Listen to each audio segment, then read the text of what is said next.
Yes, we are back now.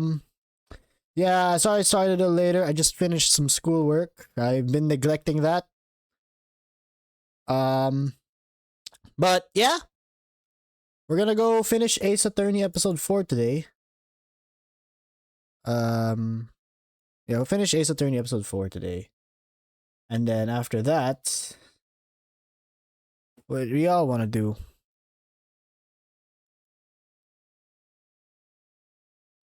So, let's get to it.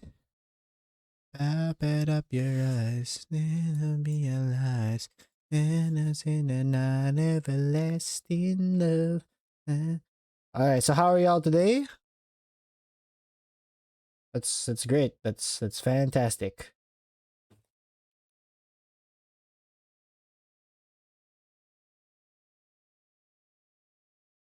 So right now we are just waiting for the game to start.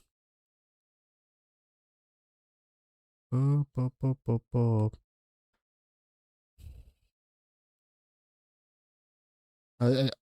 So we're just waiting for the game to start. Then we'll get to it.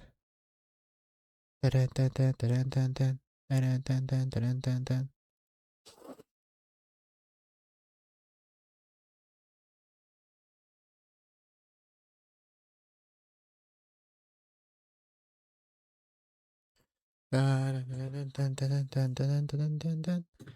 So we're gonna start now. Boop, boop, boop, boop, boop. Alright. That one and shout if you're alive. Damn. Alright. So how are y'all today? I was just busy today. I was working on a school project. I was studying and had fun with friends. No, I didn't have fun with friends. I was just talking to a friend, possibly talking about the World Cup stream, which will happen. I'm very excited for. Capcom.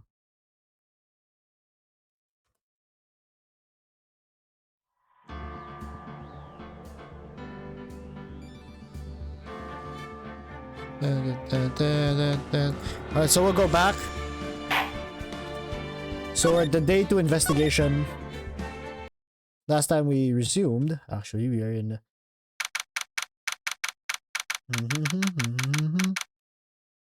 Oh yeah, I'm just looking for an audience right now. Visitor detention's room. Okay. Maya. Hey, Nick, it's you. I'm glad Mr. Edgeworth made it through the day okay. It's a relief. Hey, why'd you do that anyway?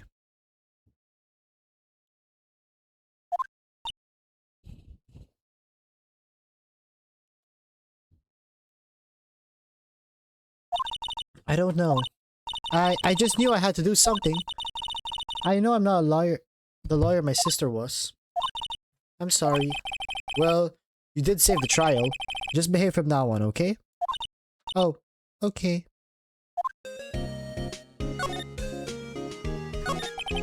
Have you been questioned yet? No, not yet. Detective Gumshoe was here just now. You said seeing as this is your first offense, we'll let you go after questioning. Phew. Oh, and he wanted me to get bail money ready. You can pay for me, okay? Huh? How much? I don't know. I guess they'll send you a bill or something. Why do I picture giant bills of money every time I hear bail? Any luck with Mia? I can't get through her. Oh, we're fucked!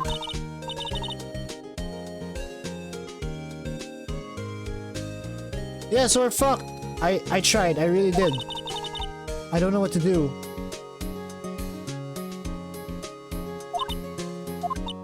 I think I probably shouldn't have stopped by training.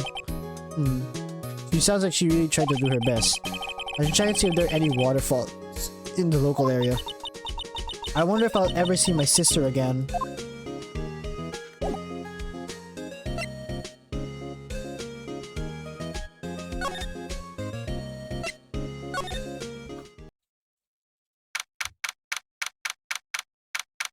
Level 26, Gourd Lake entrance. There are fewer than there were yesterday, but the cops still around in the park. I wonder Detective Gumshoe is here today.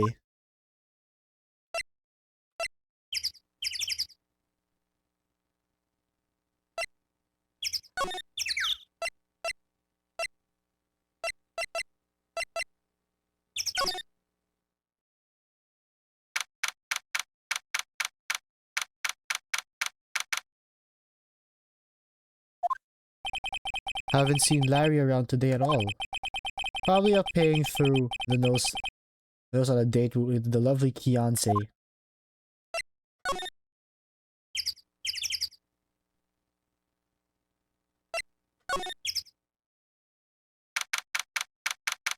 December 26, Gourd Lake Woods.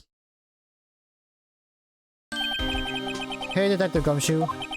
Hey, pal. The trial today, Yes. What's that? What about the trial? Well, I was going to say good show, but it wasn't really all that. Though, you did save Mr. Edgeworth, I guess. I just wasn't sure how to thank you. You know? Thanks?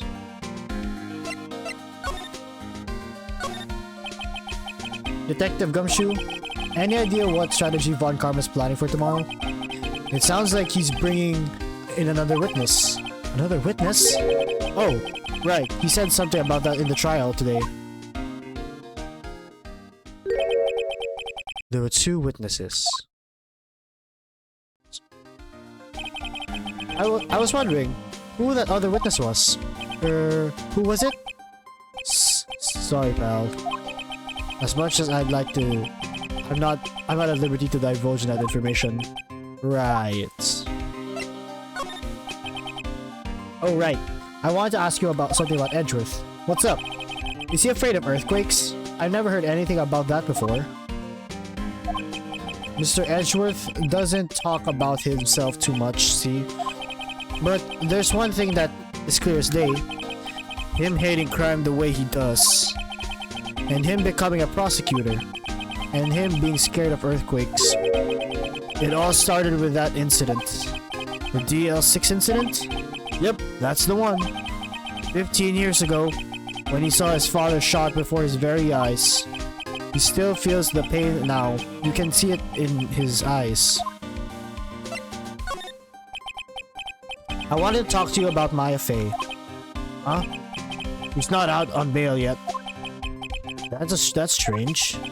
I told him to let her go as soon as they had their report written up. Man, I don't know what would have happened in that courtroom today if it weren't for her. Seeing her get dragged out by the bailiff? I'll be honest with you, pal. I shed a tear or two. Mr. Edgeworth, he was smooth. I saw his lip trembling. Really? Coldest Ice Edgeworth? He was really grateful for what she did, you know. I'm going to head back to the station. I'll get the report on Maya and get her out of there as soon as I can. Thank you. Oh, wait. I was wondering, how much is bail going to be? Don't worry about that. Mr. Edgeworth is posting the whole amount.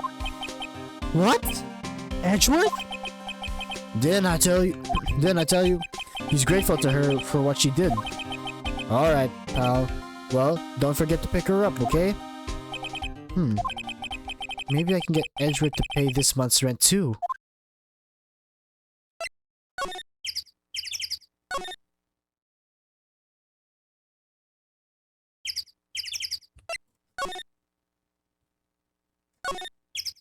Okay, we're going to go to get Maya.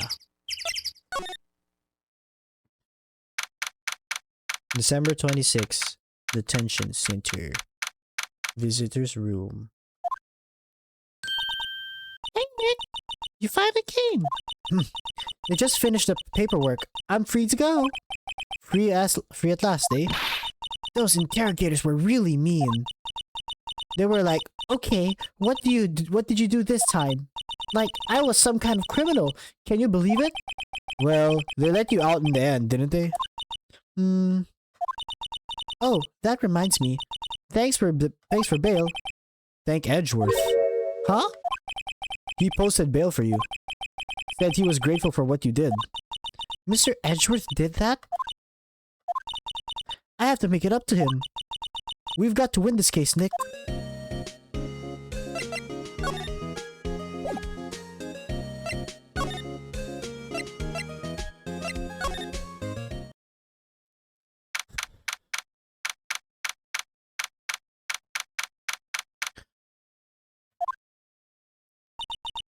There aren't many cops around today, are there? They're probably back at the precinct, working up the case against Edgeworth. Hey, y'all! Hey, it's Lotta. Y'all really did it today. What did we do now? I'm not complaining. See, I did a little thinking. A little self-reflection, you might say. I realized that being a witness is a mighty big responsibility. And I just went up there and started blabbing any old thing that came to my mind. Lotta. So, you see, I want to make it up to y'all. Make it up? What did you think of today's trial? Be honest, I was doing it half just to say I'd be the witness. Even though I didn't really see anything. I kind of convinced myself I thought I had though. I'm sorry, I know I caused y'all a lot of trouble. Well, memory is tricky, vague little thing. Yeah, I know that now. I'll be fine next time I witness a murder. Right. You mean the first time you witness a murder?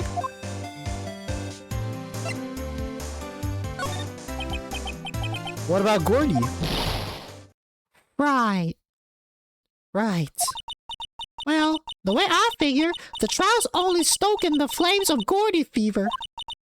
I'll get my exclusive photos and rocket to stardom. Alright, Lotta. You go, girl. I wish I could be an investigative photographer, too. Finish your spirit medium training first. Lotta, what do you mean by making it up to us? Well, you see... Actually, I got a bit of information for y'all. What? That Von Karma didn't want me to say nothing about it. What information? Now we're getting to the heart of it.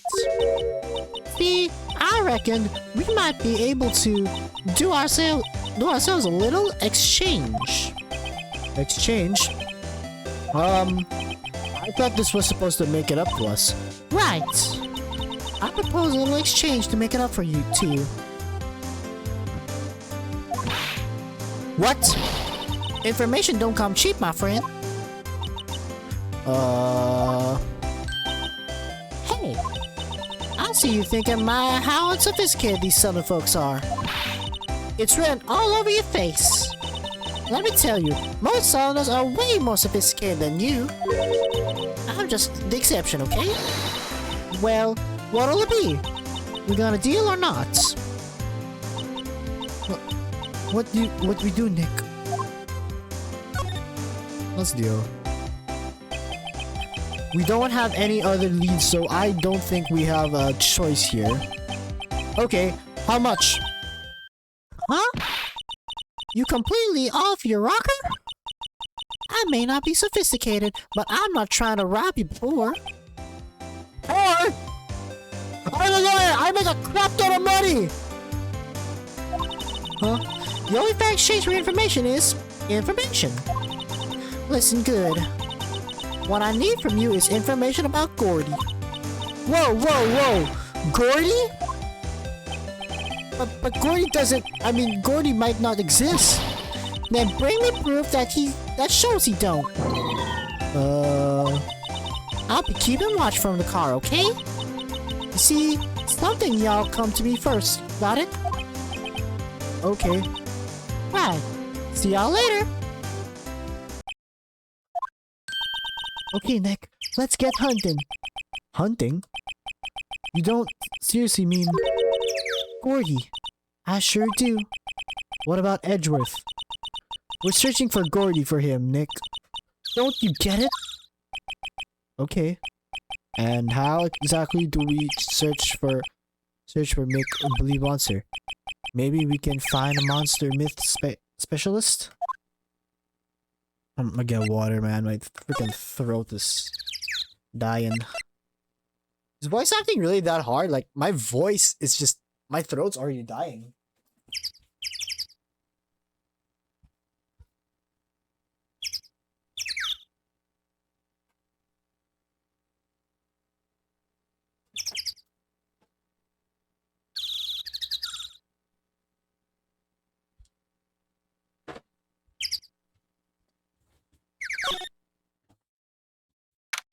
Oh, what? Dang, it's a balloon. What? What's that? That's the Steel Samurai, Nick! Yo, Maya! Larry! What the heck is that? Oh, it was my girl Kiance's idea. He was all, if you like this here, it would be really cool. Dude, she gave it to me along with the banner. Wow! That's really impressive. She could find those for you. Well, she knows a lot of people. And that show's finished now, so she got them for free. Right?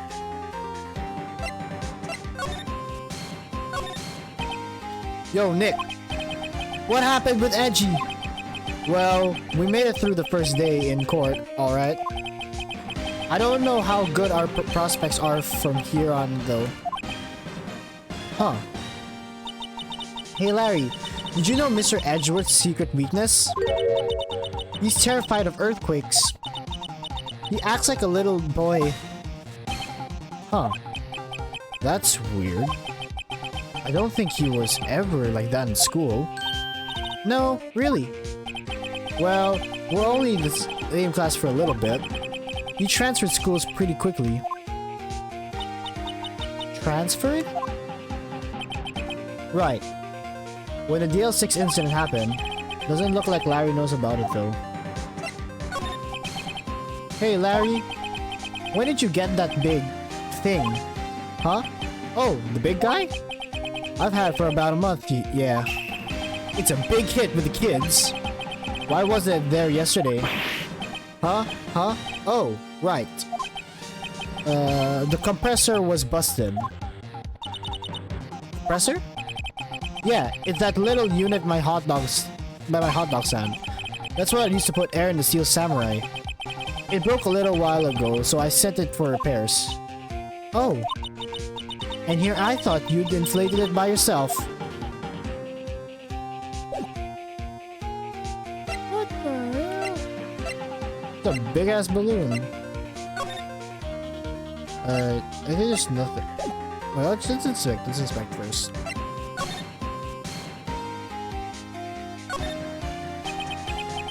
Doesn't the Steel Samurai look a little out of place? I mean, it's so huge. I guess it's good advertising. Something about this Steel Samurai just doesn't work for me. Huh? Really? It looks pretty well made to me. Still a novice, aren't you, Nick? Really? You connoisseurs like Cody and me don't fall for this kind of stuff. These Steel Samurai fans are obviously in a league of their own.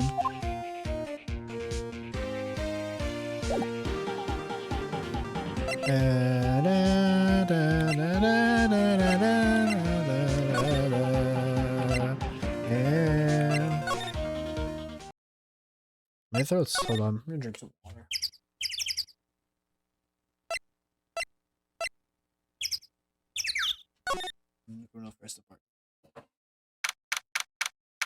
December 26th.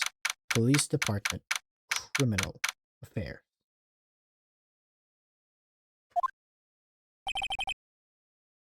Hey there, pal. What's up? You look out of sorts. Wait.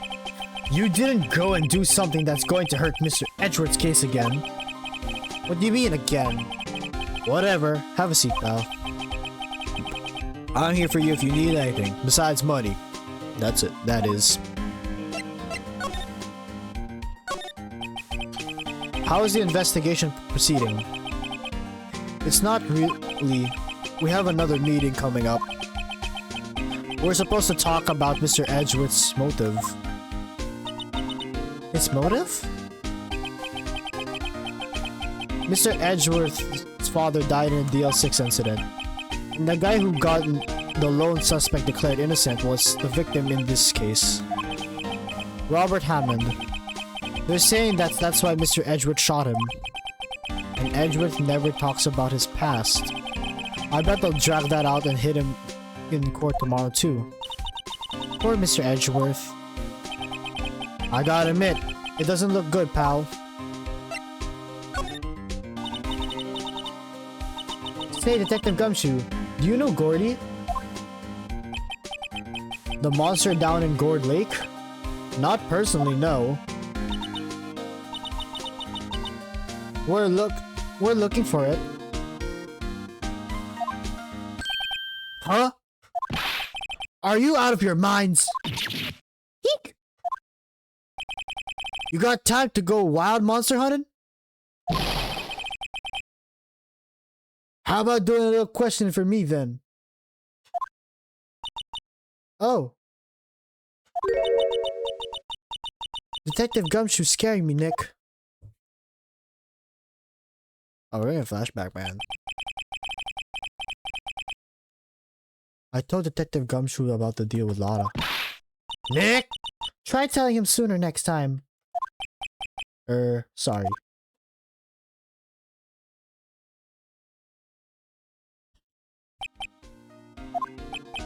I see, pal.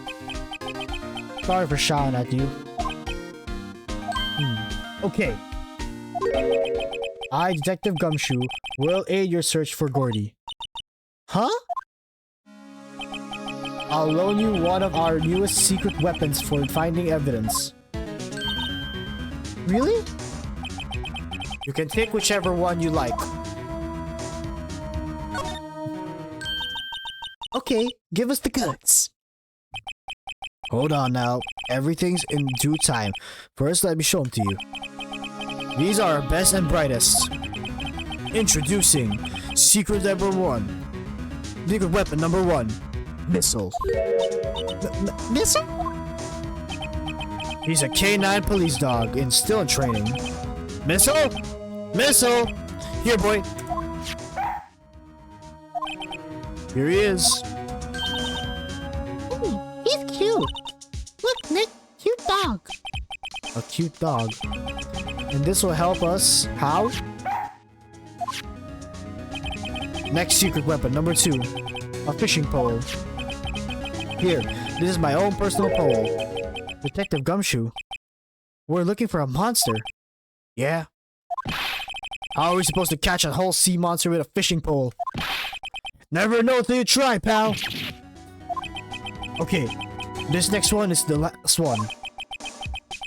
No, please, I'm already overwhelmed by our choices. Secret weapon number 3. A metal detector. Here. Detective Gumshoe.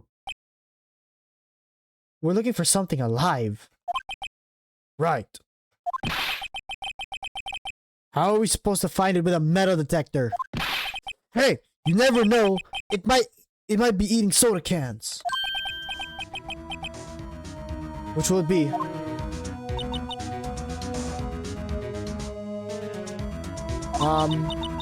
I can't make up my mind, Nick. I can't. The LC's so perfect. Then I can't make up my mind either for totally opposite reasons. Okay, well, I suppose it can't hurt to borrow one.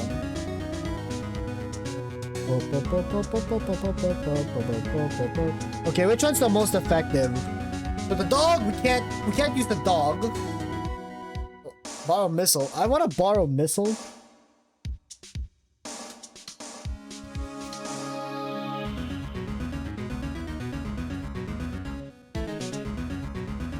I want to say borrow missile.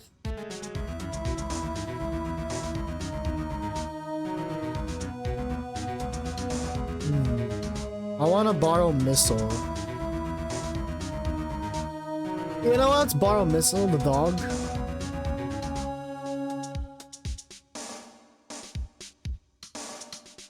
I want to borrow missile.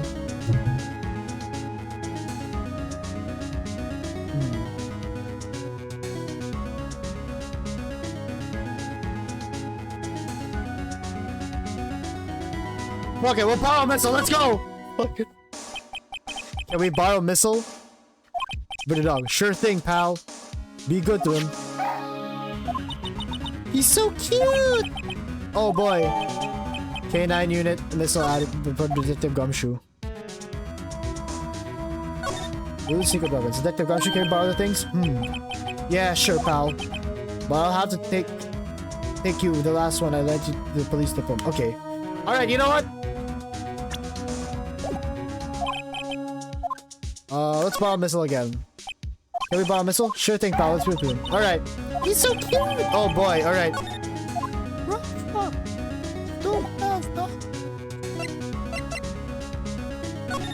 Alright, we got missile. Let's go! Look for Gordy.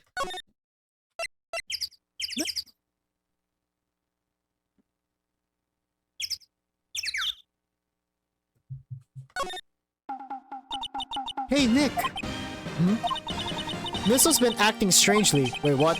Missile! Oh, right! That little creatures of the detectives. Hey, I love little doggies.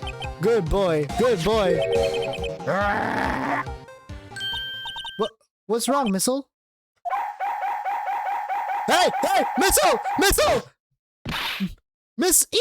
Missile. Missile. Missile! Place! Place! Place!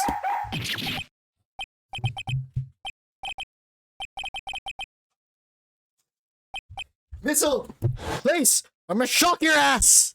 You wanna end up like Kaya, don't you?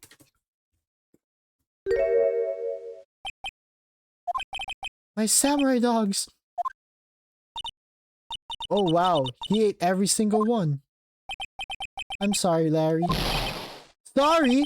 Sorry, don't pay my bills, Nick! Ah, it's gonna have to this time. That didn't work. Do I like play? Yeah, you're so fast.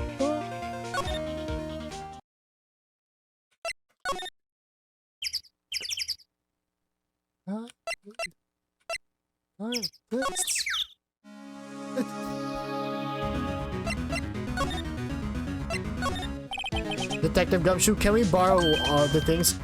Yeah, sure, pal. But I have to take you back on the last one, red policy. We'll take your pick. Which will it be? No, let's just borrow that metal detector. Can we borrow that metal detector? Sure thing, pal. I'm not sure what it's going to find with this. Remember, you're hunting for a monster. And anything is possible. Anything.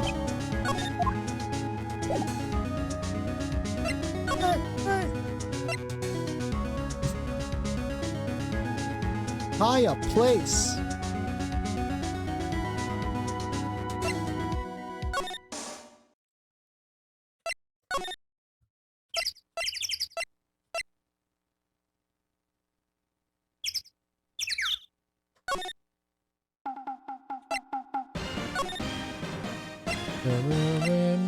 Fall in love. December 26th. Boat rental shop. It's always so quiet here. I wonder if the boat shop is closed for good. Well, with the murder on the lake and all, they're probably just taking a vacation till it blows over. I get it. Ah, fuck. My ears. Nick! Nick! It's beeping! The metal detector found something! Sure is loud enough about it. Whatever it is, it must be in those bushes. Go check it out, Maya. Why do I have to check it out? Let's play. Nick! Look! Huh? An air tank? Huh. The valve looks broken. I thought it was Gordy. Maya, first of all, why would Gordy be in the bushes? And second of all, why would a metal detector react to a sea monster? Oh. Huh. There was something wrapped around this air tank. It looks like a string of flags. Take it with us now that we found it.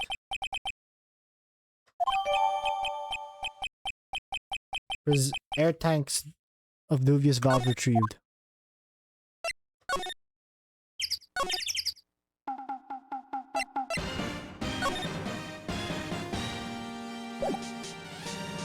The litter? What the fuck? Whoa, what the fuck? What? An air tank? What about it? Larry, I wanted to ask you about this tank. Say, is this air tank yours? Why would I have a thing like that? Look, see how there's a string of flags around the tank valve? It's just a string of flags around your steel samurai there. What? The Japan flag and the American flag are right there. Must be a coincidence. There's a string of flags elsewhere these days, like elementary schools and used car dealerships. Look, I would need a tank anyway. Why would I need a tank anyway? You used this to inflate that, didn't you? Inflate what? What else? That big puffy steel samurai. Now, why would you go asking me a question like that? Looks like I hit the nail on the head. Right. Actually, see, the compressor I always use on the Fritz, so I tried using the tank to inflate it just once, and it didn't go so well as I suspected. It didn't go so well. Yeah. Do you think you could be a little more specific? Come on. Look, it's embarrassing, so I really don't want to talk about it.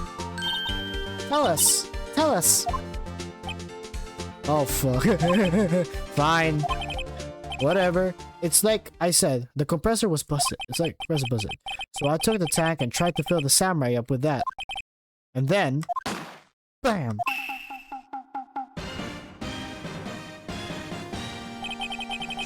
The valve busted open and made this incredible noise. And the tank there took off like a rocket. And my poor deflated steel samurai with it. What? Off into Gourd Lake? It sure scared me out of my gourd, that's for sure.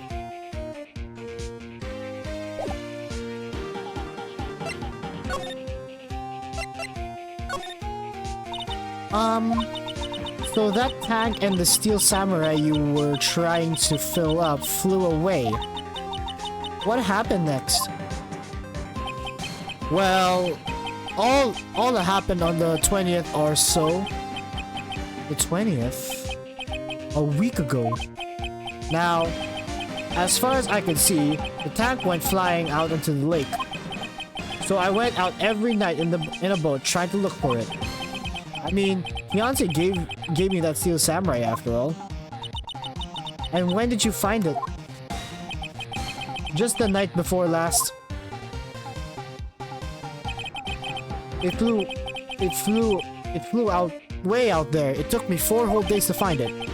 The night before last was the night of the murder!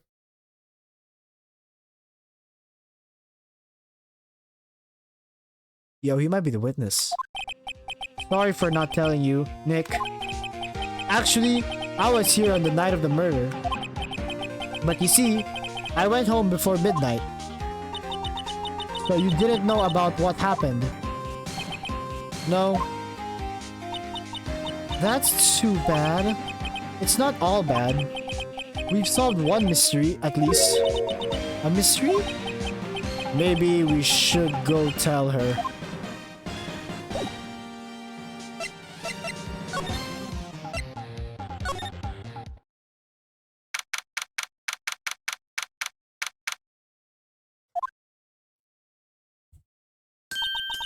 Hey, y'all. Well, y'all find anything about Gordy? No, nothing. Well, keep moving. It gets cold out here at nighttime. It is a little chilly. I think I have to sneeze. Whoa. No, you don't. No sneezing. Achoo!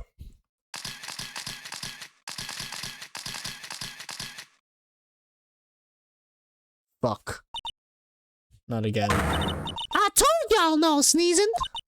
See, I set the camera up to respond to things like a little softer, like than a bang.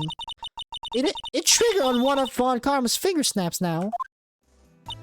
Oh, I'm sorry. Yeah, well, sorry's nice. What about my film? Nick, pay the lady.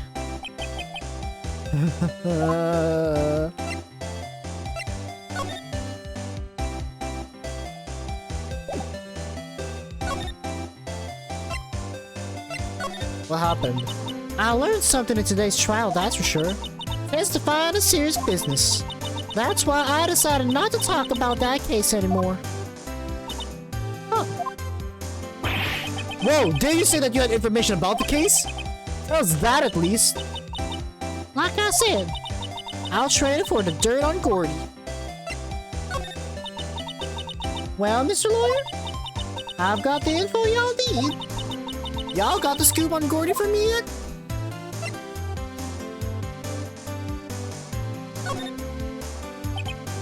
Huh? Gordy? Oh, we found him already. What? I haven't seen any monsters yet. Y'all for real? Gordy really exists? Wait. I need proof. You get a photo? I have proof. Oh, of course, I have proof. No fair, Nick. No fair, Nick. It was when I went to the bathroom, wasn't it? That's when you made contact with Gordy. You were there the whole time! Enough jabbering already. Let me see your proof. Take that! What? Why take that? Larry's air tank? What are y'all doing with an air tank? This is Gordy. Excuse me? what exactly you're trying to say? Are you saying, Nick? There's a stand near here, a hot dog stand. There's a giant inflatable samurai doll there. About a week ago, an idiot who happens to be a friend of mine tried to fill it. He used this air tank and the valve blew the tank. And when the valve blew, the tank flew into the lake. Apparently, it made a pretty loud bang when it flew. A bang?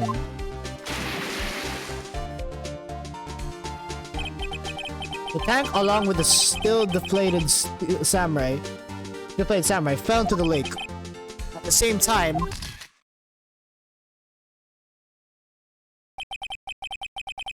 a couple was taking a photograph of the lake. This photo. Loch Ness Monster. Wait. So, you're saying that Gordy is really the Steel Samurai? Well, that's a fine way to ruin a gal's dreams. I'm sorry, Lotta. Nah, it's okay. You win. I'll give you your info like I promised. Poor Lotta. Yeah, okay. Alright, you're into the bargain. Come on. So, tell us this information you have. A promise, I guess. I overheard the cops around here saying something about the witness tomorrow. They said he's the caretaker of the boat rental place up the path here. Boat rental? There's someone there. I mean, it looks deserted. Just an old guy living all by himself. Y'all should go check it out. Thanks, Lotta. We will. Let's get cracking, Nick. Hold on. Something else? Yeah. The night of the murder. My camera clicked twice, you know. Huh? Wait. So you have another photo? Well... yeah, but there's nothing in it at all. Just the lake. I figured it wouldn't be much use as evidence. I kept it to myself.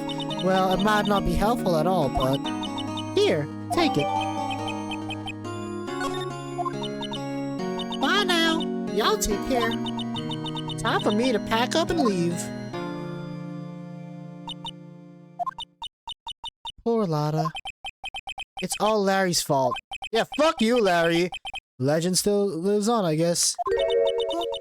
Legend? Yeah, the legend of Larry, familiar to all who know him for any length of time. When something smells, it's usually the butts. Someone should whip that butt into shape.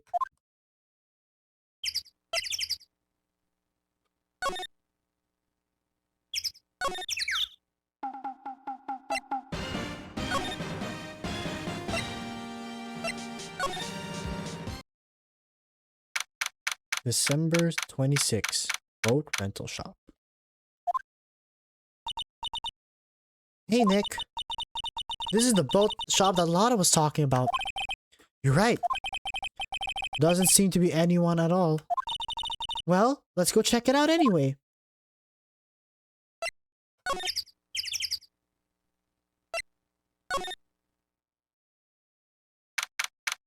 December 26th. Caretaker shack. Meg! That you? Hey! Is that Keith with you? Where have you two been? I've been worried sick.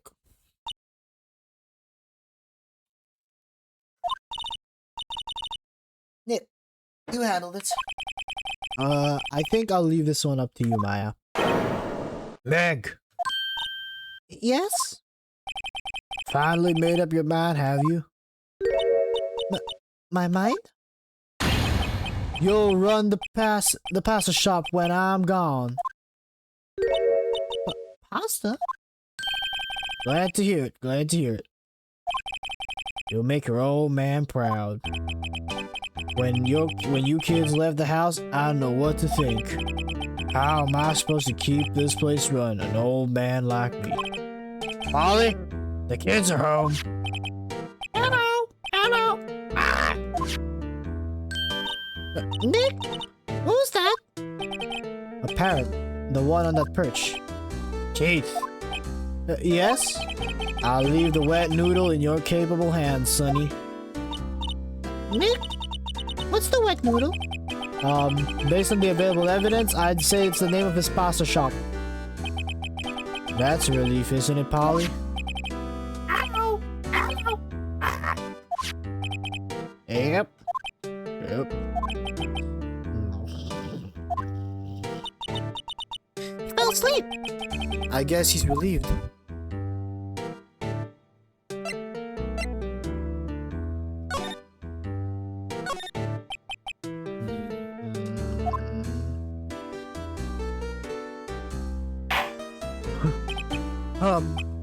A pasta shop? Yep. To think the wet noodle will live on when I'm gone. My father started it, you know. So that makes you the third generation, Meg. Yes? Tomorrow we'll start with the secrets of dough tossing. Dough tossing? You two... Yes?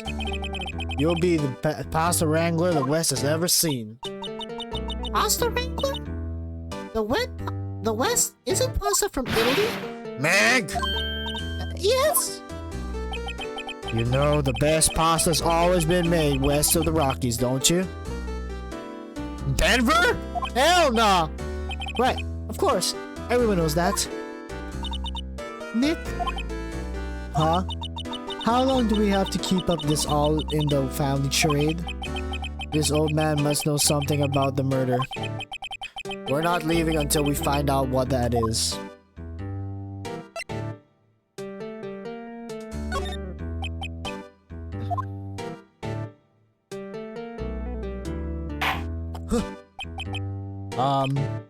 This is a boat rental shop, right? What are you talking about? This here is the Palace of Pasta, the wet noodle. Though, now that you mention it, we haven't gotten many orders of spaghetti lately. All the kids come up and say, yo dude, we want to ride one of your boats. That's why I kept boats out here. That's why I kept youngsters these days, darn if I understand them. I'm pretty confused myself. Nick, This isn't going anywhere. But this old man is the witness tomorrow, right? We've got to find some way of getting information out of him.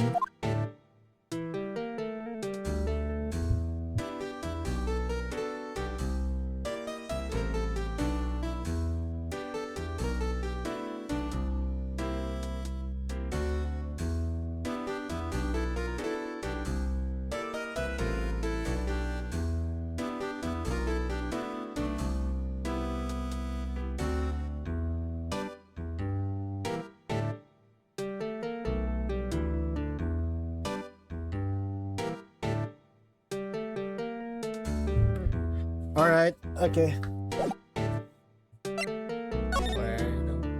Where's the one?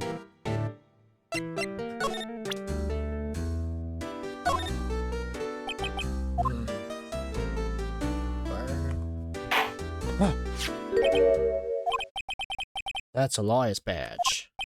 Yes, it is. I don't believe it. This old guy is the first person to recognize my badge. I get it. Huh? Yep.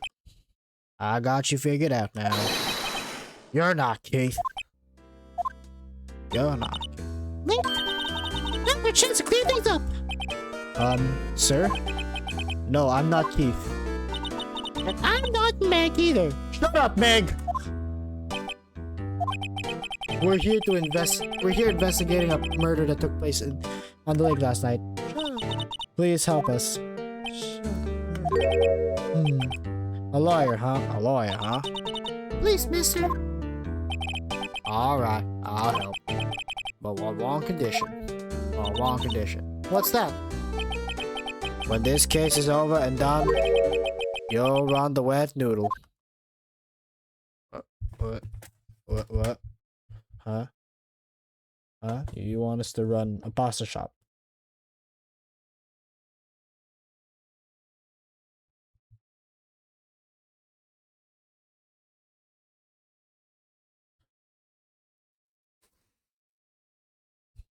Yeah, let's do it. More money. Okay, we promise. Nick, are you sure about this?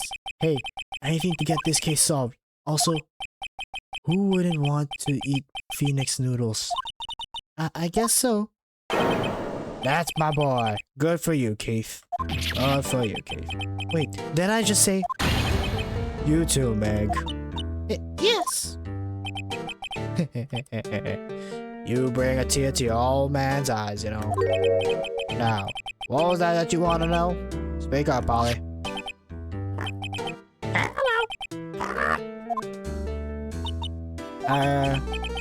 Now he's talking to the bird again. How did we get him to talk to us?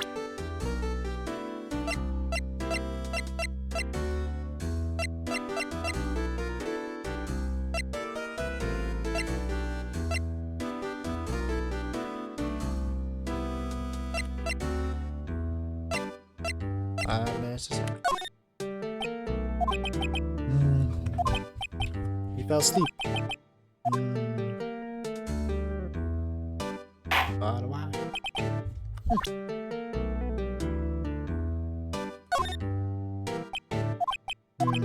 He fell asleep. Huh.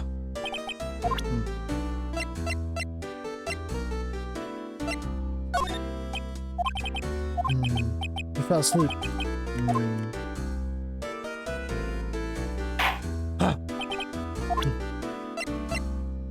Where the fuck is it? Here, look for it. Hey, up. I see this. You know something about this, sir? Keith? Yes?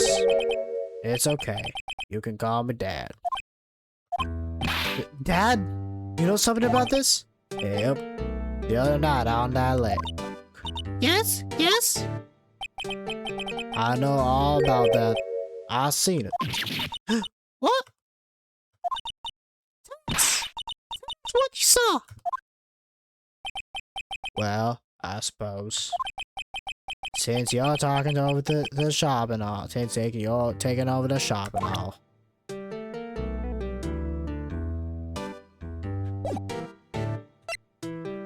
There's this hat.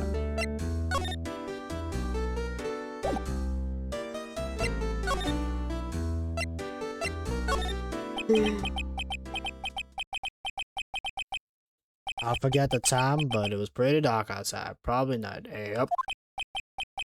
It was after midnight, but okay. Then I heard this bang, so I looked outside. Then I heard another one, bang.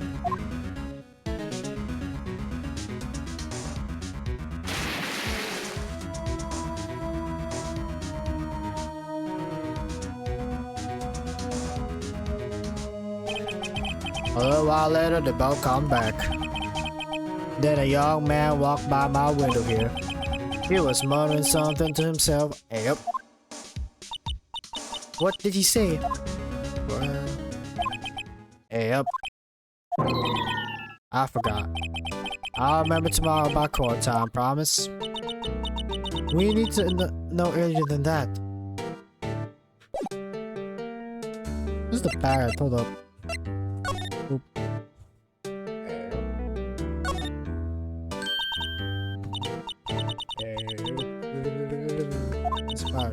Good morning.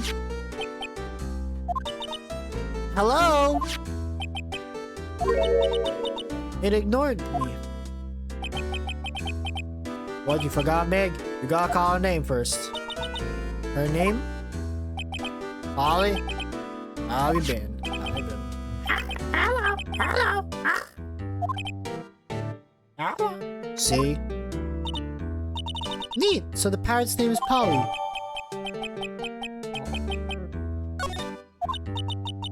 Too bad all she can say is hello. Ha ha ha ha ha. Oh, Pa can say lots of things. You just need to know the secret words. The secret words?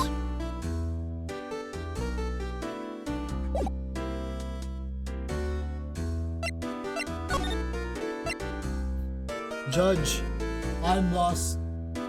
Judge, I'm lost. Edgeworth, as usual, Phoenix. Edgeworth, show some respect, Edgeworth. Very, very well. Lost, Your Honor. What? My memory's gotten worse as of late.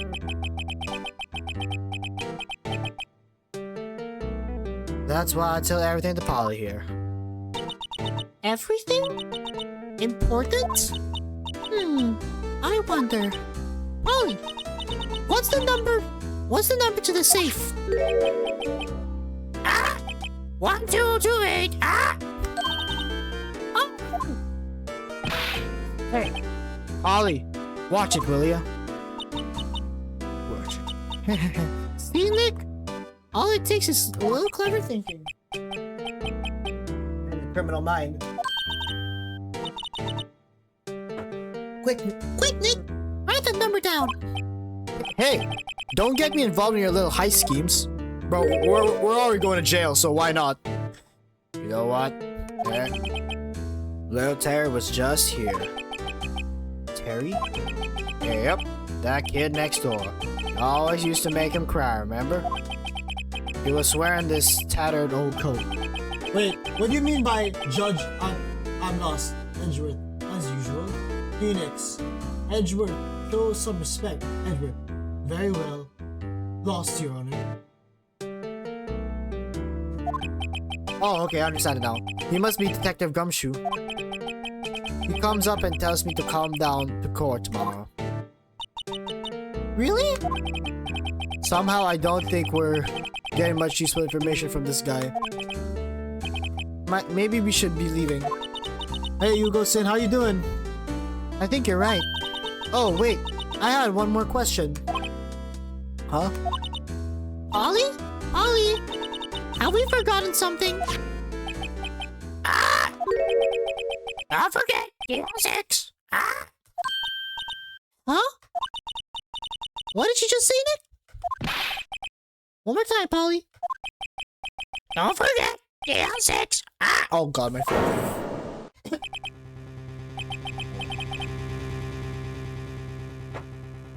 What? DL6? Hey, mister. I mean, dad. This is getting weird. Who is this old guy? Why would that bird Polly know about DL6? We have to figure out who that old man is. Oh, What? he locked the door from the other side. Who could have thought that old? Who could that old man be? I think I need to do a little more research on the DL6 incidents. Maybe I should ask Detective Gumshoe.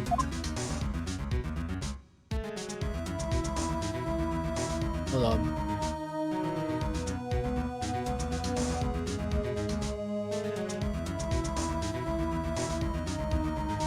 How are you doing, Yugo-san? Hello, how are you? Are you still watching the stream? How are you? Type 1 and shout if you're still alive, if you're still here. Oh, yes. How are you? How are you doing?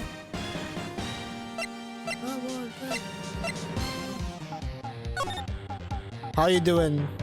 Bro, my throat... I'm good enough. Bro, my throat is dying, man. Voicing a parrot sucks. Man, my throat dying. Mercy. Criminal Affairs Department. I'll try a different voice for the old man. I try to make him sound like Uncle Ruckus, but my throat's just not there today. Hey, pal. Long time no see. Hmm? You don't look so happy. What's wrong this time? Actually, we wanted to ask you something.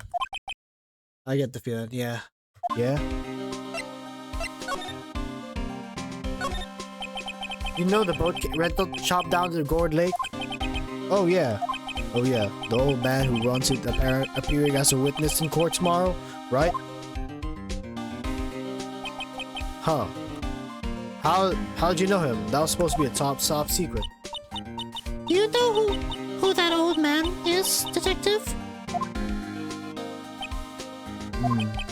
Actually, I don't.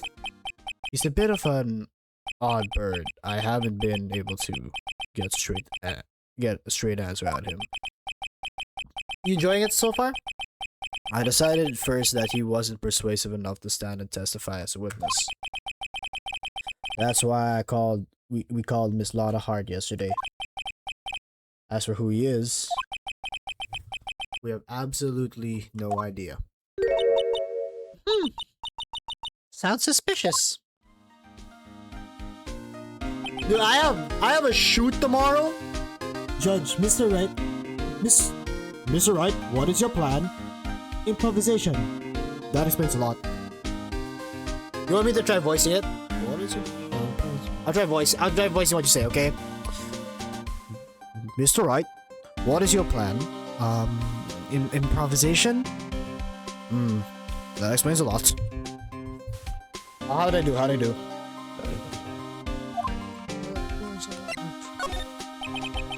Detective Gumshoe, please help us. Huh? We need to know about the DL6 incident. That was when Edgeworth's father died. I can't help but think. Well, no, I mean some cases he does.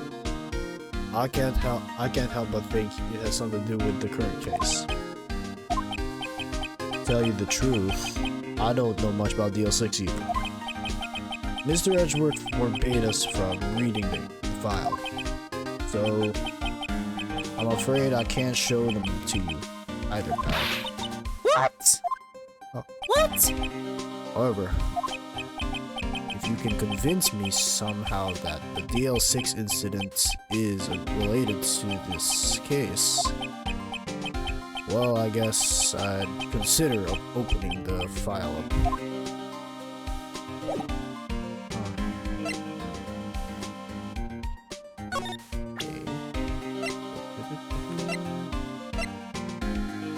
Okay, my throat's gonna... Well, not in some cases he really does. Okay, so my throat's gonna die now, so let's go. What's that? Parrot. The old man at the boat was rental shop's parrot. Parrot knew about that incident. That incident? DL6. What?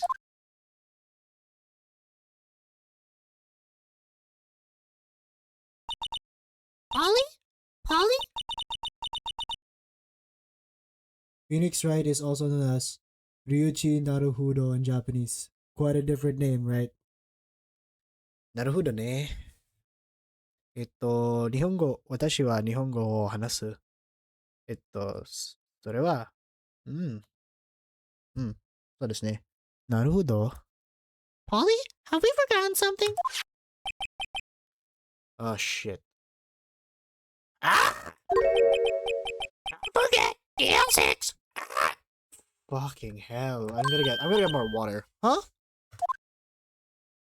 Do it. Okay, I have a shoot tomorrow for school, so my voice is gonna be so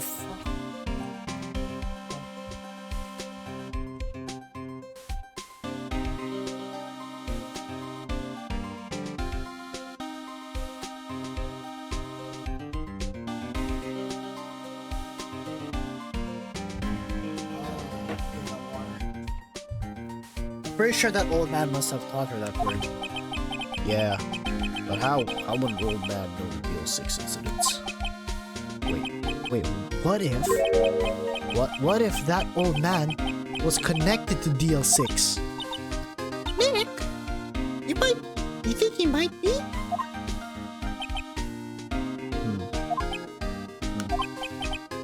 I get you.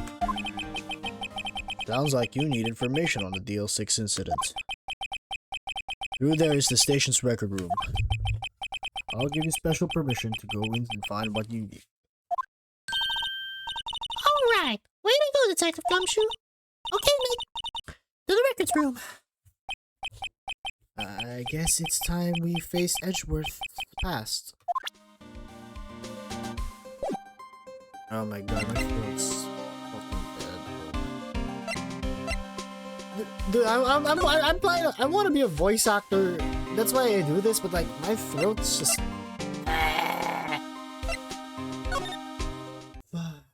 Yeah, dude. December 26th, Police Department Records Room. Wow! It's amazing! Dusty. 10 years of files and 10 years of dust, I guess. Let's find that DL6 stuff quick. 15 years ago, both me and Edgeworth were 9 years old. We were almost through with 4th grade when he suddenly transferred because of DL6. Nick! I found where the file is. Oh, thanks. Just let me know what you want. What you know about DL6 is. Oh god. I'll go get the file. Alright.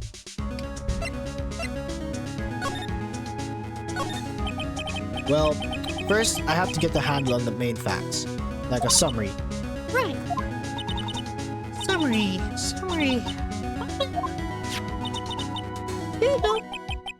Only advice I can give you is realize the positions. Even lifting eyebrows once we get helps on the tap your down like the word last space. That's right. December 8th, 2001. That's exactly 15 years ago from the day of... Fuck. That's the day after 15 years ago from the day after tomorrow. So in 2 days, the case is closed. Diaphragm. Somewhere here, right? I think here, yeah. The incident took place in the elevator of the district courthouse. What? Is that the same district courthouse where we're holding the trial now? It's advice I got into singing. Voicing is similar. Just like it. Where was it? You just realize the position even lift. There was a large earthquake at 2 p.m. on that day. Part of the court building collapsed and all of the lights went out. How am I doing so far? Because I may have to do it for school. Wow. Wow, that's some earthquake.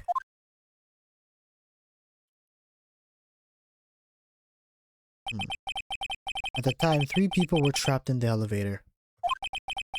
It took 5 hours for them to be rescued. 5 hours.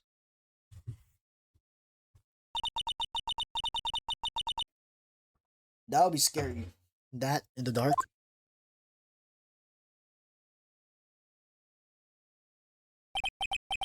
There was a lack of oxygen in the elevator. Doing good. Practice makes perfect, but tapping the diagram is a contraction exercise, similar to when someone laughs. The survivors, one of the 3 elevator had been shot in the heart. That was Mr. Edgeworth's father, wasn't it? Okay, fuck, my voice is just fucked. He said that his father was shot before his very eyes. So Miles Edgeworth was one of the other passengers in that elevator. Tapping into the elevator voice and takes practice for the quiz. I'll try it. I mean, I sing on a spare time. I mean, I can sound like Michael Jackson, you know? I can sound like Michael Jackson. Hey guys, wanna play Twister? We can play Twister like the good old days. Also, I'm now the manager of Burnley FC.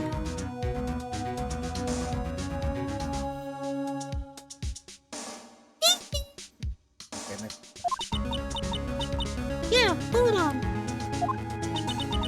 Victim? Victim. Here, found it. Right. Gregory Edgeworth, 35, defense attorney. If he were still alive, he'd be 50. He had lost that case in court and got in an elevator with his son, Miles. Miles? Miles Edgeworth, of course. So he was in the elevator with his father.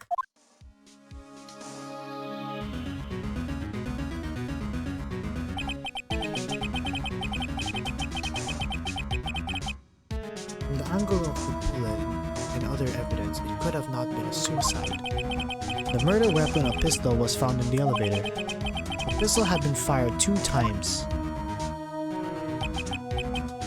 Where have I heard that before? Huh. It sounds just like this current case what's going on here. Got any data on the suspect in there? That would be the guy my mom had my... Wait, I can't read it. That would be the guy that my mom got arrested. Hold on. This is it! The man arrested as suspect DL6 was Yanni Yogi. He was a clerk in the court apparently.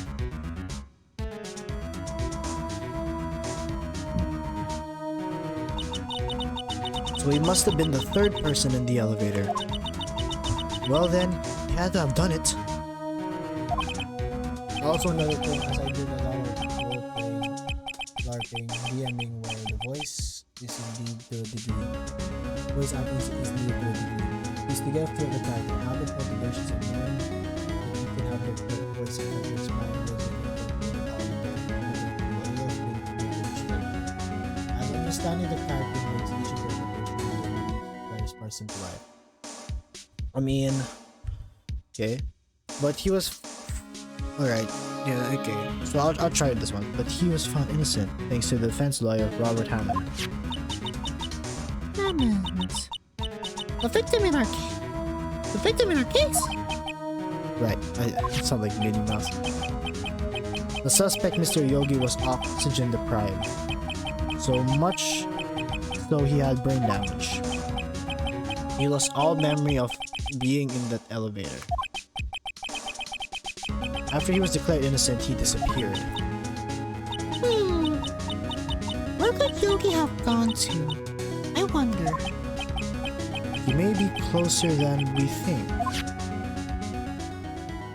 Alright, I'm guessing Yanni Yogi was the boat carrier. I guess I'll know generally what happened in DL6 now. I still don't know what sort of impact the whole thing had on Edgeworth. Nick! Are we going to take the whole file? There's too much. We'll never get it out. You're right. How about we just take what we think we'll need? DL6 file added to the court record.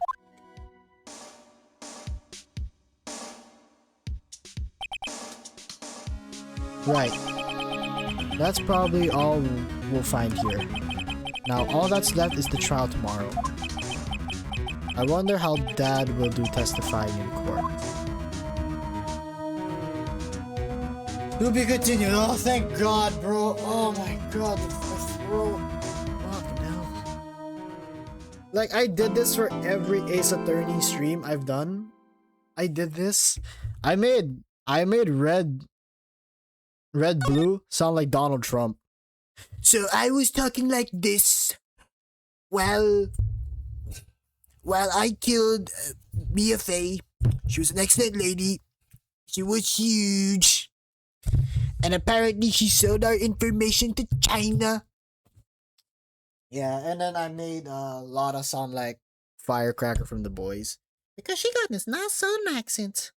Although, it sounds less like...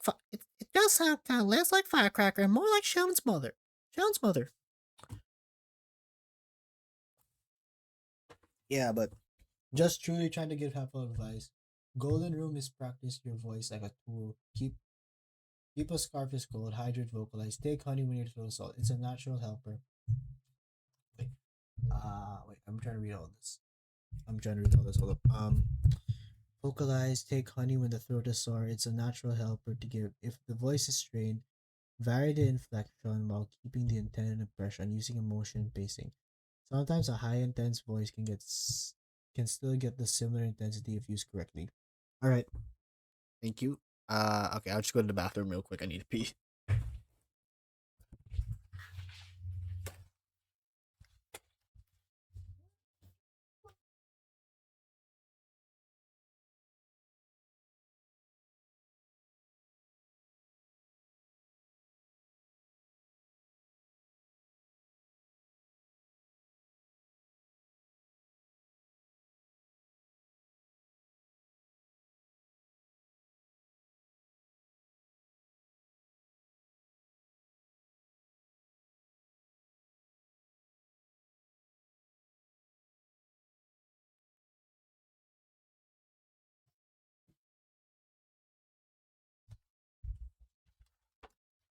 Alright.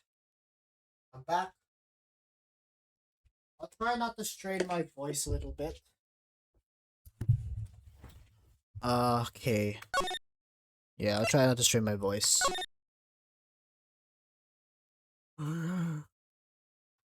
Let's go to court, guys. Let's go to court. Bum bum bum bum bum bum bum.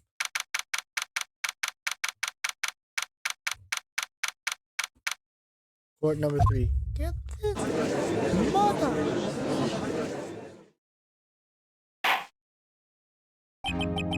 Court is now in session for the trial of Mr. Miles Edgeworth. The defense is ready, Your Honor.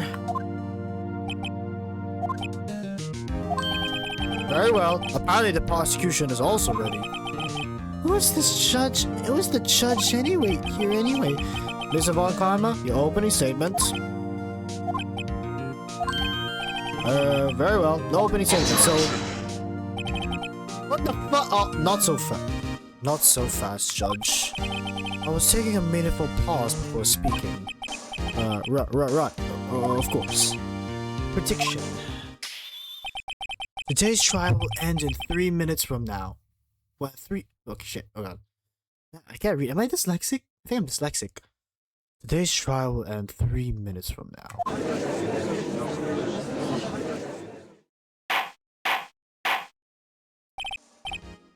Order. Mr. Von Karma, what is the meaning of this statement just now? Objection! Oh my god. Must you question everything? It'll be over in 3 minutes. We have no time to waste. Well, now 2 minutes and 30 seconds! I'll call my witness now. Right. I call my witness, my decisive witness to the stand. Is that mysterious boat shop owner?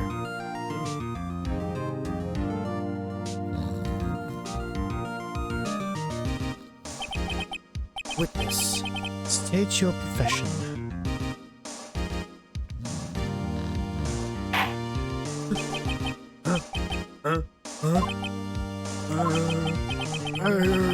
I'm the proprietor of the restaurant. I am the proprietor of the restaurant The Wet Noodle at Gold Lake. Okay, that is shit. And no, I am far from a voice trader. Don't want to sound snobbish, but there is no secret and perfecting the pool of feeling. But what? There is no secret and perfecting the pool of feeling performance. It's ironically when writing and listening to blog posts. Yeah, that actually helps a lot.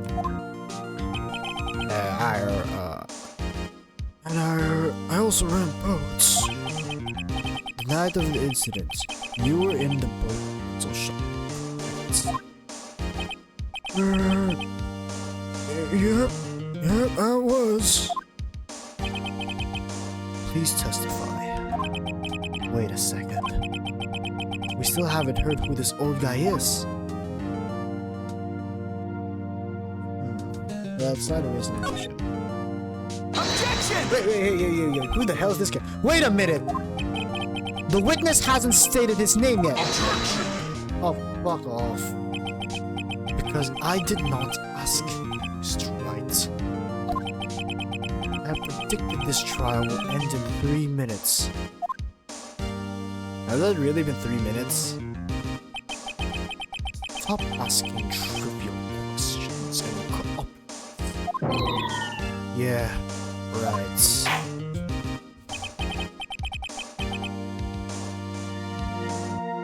The witness will state his name.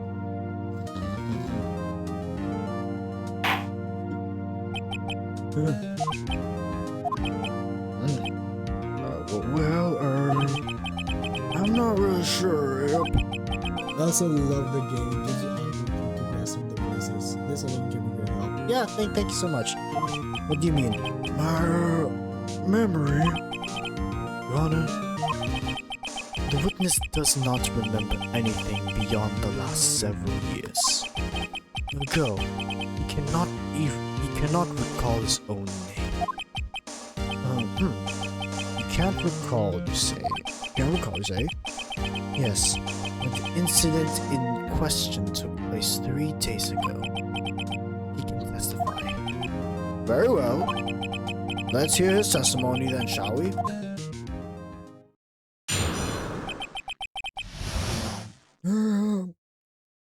It was now the 24th. it was the night of the 24th, just after midnight. I was in the restaurant where I ran boats as usual. Then I heard a bang. When I looked out the window, I saw a boat out floating on the lake. This boat. Then I heard another bang. Just about the boat comes back to shore, and a man walks by my window.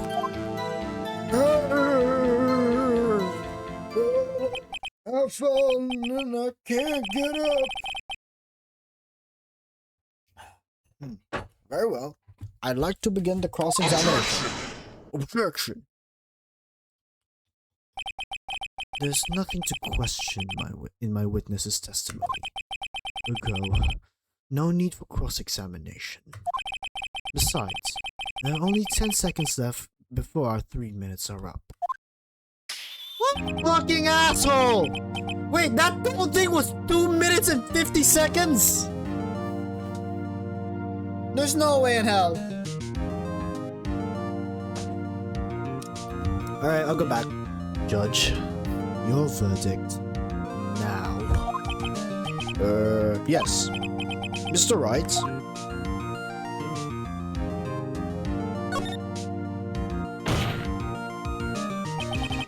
What are you saying? Of course I'll cross-examine. As far as Varkana, my voice is military stern, more factual, more political. But not stern but Like, I think when I did the voice of Von Karma, someone who gives you the shivers.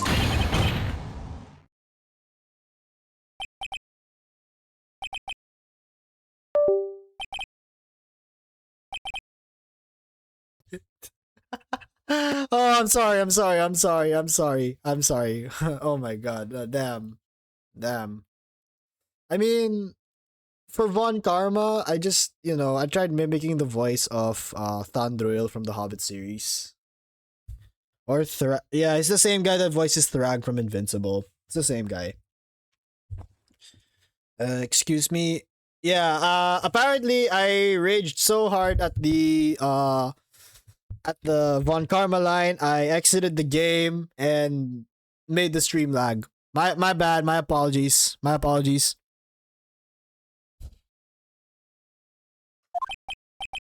3 minutes just passed. I see. Well then, let's just take our time. You may cross-examine the witness. Yeah, my bad. Got too involved in the role. Did my stream reset? The night of the murder.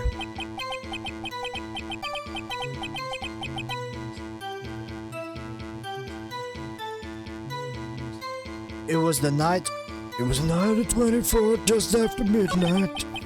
I was in the restaurant where I ran boats as usual. Then I heard a bang. When I looked out the window, I saw a boat floating out on the lake. Just floating on the lake. Then another bang. Just about the boat comes back to the shore. 1, 2, 3, 4, 5, 6. Yeah, okay.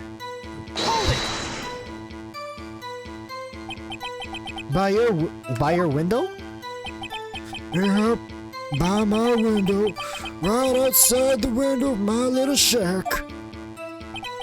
And could you see the man's face? Well, the fog was pretty darn thick, but he was right there in front of me when I saw him. This is rather important detail. Please add it to your testimony.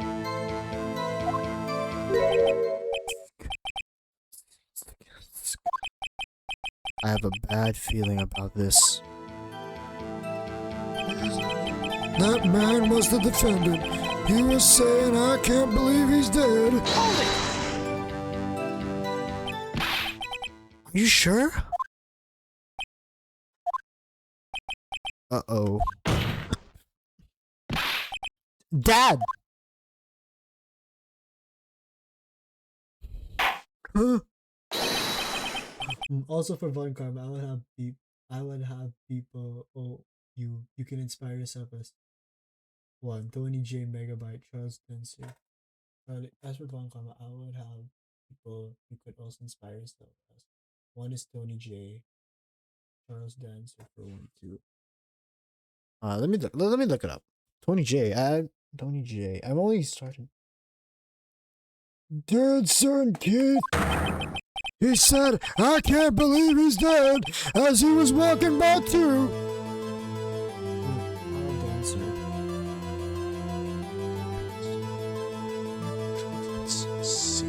Charles Dancer. Oh shit, hold on. Tony Dancer.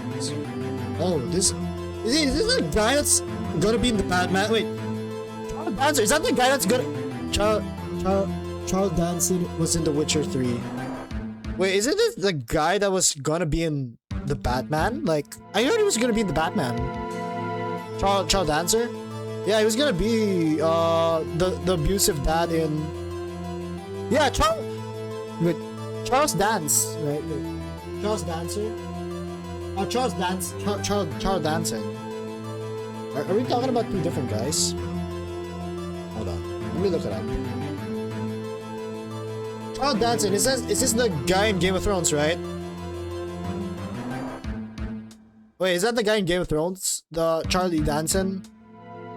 That's the guy in Game of Thrones, right? It's Dance. Apologies. Charles Dance. Is it the guy in Game of Thrones, right?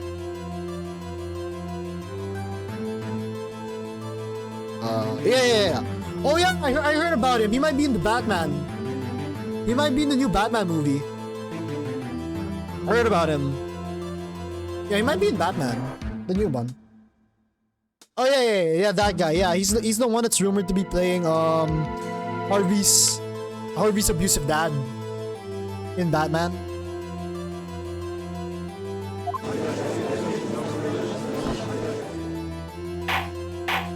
Yeah, that guy's in Game of Thrones. I know Charles Dance from Game. I don't know from Game of Thrones. Yes. Are you sure that the person you saw was Miles Edgeworth? It was him! It was that Edgewood boy! Help! I've fallen!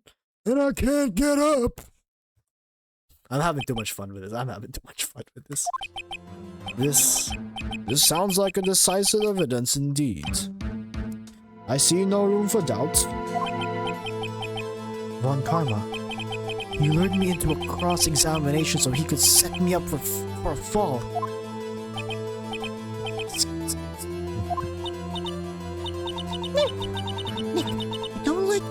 I don't like the Nick, I don't like the way things are going here. Everyone in the courtroom is glaring at us. I'd better act quick or this trial is going to be over. Objection! Your Honor, we proved in yesterday's trial that it could not have been Edgeworth who fired that gun. Objection! Oh, fuck. Mr. Wright, are you referring to the fingerprints from Miles Edwards' right hand found on the gun? And the photograph showing a man firing with his left hand? Exactly.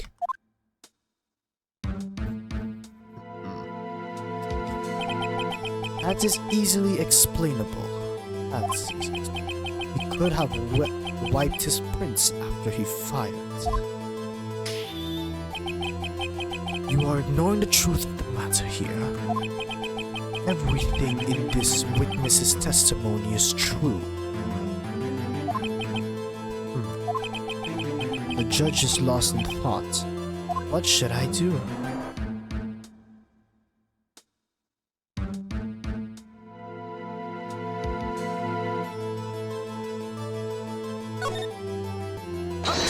Objection! Your Honor, this witness claims that Edgeworth said, "I can't believe he's dead." But his word is all we have. If he were telling a lie... Mr. Wright, in a court of law, the evidence tells all. What evidence? Apparently, you have yet to realize even this basic fact. If you say his testament is a lie, there was proof. You have evidence? It's no good. There's nothing I can do. Are you sure? To be honest, I don't know what to do anymore. Please. Can you hear me, sis? Please. We need your help. Nick needs you.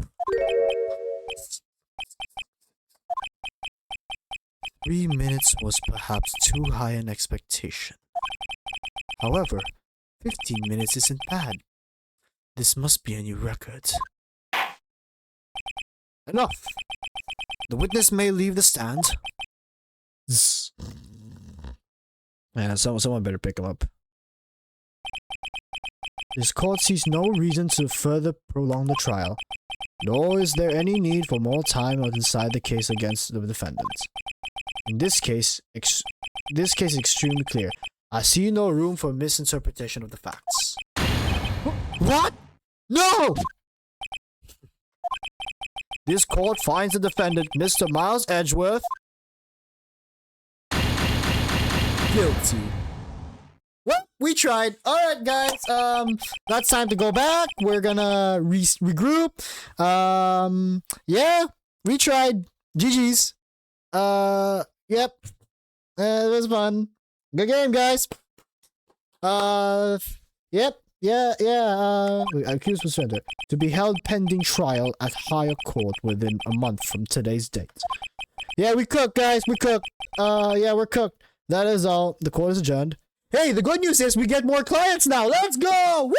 Woo! Yeah, more money! Yeah! Oh, fuck. GG's. Wait! Huh? Oh. What? Who was that just... Who was that just now? Me! Huh? What?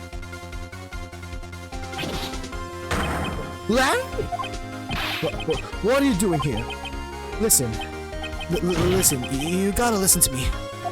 I was just... I was there in the parking lot the night of the murder. I wasn't sure about it until yesterday. But I remembered it! Yeah, I remembered it. Remembered what? What? The gunshot! I heard it too!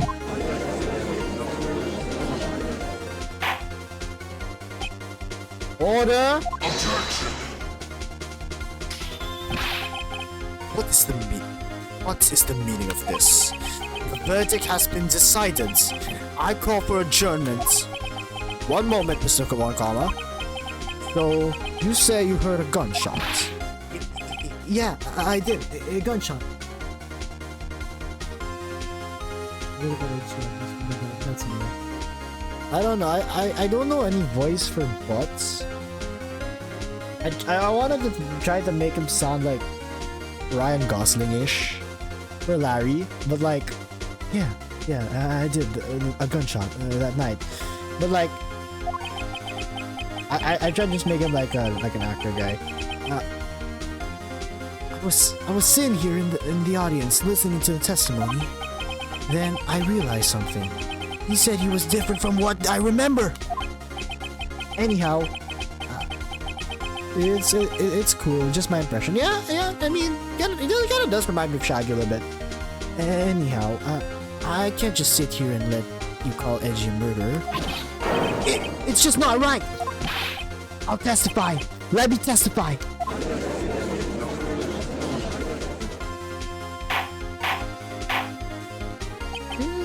Order. Well, this isn't the first time something has happened like this in my court. I'm not sure how to proceed. Judge, you've already given your decision. Trial is over. Okay. This is it. Larry's given us a final chance at this. If only it wasn't Larry. We could make things even worse. Oh, fuck. Did we just lose? Oh my god, oh hell no, oh fuck. Oh god, Larry, why?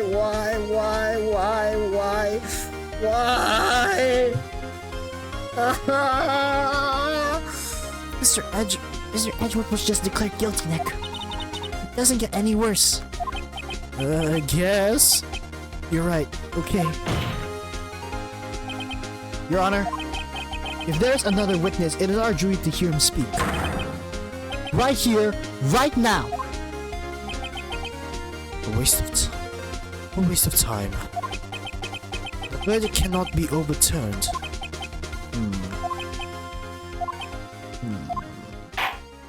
The verdict cannot be. Allow me to speak my opinion. In all court proceedings, it is our duty to prevent any inaccurate verdict.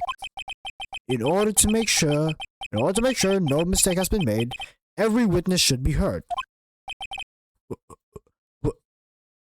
What is this? What is this? I withdraw my previous verdict of guilty. Alright, okay, alright guys. Okay, we're cooked. Mr. Von Karma, I order you to call this new witness to testify. Now! What? The court will adjourn for 5 minutes recess. After that, we will hear this new witness. Court is adjourned.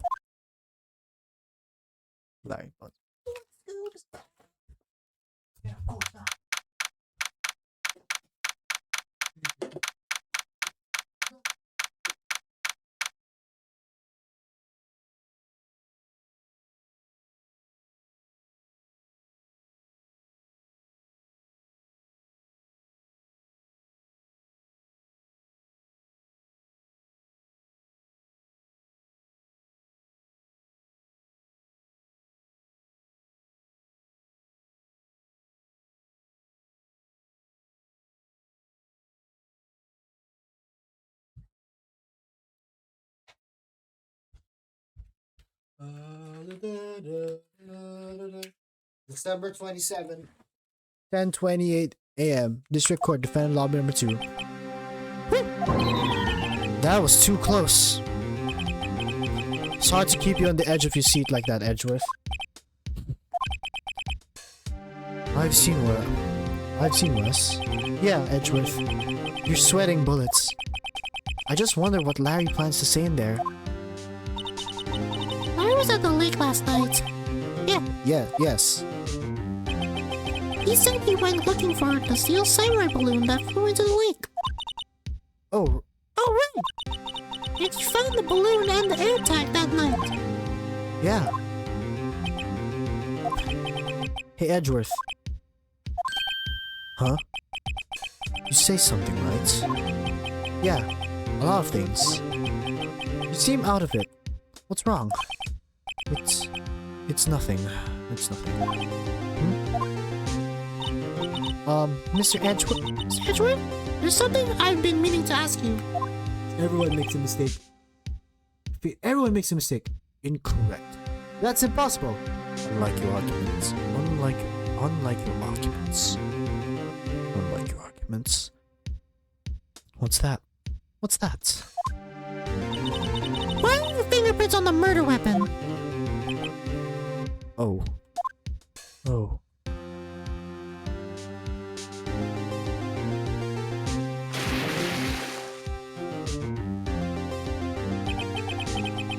When he fell into the lake, I went into a daze.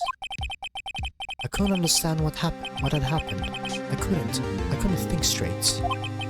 Then I saw the pistol lying on the floor of the boat in front of me. I picked it up without thinking. I didn't have a reason really.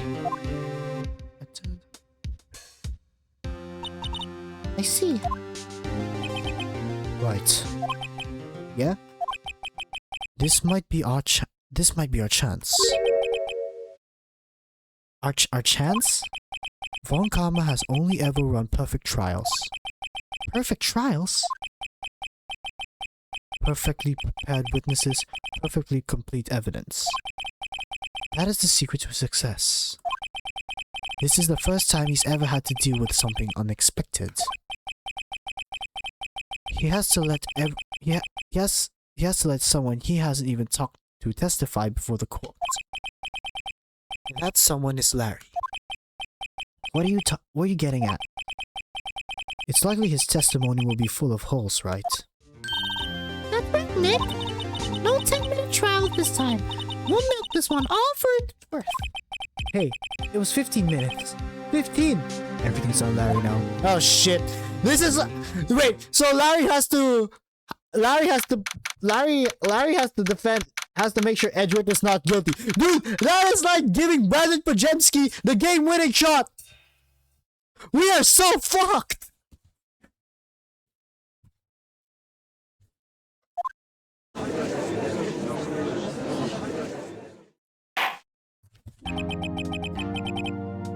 Dude, we're as fucked as the Hawks in Game 6. That's how screwed we are. Court is now back in session. Witness, please testify to the court about everything that you saw on the night of December 24th. Right. Leave it to me. Please, Larry, don't mess this one up. I hate to admit it, but you're our last chance. Von Karma didn't even have time to prep his witness. I just hope Edgeworth is right about this being our big break. Witness testimonies. The night of the murder.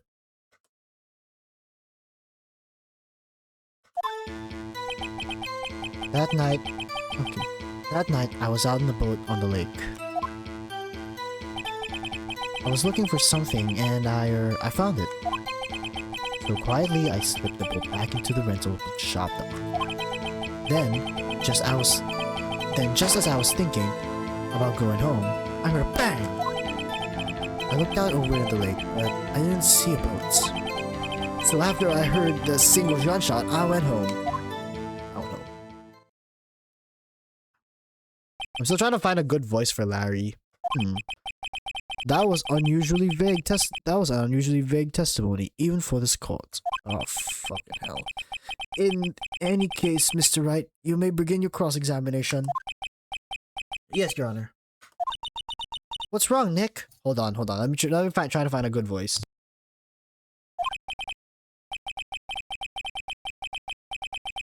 It's Larry. I have no idea what he's going to say to him if I press.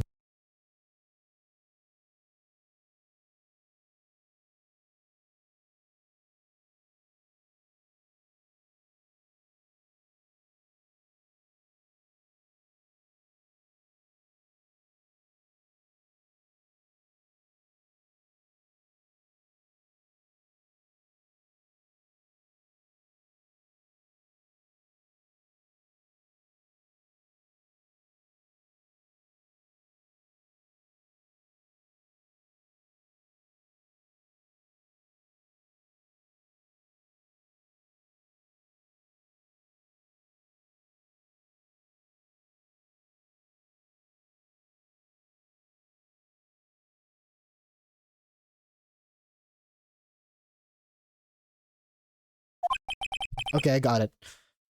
I'm a little scared. Well, we've come this far. There's no way to go back the road, Nick. Deny the murder. Okay.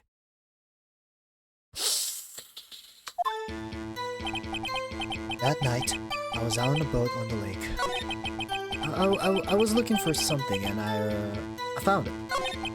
So quietly, I slipped the boat back into the rental shop dock. Then, just I was thinking about going home, I heard this bang. I looked out over the lake, but I didn't see a boat. So after I heard that single gunshot, I went home. Well, Nick? It was a pretty wishy-washy testimony, wasn't it? I guess I should just start working on the contradictions. Sorry. I wish I could be more helpful. I could call my sister. I wish I could call my sister. That night, I was out in the boat on the lake. I was looking for something, and I found it. So I quietly slipped the boat back in the at the rental shop dock. Then, just as I was thinking about going home, I heard this bang. I looked out over the lake, but I didn't see a boat. So after I heard the single gunshot, I went home.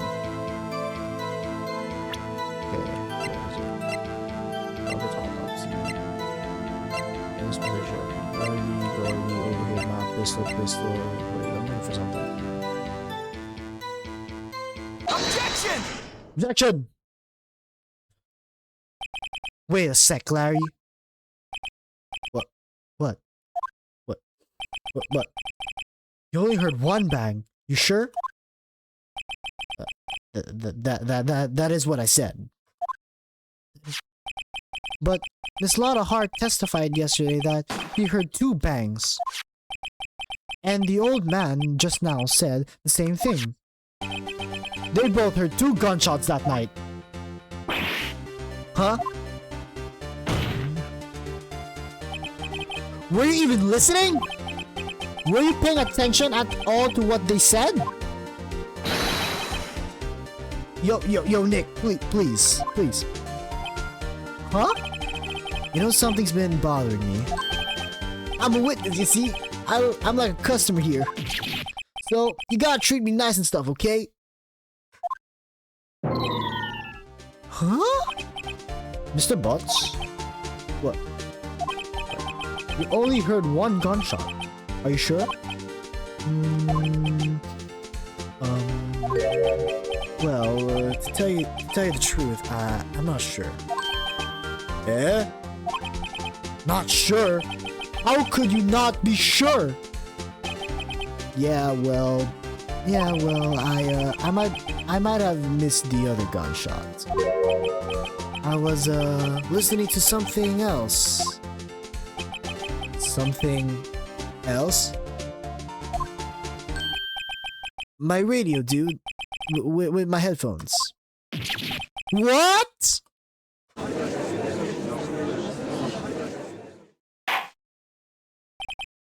Order, and stop that booing. Mr. Butts, you were listening to the radio with your headphones. Yeah, so what? That's a crime? I listen to my radio. Everybody listens to the radio. What's the big deal? Yeah, what's the big deal? Mr. Von Karma, your opinion? Waste of time. I do not accept this witness, nor his shoddy testimony. Well, Mr. Wright, should you continue his testimony? No, continue. Your Honor, please allow the witness to continue his testimony. Nothing is more pitiful than a lawyer who doesn't know when he's lost. Very well, Mr. Butts. Please give your testimony and be sure to include details like your radio. Right, leave it to me. I wouldn't if there were any other way out of it. To me.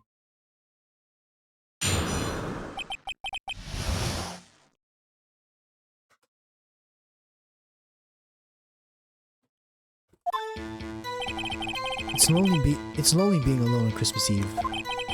That's why I was listening to an all request show on the radio, see? I was listening to it real booming loud like. But I'm sure I heard that gunshot. I remember exactly what DJ was saying when I heard it too.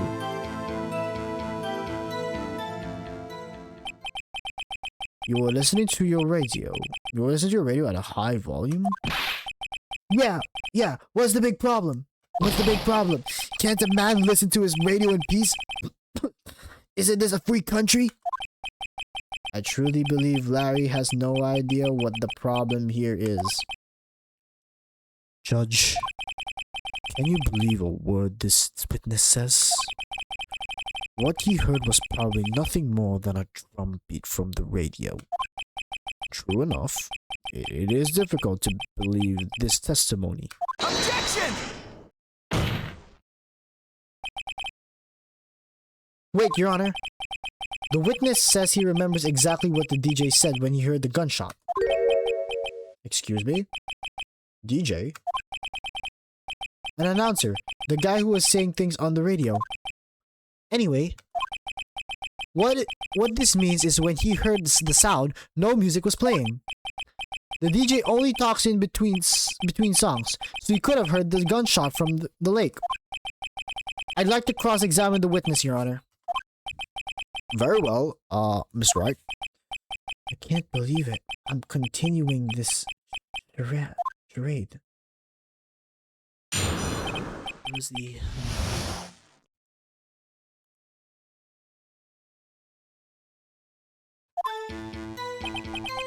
It's lonely being alone on Christmas Eve. That's why I was listening to an all-request show on the radio, see? I was listening to it real booming loud, like... But I'm sure I heard that gunshot. I remember exactly what the DJ was saying when I heard it too. What did she say? Mr. Wright, please cease this pointless questions. What possible good could knowing what a radio DJ said do us? Indeed, Mr. Wankama has a point. I'll allow the question only if you see some reason why we should care.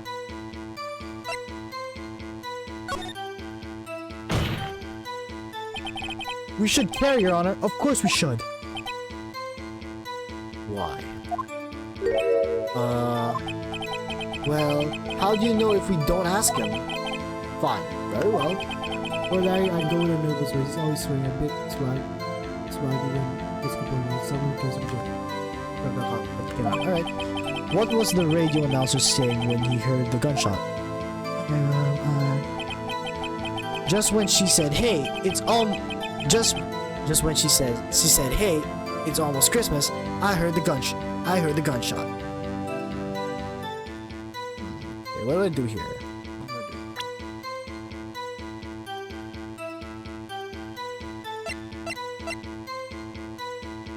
Lake photo? Maybe the lake photo. Objection!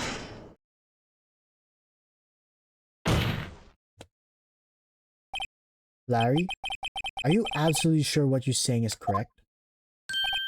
Huh? Huh? What's with that face? You look scary, dude. Hey, if you're trying to scare me, hey, if you're trying to scare me, you better know I don't scare that easily. I mean, is something the matter with Mr. Wrights? Your Honor, did you hear what the witness just said? The DJ said, hey, it's almost Christmas, when he heard the gunshot. Indeed, and almost Christmas means it wasn't Christmas. Do you realize what this means? When he heard the gunshot, it was still Christmas Eve. That would seem to be the case, yes.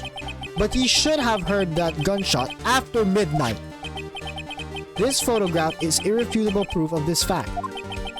Let's see what time was on the photo taken when the gunshot triggered Miss Hart's camera.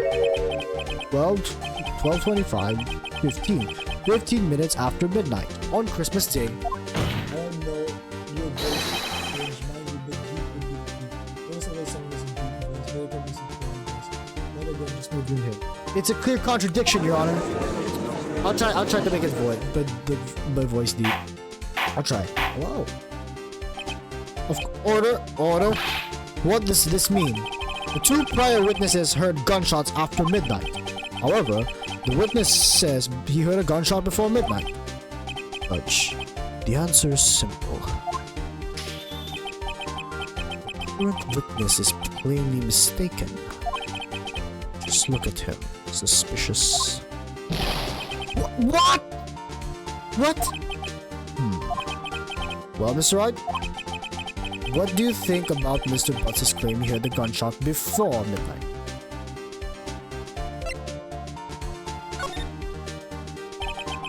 Larry's not mistaken, Your Honor. No problem. Just images in my canon suggest since you mentioned the desire of receiving such again. Since you. Huh? Wait, hold up. But no problem. Just images in my canon head and suggestion since you mentioned that the desire of receiving such again. Sincere suggestions. Thank you. Alright. I'll try. Intriguing. I assume you mean you have evidence of this wild claim. Is that better? Show me evidence there was a gunshot before midnight. Only evidence there was.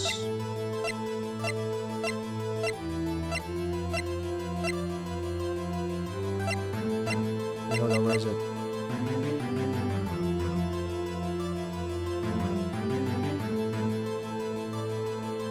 Where's the second lake photo? I don't know if I have that. Here, second lake photo.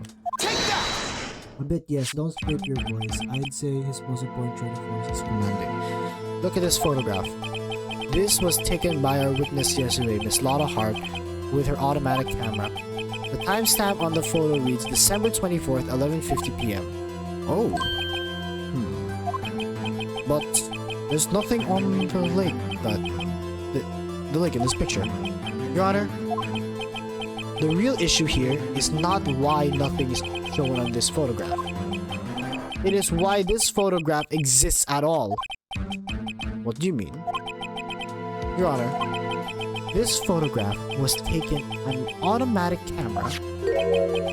That camera was set to go off in the response to loud noises. Ah. Right. there was a loud noise on the lake at 11:50 p.m. That is why this photograph was taken. In other words, when Larry heard that gunshot, it was most definitely still Christmas Eve. Indeed. It would seem that that is the case. Then, where does that leave us? I mean, look,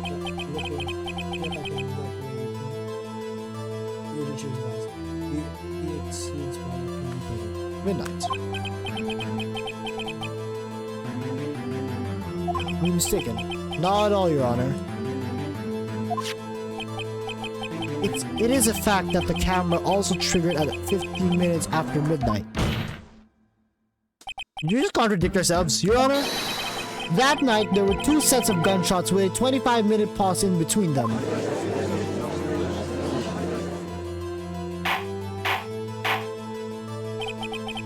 Why would this be? Don't be fooled, Judge. Don't be fooled, Judge. That camera was set to respond to loud noises. Yes? That camera set. There is no proof that the loud noise at 11:50 was a gunshot. Why the witness could have sneezed triggering the camera. Hey, my nose was clear that night, man. Clear! Mr. Wright, there's no turning back now. Can you prove that the loud noise at 11:50 p.m. was a gunshot? Please show the court evidence if you have any. I think it's... Wait, weapon fired 3 times, the bear and his hand. Take that! Oh, fuck. This is my evidence, Your Honor. The murder weapon? Something about this pistol was bothering me, Your Honor. Both the witness who testified yesterday heard 2 gunshots. However, the murder weapon was fired 3 times. When then was the last shot fired? Only now have I realized the truth. That 3rd shot was the shot Larry heard just before midnight.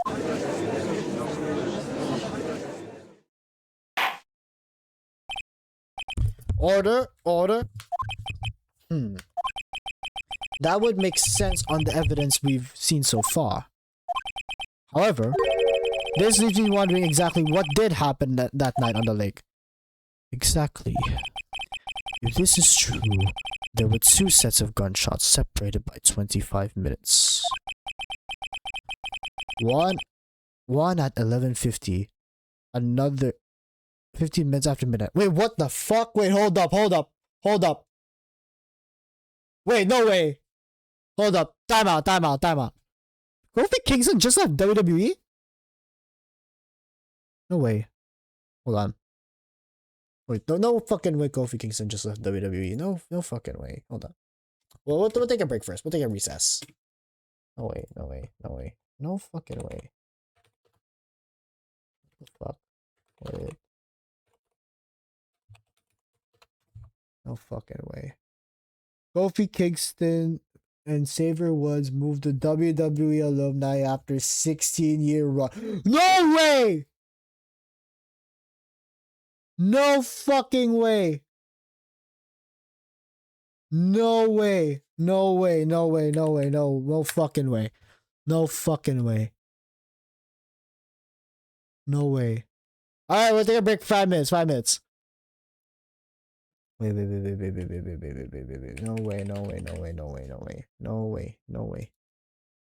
No way.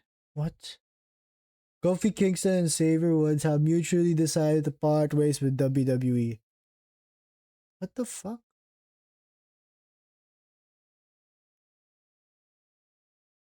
Yep, it's official, guys! The Raw Tag Team Division's dead! It's official! Damn, what the fuck? Wait. Also here. Huh? There was JC Mateo and Tongaloa. Wait, what? Tongaloa?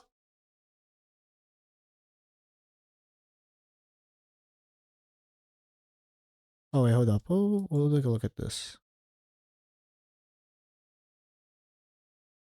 And did that strain your throat?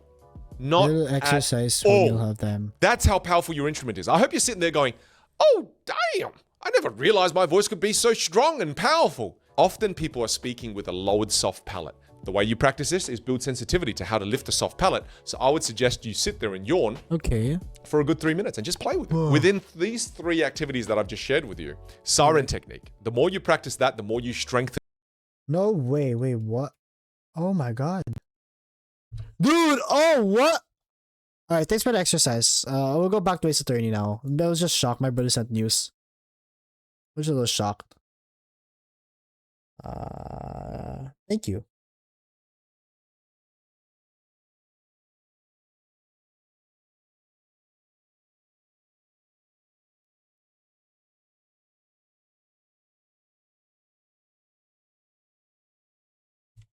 Alright, we'll go back to Ace Attorney. Why fuck. Why, I ask you? Why? Why? Uh-oh. I better think of something quick. Wait a second. Gunshots separated by 25 minutes. Ah! What's wrong, Nick? I have it! I have it! It's like stretching but with your voice. Alright. Huh? Remember, the case with the steel samurai? Huh? Yeah. Huh? Yeah, of course. I remember. The murderer in this case had the same idea as the murderer in that case. What do you mean? Maya, Yes? if we don't figure out this now, we'll never overturn Edgeworth's guilty verdict. I've got a hunch, and I'm going to run with it. Right. I mean, is this safe? Dave, we've already gotten a guilty verdict. We have nothing to lose. You just watch and let me know if I say anything that sounds fishy. You just oh wait, why are you reading the girl voice? You just watch and let me know if anything fishy, okay? Right, Nick. Your Honor. Yes, Mr. Wright. The second testimony just now has been cleared up this entire case.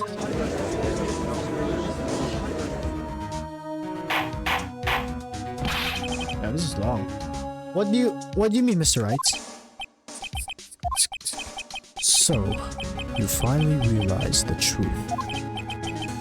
There can be no other murderer here than Miles Edgeworth himself. Wrong, Von Karma. A man was shot that night, but it wasn't Edgeworth who did the shooting.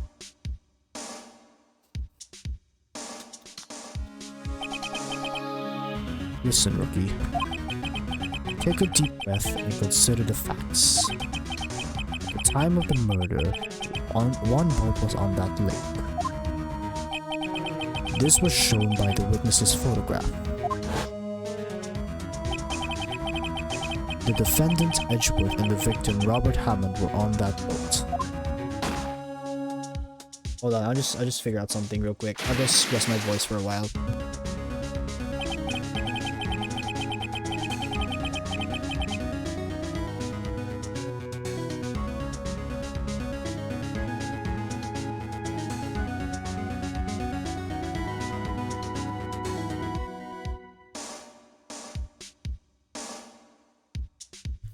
There was a gunshot fired on that boat, and Robert Hammond. Also something for later. Hold on. Fine. I like this video. Your voice is your most powerful. Okay, I like the video. Hold on, I like it.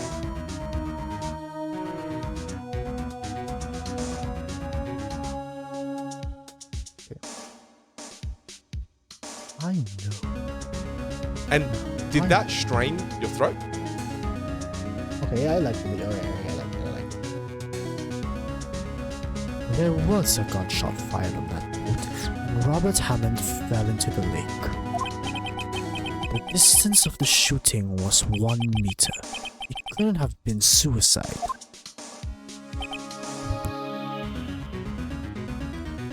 Well, okay, that was bad.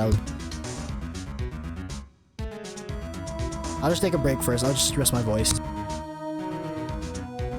Sometimes a headset goes a long way. Yeah, no, you're not interrupting. You're not interrupting. You're all good. You're all good.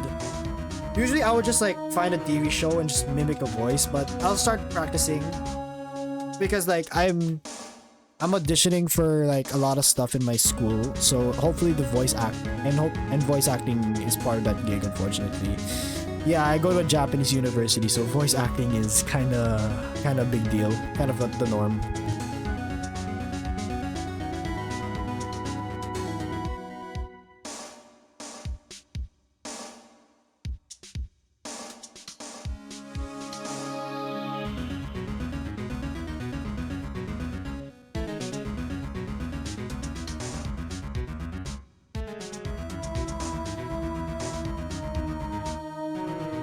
Well, what the fuck did I? Oh shit. Well, the guilty party has to be the other man on that boat. I admit it. It is hard to imagine any other possibility. Yes, but this assumes that the victim was shot 15 minutes after midnight. What do you mean by that, Mr. Wright? We have photographic evidence of the time of the shooting. The timestamp on the photo says 12:15. And again, I'll just start around on the pickle. You feel strain in your voice, and honestly, it's musical quality. It is bound to have few voice changes. But Larry heard a gunshot 25 minutes before that. Robert Hammond was killed then, 25 minutes before the shot on the lake. That's the only way Edgeworth could be innocent.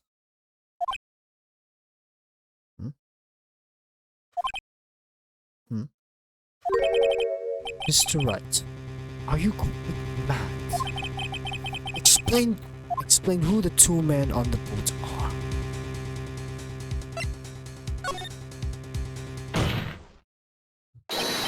Of course, it was Edgeworth and the murderer.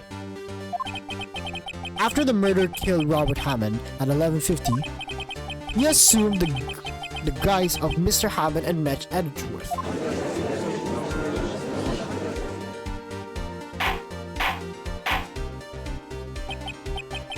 What? Are you serious? Yes. Edgeworth won't tell us why he went to the lake that night. However, I have a hunch. That night, Robert Hammond called Edgeworth to the lake. Now, Edgeworth didn't know what Robert Hammond's face was that well. That's why he didn't suspect anything when the murderer took Robert Hammond's place. I'm not sure what you make of all of this. I don't even understand what he said.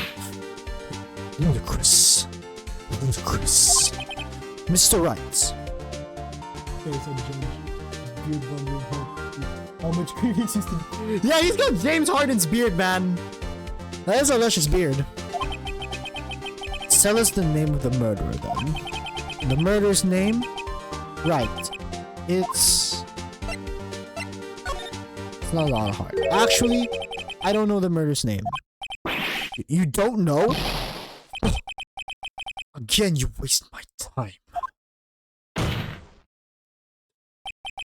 I don't know because he never told us. The murderer is the caretaker of the boat shop. That old man. At 11:50, he was the one who killed Robert Hammond. The caretaker of the boat shop? Where did he do this? There weren't any boats on the lake then. Why would I have to go all the way out on the lake just to shoot someone? May I suggest that the real scene of this crime was not on a boat? What? Well then, where did the murder take place? Show the judge where the murder really took place.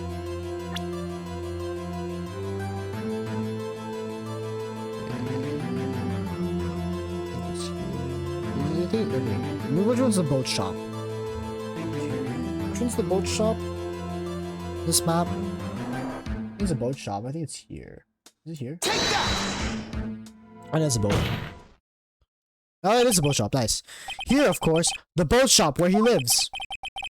That way, he could meet the victim without anyone seeing him. Do you have proof? Do you have proof that the boat shop was the scene of the crime? Recall Larry's testimony, if you will.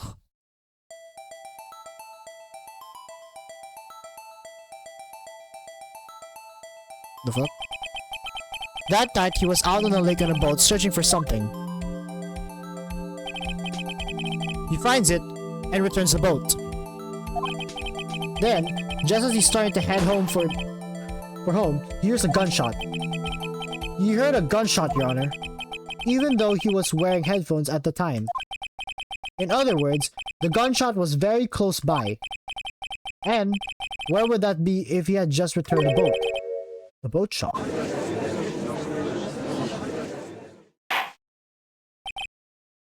Mr. Wright, what happened at that night on Gourd Lake?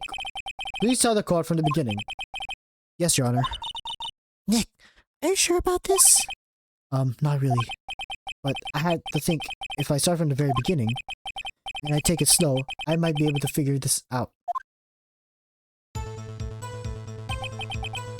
That night, the caretaker of the boat shop called Robert Hammond to his shop.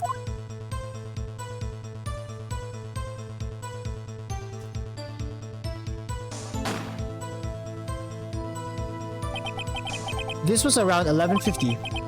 That was when the gunshot Larry heard was just fired. After that, the caretaker put Robert Hammond's coat. He became Robert Hammond. Then, he got on the boat with Edgeworth and went out into the middle of the lake. Then, who fired the pistol on the boat, Mr. Wright?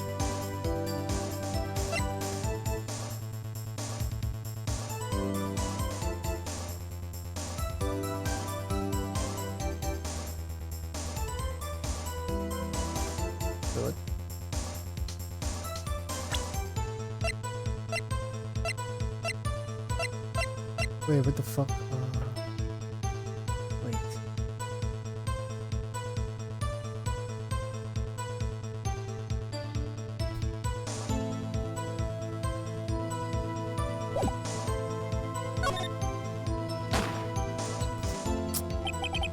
Of course, it was the murderer who shot the pistol. He shot twice. Both missed Edgeworth on purpose. Wait a minute. Yes. Why would he shoot twice if he didn't mean to hit him anyway? Details. Know this, Mr. Wright. The moment you run out of explanations is the moment you lose. Tell us why the murderer had to fire twice. I believe he shot twice to create a witness, Your Honor. Create a witness? The murderer lifts his pistol and fires one shot. Then ensures that anyone who heard the shot would look at the lake. Indeed, Miss Hart did exactly that after hearing the first gunshot. Next, the murderer waits a bit and he fires again. Then,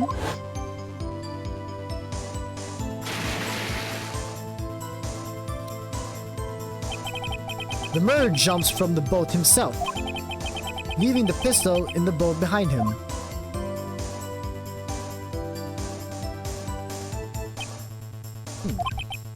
I see. Someone looking from the edge of the lake. It would appear that one of the men on the boat had shot the other. The murderer didn't know about the automatic camera, of course. That's why he shot twice to draw attention to the boat. Once you realize that, everything falls into place. The boat shop caretaker swarmed back to his shop. Then he put Mr. Hammond's wet coat back on the body and threw the body into the lake. This is what happened, Your Honor. These are events that transpired that night on Gourd Lake. Is it just me or the judge looks like what's his name? The guy in Invincible? The leader of the Coalition of Planets. Hold on, what's his name again? Let me look it up. Leader of from Invincible. I forgot his name. Yeah, the judge looks like Thaddeus from Invincible. You see that, right? Does the judge look like Thaddeus? Yeah, the judge looks like Thaddeus from Invincible.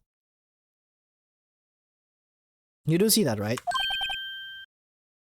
Bailiff, bring out the witness from before. The boat shop caretaker, quickly.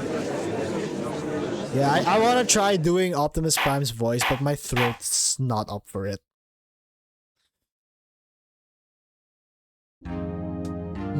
Add a beard and I can see it. Like another beard?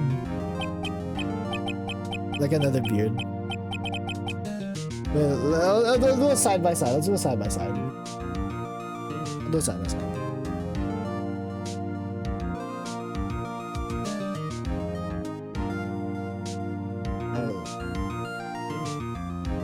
Yeah, I think we just... Yeah, here you go. You can't see it that well. I'm trying to point at the camera.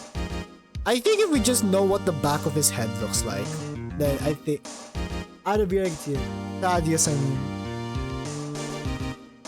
This is what Thaddeus looks like. He just has a longer beard. Here, this is what he looks like. Thaddeus.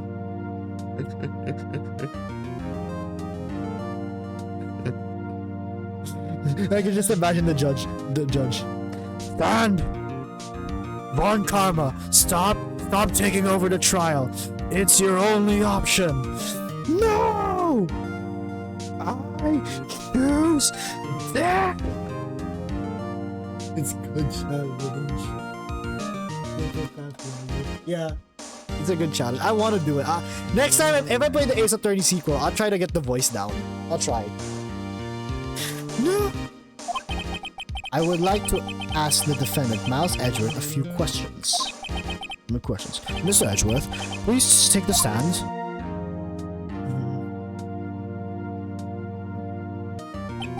Mr. Edgeworth, you heard what the defense has said. Yes. Well, why did you go to that lake that night? What Ryder said was mostly correct. Astonishing so, actually. Yes. Several days ago, I received a letter. The letter was signed Robert Hammond. He asked me to come to the boat shop by the lake at midnight on Christmas Eve. He said he had something very important to discuss with me. Something important? Something important?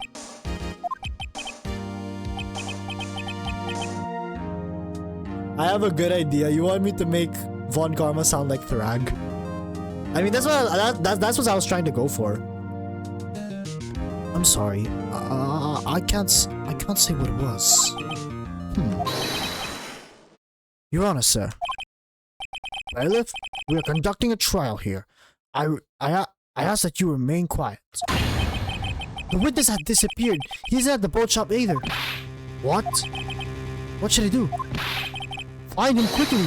We cannot allow him to get away.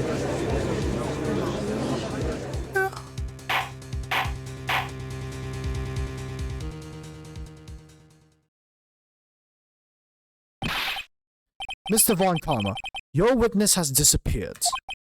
The search warrant has already been issued. And that says Tony J. May he rest in peace, another legend. I'll take a look at it. I'll take a look at it.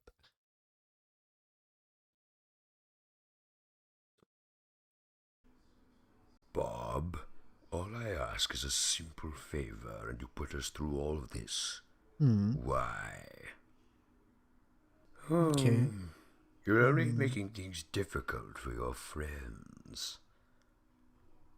I remember, yeah, I'll check it out later. But like, I remember when I was trying to find a voice for Von Karma, the first thing I thought of was Thranduil from Lord of the Rings, because that's usually my go-to when I do like menacing characters. So yeah, like him and Thrag So basically, I just tried to mimic Lee Pace's voice.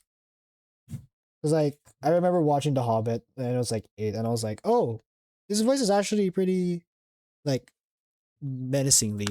So like when I did the previous playthrough of Ace Attorney, that was like the main source of inspiration for the voice.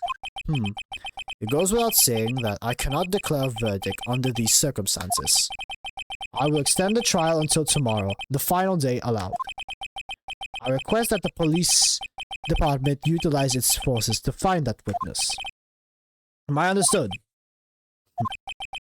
One more thing. Just who is that boat shop caretaker?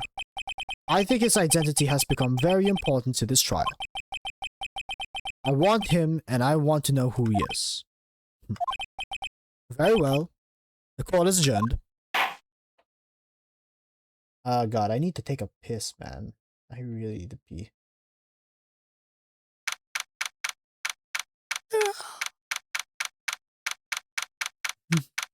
Defendant lobby number 2.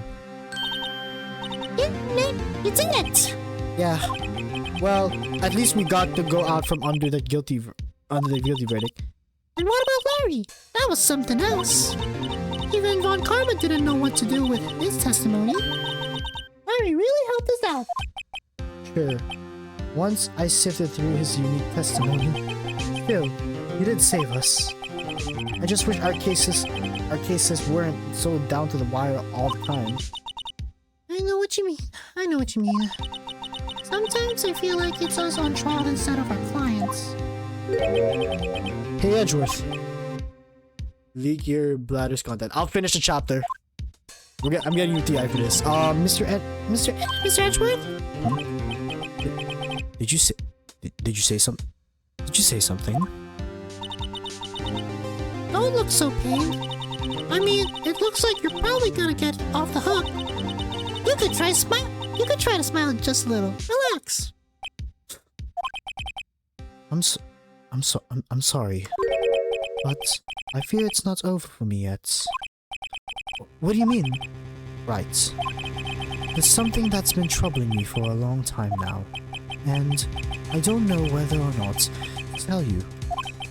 Edgeworth. No. There's so little time left. I want to tell you to get it off my chest, but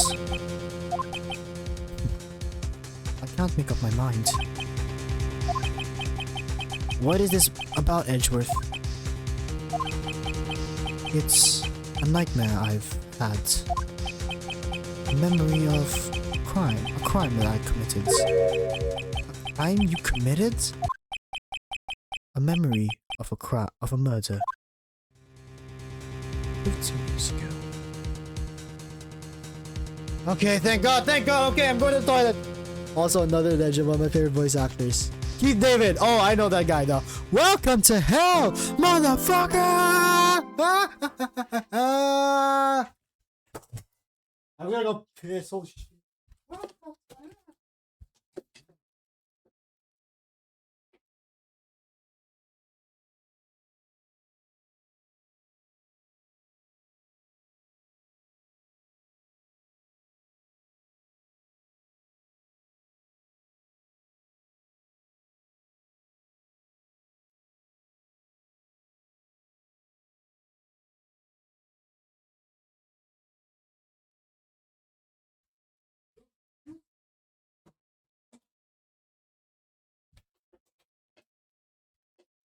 I mean, I currently live in.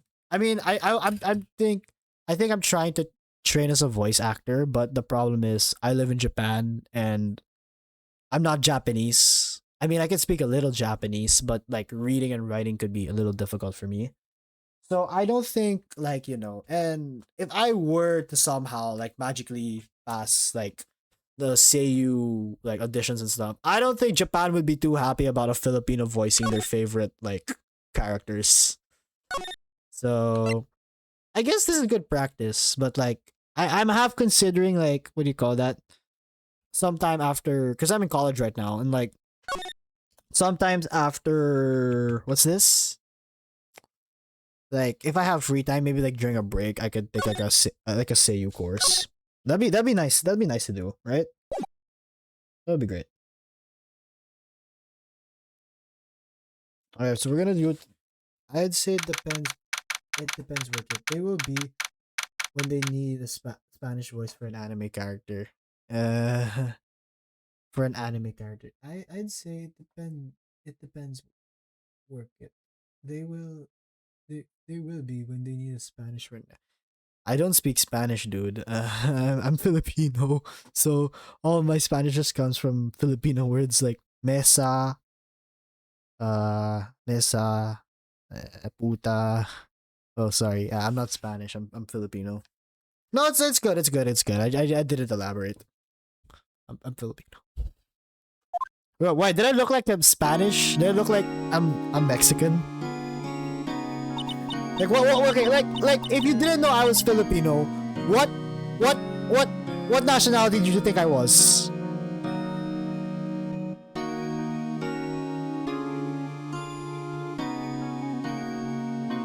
The tan sadly betrays my conception.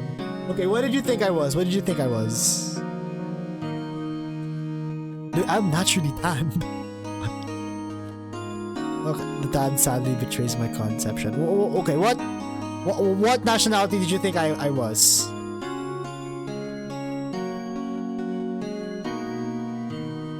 Like, be honest.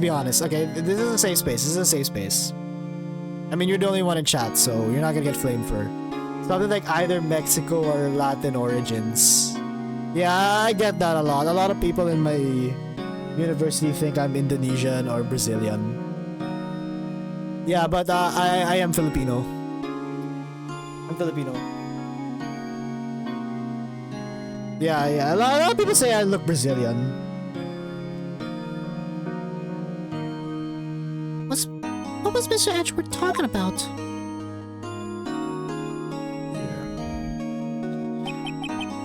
A memory of a crime that I committed. Yeah, Brazilian. Yeah, I can see it. Yeah, hold on.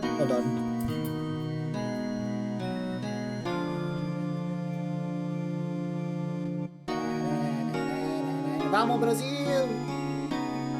I actually play football in my spare time, so yeah. Yeah, I'm excited for the World Cup actually. So if you could drop a follow and maybe on Twitch, like that'd be nice because I plan on streaming the World Cup and I'm not yet an affiliate. But I hopefully I want to reach affiliate status before the World Cup. Me, I'm French, so I can't be mistaken for any nationality. I don't know. Maybe you can for like a Belgian guy, like. Who else speaks French? Memory from Melza. I'm French. Oh, nice to meet you. You really think Mr. Edgeworth killed? I don't believe it. Not Edgeworth. That tan is the average tan, you know. Yeah, that's true. Some painful memory has been troubling him recently, so I couldn't pass Brazilian.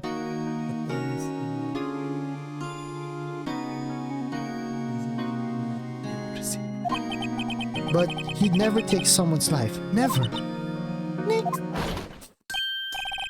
Yo, how's everyone doing? What do you think of my performance today? I'm swooning in the ass, huh, Maya? Swooning? Me? Oh, yeah. I do remember feeling faint. Right on. Tell me the truth. It was like love at first sight, right? Yo, she's 17! She's 17! You can't be saying that to a 17-year-old. You can't be saying that to a 17-year-old. Larry, you can't say that to a 17-year-old. No. No. You can't say that to a 17-year-old, man. Fucking hell. Right, Nick? I can read French, so...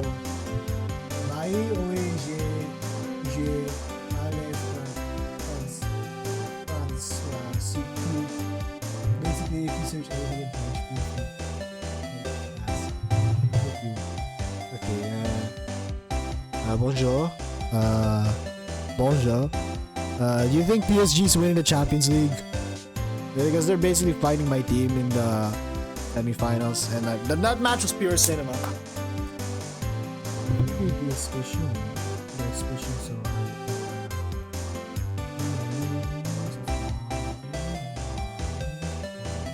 That's like the only French I know.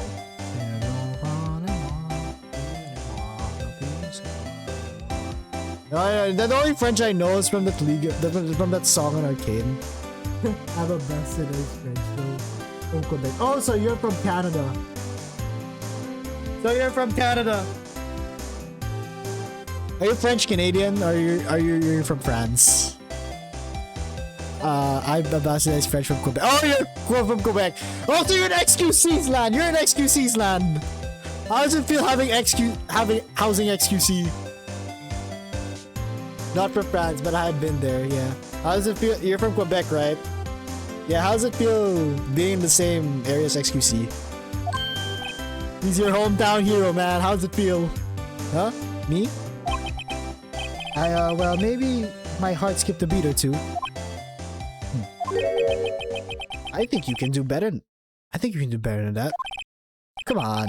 I saved Edgeworth in there, dude. Edgy. You guys should be bowing before me! Yeah! Bow before your hero! The fuck?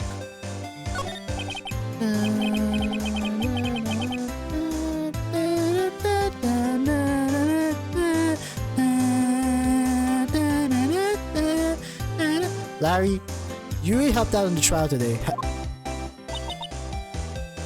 Well, Quebec is honestly, I envy many French which speak the French much better than we do, and much more political awareness in general, and have much political awareness in general. Yeah. You do. If you weren't there, Larry, I'm sure Mr. Edgeworth would have been found guilty. In France, that is, yeah.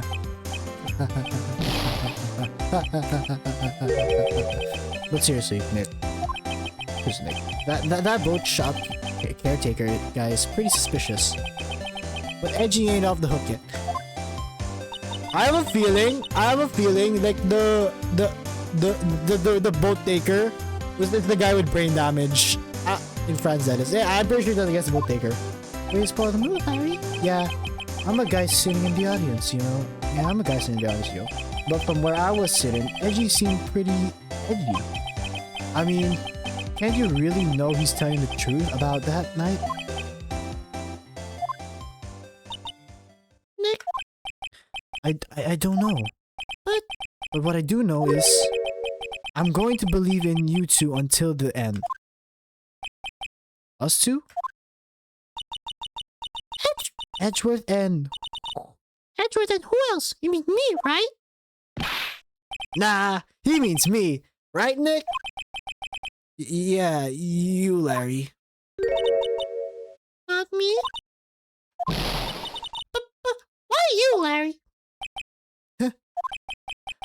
Actually, yeah. Why me, Nick?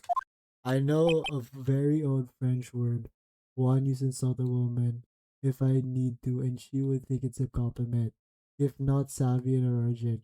French have this beauty of deepness and variety. Yeah, I have a French friend, actually. Yeah, I have a French friend. Yeah.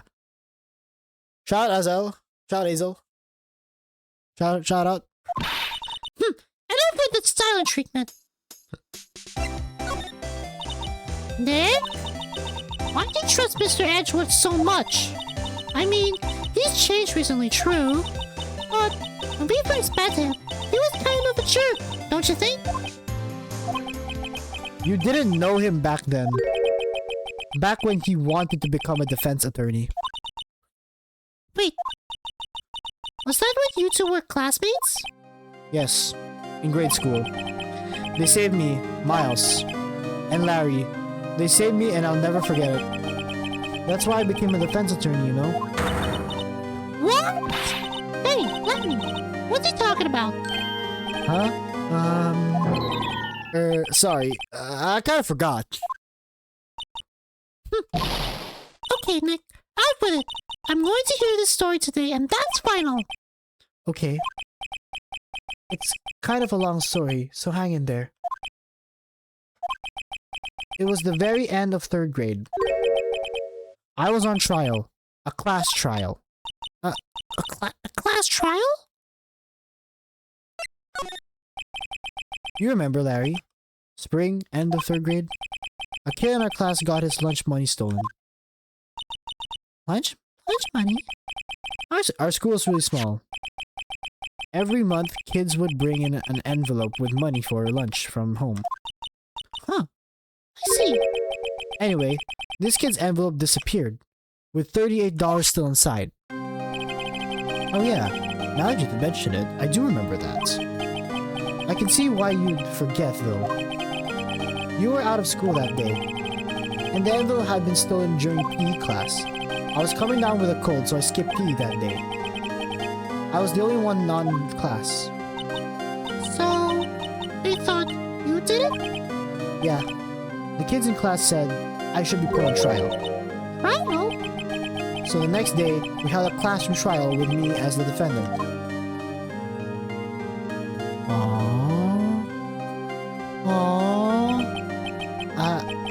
I didn't do it. I didn't do it. Guilty! He did it! Guilty! It was you! Thief! Give me my money back, just admit it! You can't hide the truth! Tell us the truth! We're not gonna play with you anymore! Yeah, and no borrowing my eraser!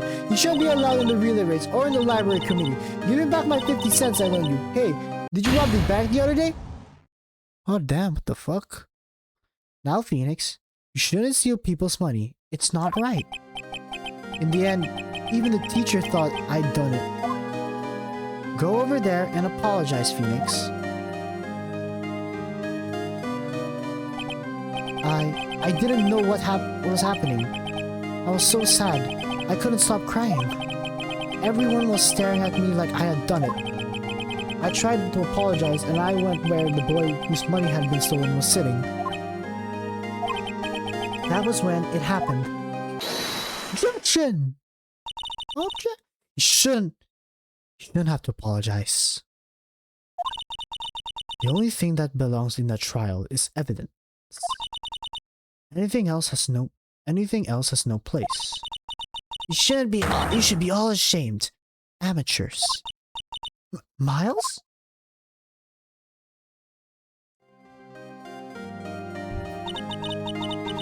It wasn't you who stole the money. It wasn't you who stole the money, was it? No. Then you shouldn't apologize. Everyone in this school's been shouting you did it, but no one has any proof. That is why, Your Honor, the boy is innocent. That's why, Your Honor, the boy is innocent. But Miles, it was your money that was stolen. Yeah, he did it, he's the one. We don't need proof. Make him say he's sorry. Why don't you all just shut up? Oh, wait, Larry said it? Shit. This is how it's everybody's ganging up and picking on one person. Just think how he feels. He said he didn't do it, so he didn't do it.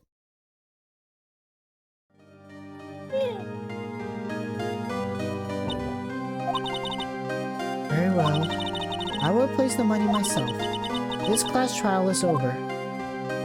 Did I ever find the culprit? Hold up. Did I ever find the culprit? That's how it happened. After that, the three of us were the best of friends. Wait, who stole the money? Wow. I had no idea. Yeah, I had no idea either. I mean, I forgot. That's when I learned what it meant to be alone. Totally alone without a friend in the world. You did a good thing, Larry. Yeah, well, I was just lucky that I took the day off from school. If I had been there, they would have thought I'd done it. So, I took it kind of personally, see? When something smells, it's usually the butts. Anyway, Edgeworth and I talked after the class trial. That's when I heard his father was a defense attorney. I remember his eyes would shine when he talked about his father. I'm going to become a defense attorney, just like my father. Well, I forgot the British accent. Hold up. I'm going to become a defense attorney, just like my father. A famous defense attorney. Then a few months later, he suddenly transferred to another school. The EL6 incident. Right. I'm not sure, but the transfer probably had to do with his father's death. That's so sad. It was several years later when I heard Edgeworth's name again. There was an article about him in the newspaper. The headline was something that dark suspicions of a demon attorney.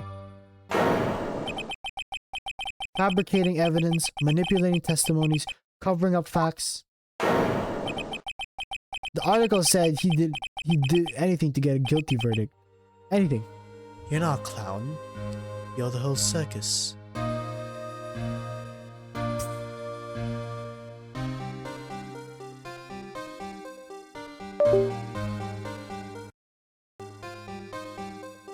Not again! I'll do it again. Your Honor, you're not a clown. You're the entire circus. But why? What happened? I mean, that's not the Edgy I used to know at all. That's what I thought too. I tried to get in touch with him. I don't know how many times. He never replied. I guess he didn't want to see his old friends. I couldn't just drop it though. I wanted to meet him and learn why he had become who he had became. That's when I decided. Wait, you told me? That's why you became a defense attorney? To meet Edgeworth? If I was a defense attorney, I knew he had to meet me whether he wanted to or not. In court, Edgeworth believed in me, and I believed in him. It's alright, Phoenix. I suffer from this compulsion too. He's in pain, and no one's on his side. I'm the only one who knows the real Edgeworth. I'm the only one who can help him. Whoa, Nick. So this is why you helped me out for free? Yes. I helped you because I believed in you. Except I don't remember saying I'd do it for free. Aw, Nick. We have to save Miss Edgeworth if it's the last thing we do, okay? Right. Very well, maybe. First, there's that rental boat shop caretaker. We need to find out who or what he is. I'd settle for who. I guess I can clean out some of this evidence I no longer need. Okay, let's go.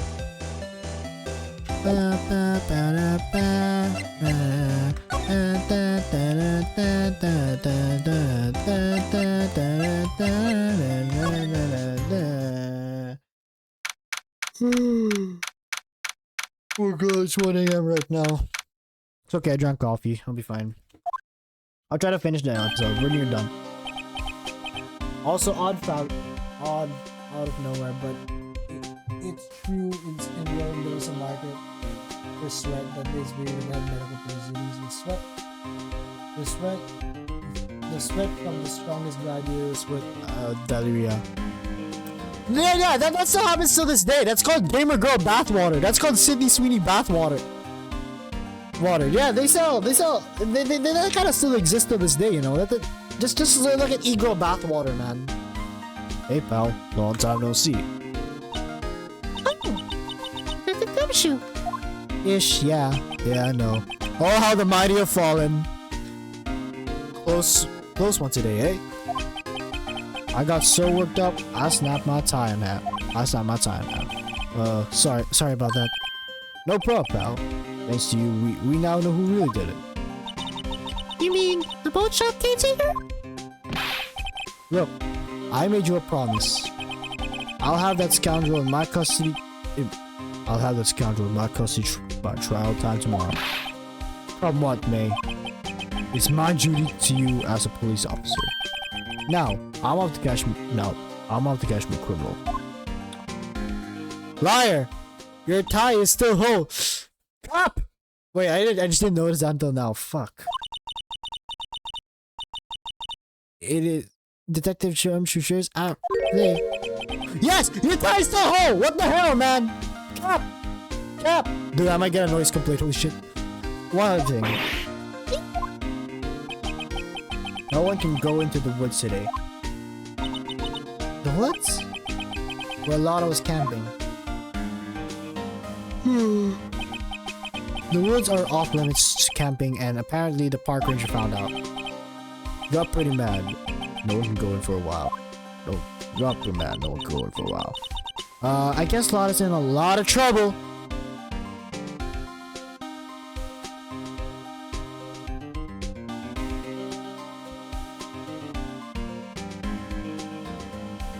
Are you a Mega Man, Rock Man fan?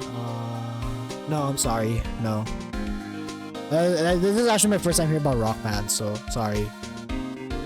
I guess Lotta's in a lot of trouble. Maya, get out! Get out! Get out now! That joke sucks! Anyway, I'll see you tomorrow. I'll see you tomorrow. Oh, fucking piece of shit. Okay, so how are we gonna get in the... We're gonna get in... Boat rental shop. Public beach. Huh? The steel eyesore is missing. Eyesore? Looks like the hot dog stand is closed, too. I guess Larry's too busy worrying about Mr. Edgeworth to show up for work.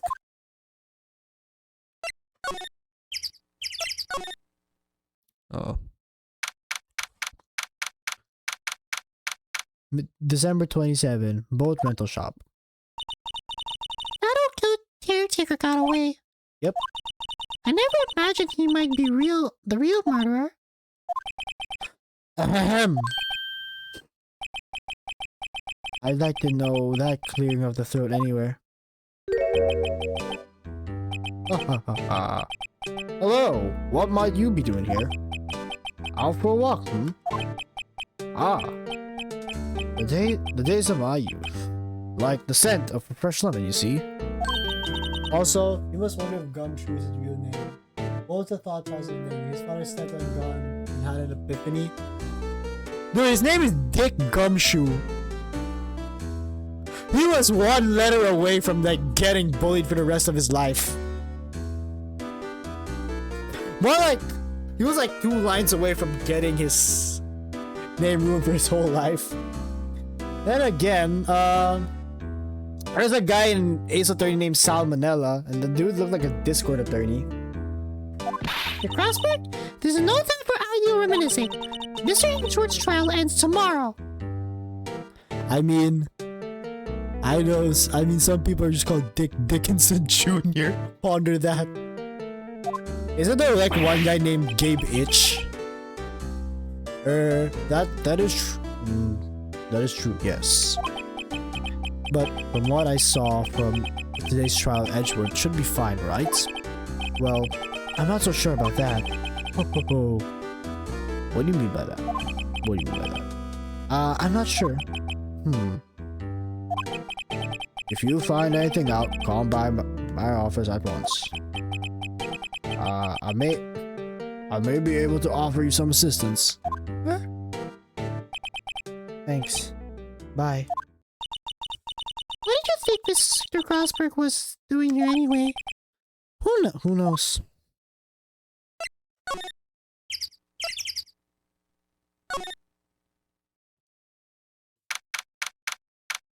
December 27, caretaker shack. Nobody's home.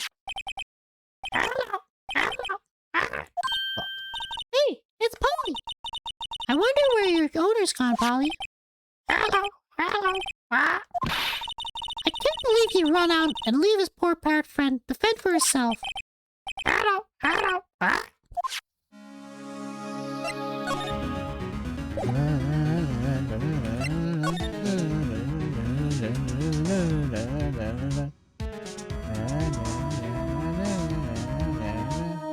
What's this one? Don't people usually put pictures of fish up on the wall to post about them? Yeah, I guess so. You mean pictures of fish they caught, right? Right. But don't all the fish on the wall here look puny? Well, you know what they say. You should have seen the one that got away. There's like my ex. There's some like girlfriends. Those ammo cookies so he'll stop spawning. Why do I feel like we're having two different conversations here? Here we go. Everything's cold. Looks like he didn't turn the heater on. I guess he hasn't been back here since the trial. Let's just save. Hold up. Let's just save. That reminds me. Polly here knows the number to the safe, right? Yeah, that's right. Polly, what's the number to the safe? 1, 2, 3, 8. Let's open it, Nick. Come on. I'm sure there isn't any money. I'm sure there isn't any money in there. Aww. But hey, he keeps it locked, right? So there must be something of value in there. I'm not so sure. Okay, Nick. Let's see what's in there. I guess there might be a clue or two. The only thing in here is a letter. Letter? Aw, boring. There's no name for the signature on this thing. It's handwritten in very precise and clear letters. Get your revenge on Miles Edgeworth. Edgeworth? Nick? Why's Edward's name beyond that? How should I know? I'm going to read the whole thing. Get your revenge on Miles Edgeworth. It also says, this is your last chance. Now, the time to get revenge on the two men who ruined your life. The rest of the letter goes on to describe the murder plot in detail. How to kill Robert Hammond and frame Edgeworth. Hauling Edgeworth out to the lake, getting on the boat, firing twice. This is exactly what I figured out today in court. It's all in here in perfect detail. And thus, Phoenix was jailed from committing robbery. No objection could save him from a guilty verdict. Yeah, yes, yep, yep, we're going to jail. What do you think? Yeah, we broke in and entered and we trespassed. Yeah. We broke in and entered, we trespassed, we stole something from a safe. Yeah, we're cooked. Yeah, but knowing Phoenix Wright, you could probably get away with it. I don't know, but it looks like these are instructions for the caretaker. When he killed Robert Hammond and called out Edgeworth, he was following instructions. But who could have written that letter? And what does it mean to get revenge on Miles Edgeworth? Look, I don't know, okay? But one thing's for certain. This letter is an amazing clue. Letter from safe added to the court record. Oh, no, just say objection, and it usually works. If not, show your attorney's badge. Yeah. Also, like, it's kind of weird, but like, why is Phoenix Wright doing detective work? Isn't that Gumshoe's job?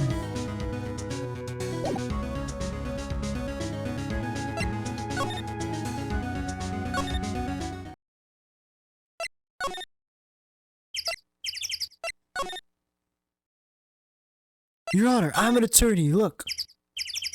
Objection! Fuck. Objection! You know, the gel slipping to his brain. Bruh, fuck it. Fucking no. December 27, Detention Center. Visitors room. You look as grim as always. Mr. Edgeworth? I heard the story about the class trial. Class trial? Class trial? What do you mean? What do you mean? You don't remember? No. No, I don't. Your lunch money was stolen, wasn't it? In 3rd grade? Lunch money? Oh. Right. Yes, I seem to remember something like that. Nick, I think you're the only one who really remembers. Well, it probably only really mattered to me anyway. Mr. Edgeworth, didn't you know? The trial was the reason Nick became a defense attorney. Ridiculous. Gee, thanks. That said, it does sound like the kind of thing you do. You haven't changed a bit, have you, right? So simple. To a fault, even. Well, maybe, yeah. I think you've changed too much, Edgeworth. Perhaps. Perhaps.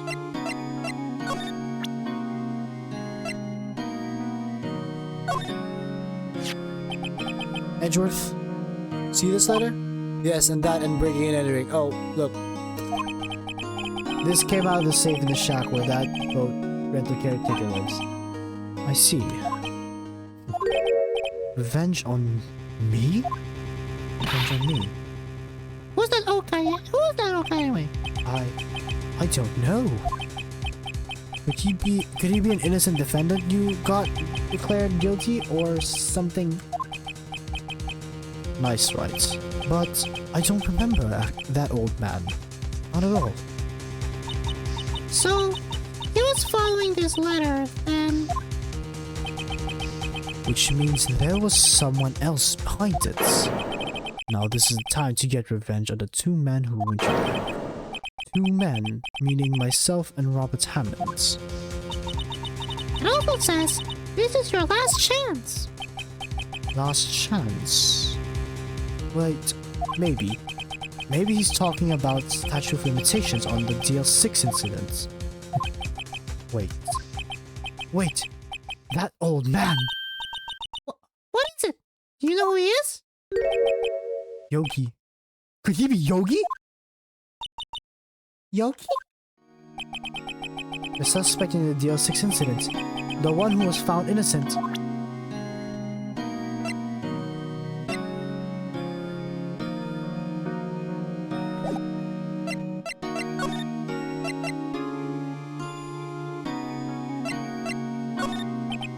Hey Edgeworth, why'd you become a prosecutor anyway?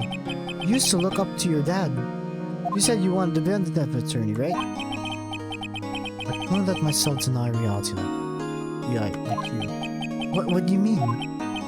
My father was taken from me, and you want me to defend criminals? I'm sorry, right, but I'm not that good of a person. The bear? That would explain a lot. Fucking Yogi Bear, man! He was after the... Yes, the man trapped in the elevator was my father. His name was Yanni Yogi. He had to be the shooter anyway, look at it. Yet, he was found innocent. That defense attorney got him off the hook. That would be Robert Hammond. On that day, 15 years ago, the three of us were trapped in that elevator for 5 hours.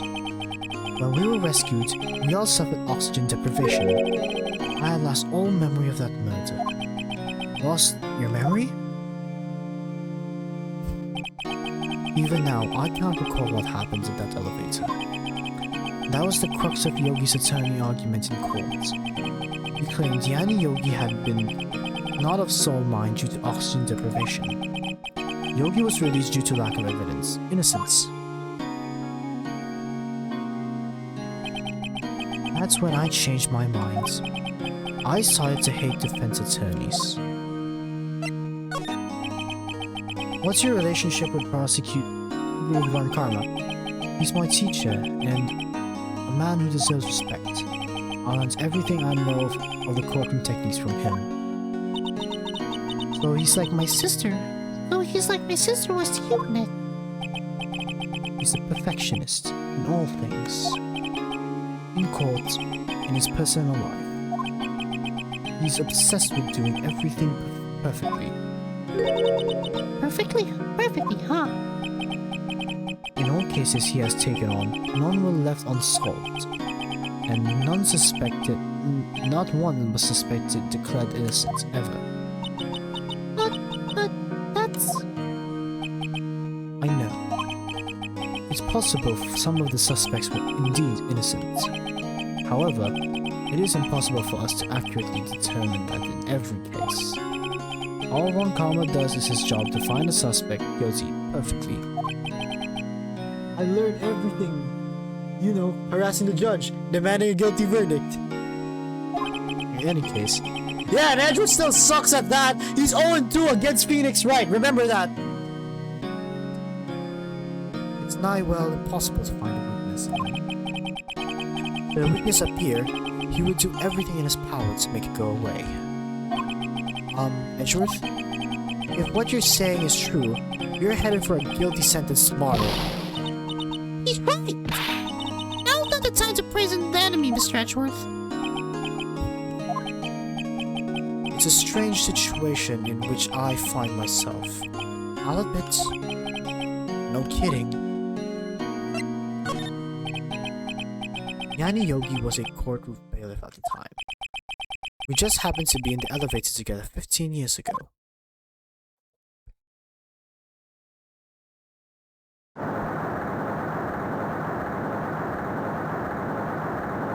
Perfect. The click was incredibly strong.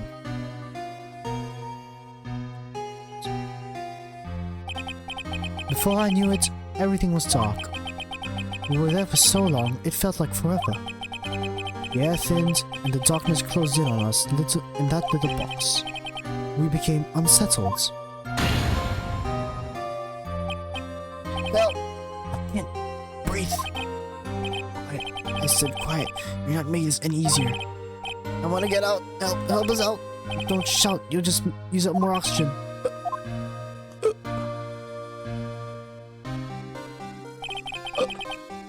That's all I remember. When I came to, I was in a hospital bed, staring at the ceiling.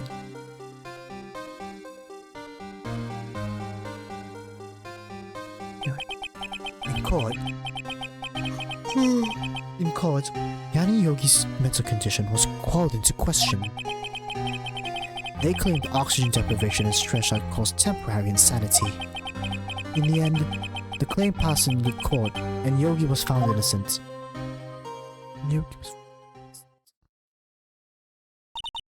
Huh. But isn't that strange? The song tells him to get revenge on Edgeworth. Why would he want to take revenge on you? Right. Yeah? There's something that has been troubling me these last few days. I didn't know whether or not I should tell you. You mean the nightmare?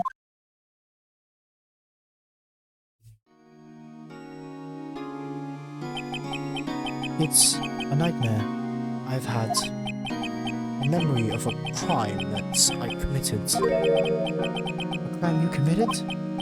A memory of a murder. What? I think the time has come to tell all. For the last 15 years, I've had the same dream almost every night. I wake up in a fearful sweat every time. What kind of dream? It's a dream about my father's killing in the dark. Roll the credits. Help!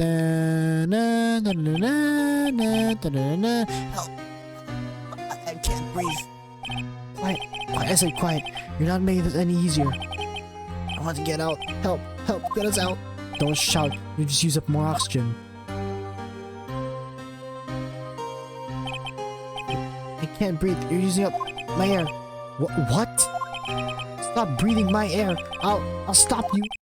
Ah! What? What are you? Stop breathing my air. No.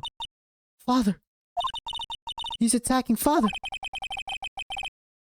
Then I see the pistol lying by my feet. I don't know if it was evidence from that day in court or the bailiffs. It's a daze. I pick up the pistol. Get away! Get away from my father!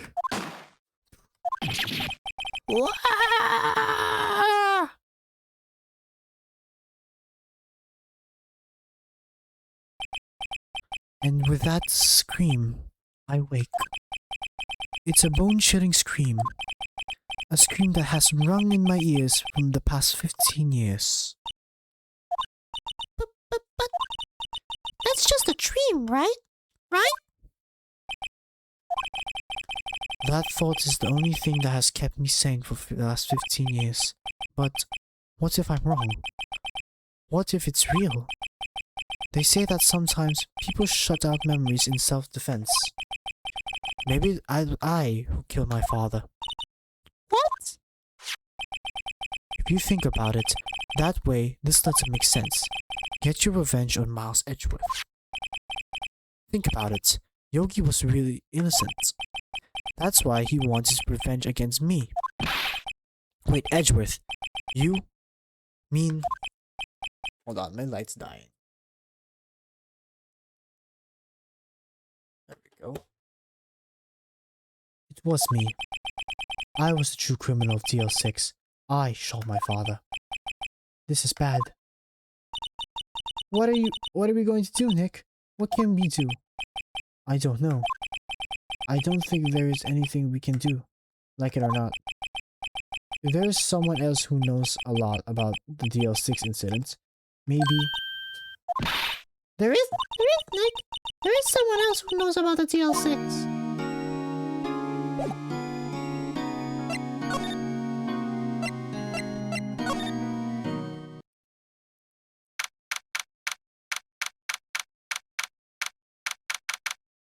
What? Mr. Grossberg. Ah, hello there. What's wrong? You look troubled. No kidding. I can't believe you're not. My. Just calm down and tell me what's happening. It's Mr. Edgeworth. He...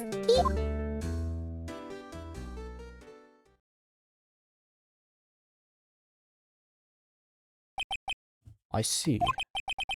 So Edgeworth dreamt he shot his own father. It's only a dream. Only a dream. I am you, Mustache. I am you, Mustache. It troubles me. I wonder. What? If that's the case, then why don't you look so troubled? Well... Also, consider this. Yogi quite certainly holds a deep grudge against Miles Edgeworth. So deep, he wants to frame him for murder. This leads me to surmise that Mr. Edgeworth's dream was not a dream, it was real. As you imagined, Miles Edgeworth threw the pistol to save his father. The pistol fired, and the deed was done. No. I don't believe it. Yogi was suspected of murder, and his career as a bailiff was irrevocably wrecked. Thus, he sought revenge on Miles Edgeworth. This was his last chance, of course, with the statute of limitations so close.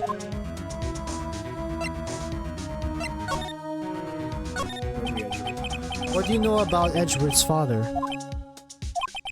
He was a defense attorney without peer. It sounds trite, but it's true. Well, he may have had one peer, now that I think about it. Your mentor, Mia Fey.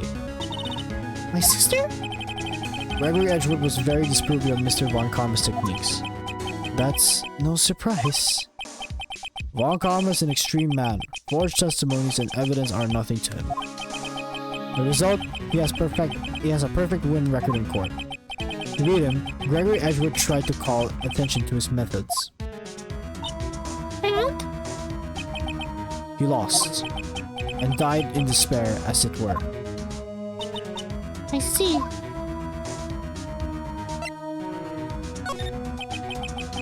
When Gregory Edgeworth killed the police called on a spirit medium. That was your mother, Misty Fey.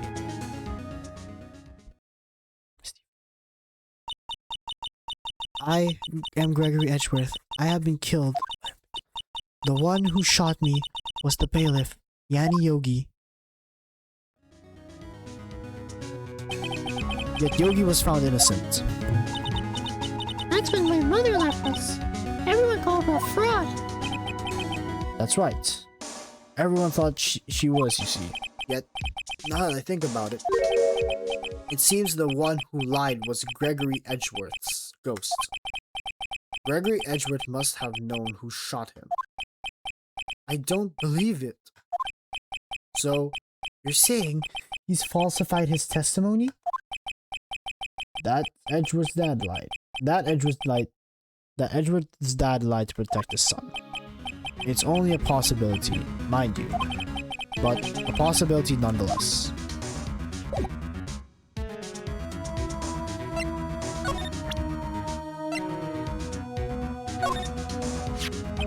Oh ho ho! So this is the letter. It does seem that Yogi was following this letter. When he killed Hammond, we demand a seance for the ghost to testify, Your Honor. Yes, we do. Why kill Robert Hammond? Hammond was a skilled defense lawyer attorney, but he defended his clients not for the sake, but for his own. Huh? His own sake? He never trusted his clients that one. The only thing he trusted was his own ability. But that is client found innocent, so why should it matter? Actually, my dear, it's quite different. He won that innocent verdict for no one but himself. Yogi was a free man, but socially, he was ruined. Huh? You'll understand soon. Enough. Wait. What is it? This letter. I've seen this handwriting somewhere before. A long time ago. A long time ago. Whose handwriting was this? You don't have any idea who wrote this.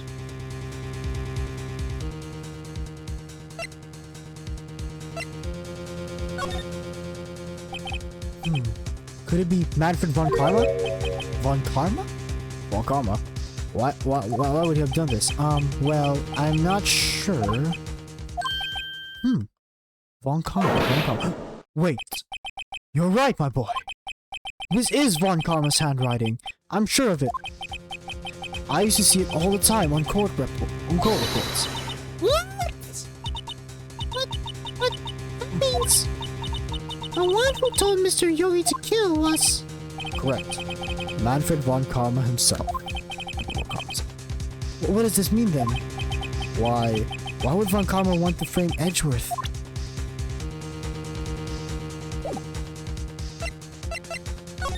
Okay, this is interesting.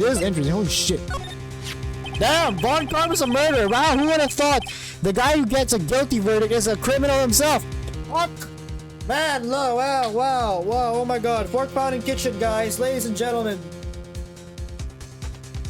If it truly was Von Karma who wrote this letter, then he would know the truth.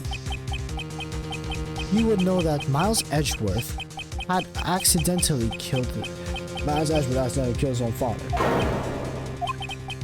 He'll say that as much tomorrow in court as I should think. He'll present the point until the court finds Miles Edgeworth guilty. Oh no. But how could Von Karma know about Mr. Edgeworth's past like that? Even Mr. Edgeworth thought it was a nightmare. That I do not know. Yet, I do know that Von Karma is both persistent and a perfectionist. He may be seeking to satisfy a grudge against Gregory Edgeworth by hurting his son. What do you mean? It was 15 years ago. Von Karma met Gregory Edgeworth in court, and Von Karma did win. But he didn't make it through the trial unscarred. What happened in the trial between Edgeworth and Von Karma?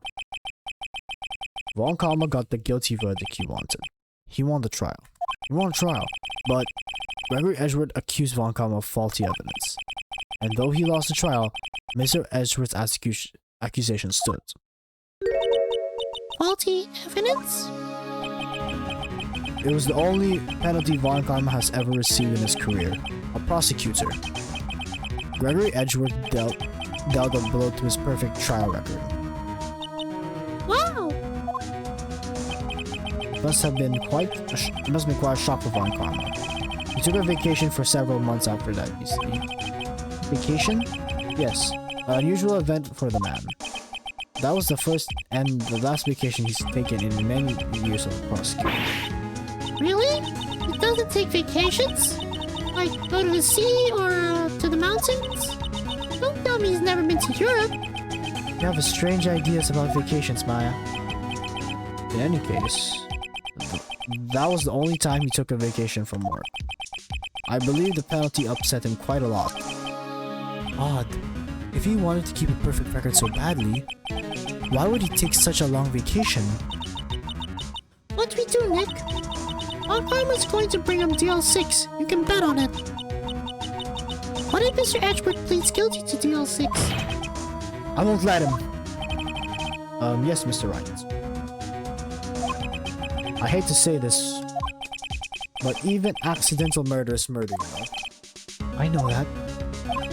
I just believe Edgeworth's innocent. I can't believe he'd kill someone. But Nick, Mr. Edgeworth admits it himself. His father must have lied to protect him from beyond the grave. I don't care. Also, if you want a good laugh, watch this app. It's basically an online server where people play Ace Attorney online, and how things are real. It has nothing to do with the story. But it's that funny. I'll check it out next time. I know he's not guilty. But I know I'm gonna be playing episode 5. I'll check it out later. Wait, I'll just...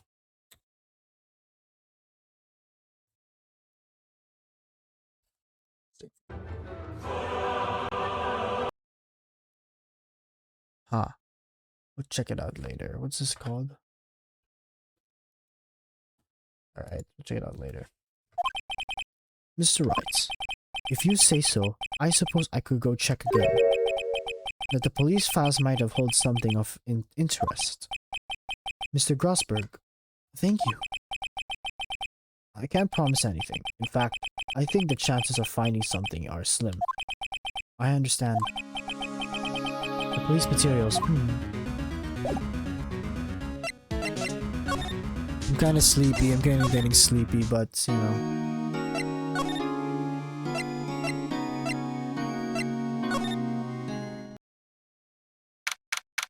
December 27, Police Department, Criminals Affairs. There's hardly anyone here. Everyone must have been out looking for the old guy, Yogi. Ah, it's you. I don't think Gumshoe will be coming back today. He's staying out late looking for someone. Sounds like Detective Gumshoe is pounding on the pavement for real. We were wondering if we could check out the records room again. Well, now I can't have just anyone wandering around in there. But I guess Mr. Von Karma's in there now anyway. You can go in as long as he's there. Von Karma? Yes, he just arrived actually. Von Karma's in the records room. Nick, let's hurry. You're the last thing.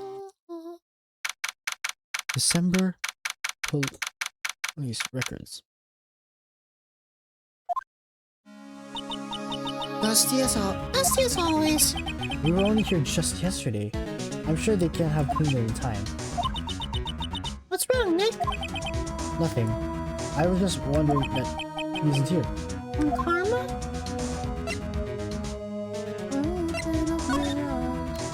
Wait, there's an open drawer. What the fuck? Huh?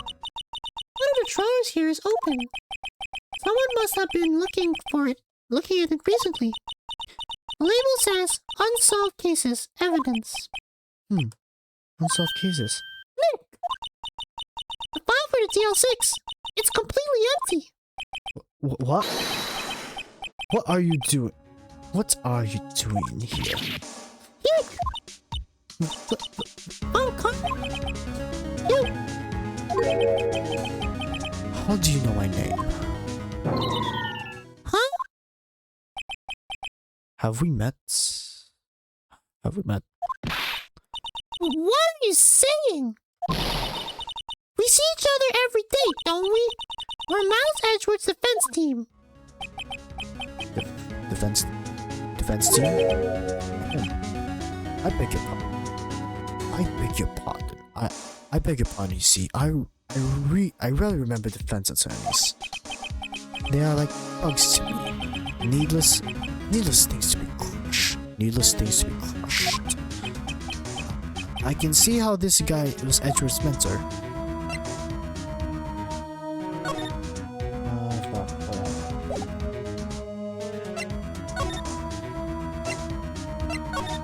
Edgeworth.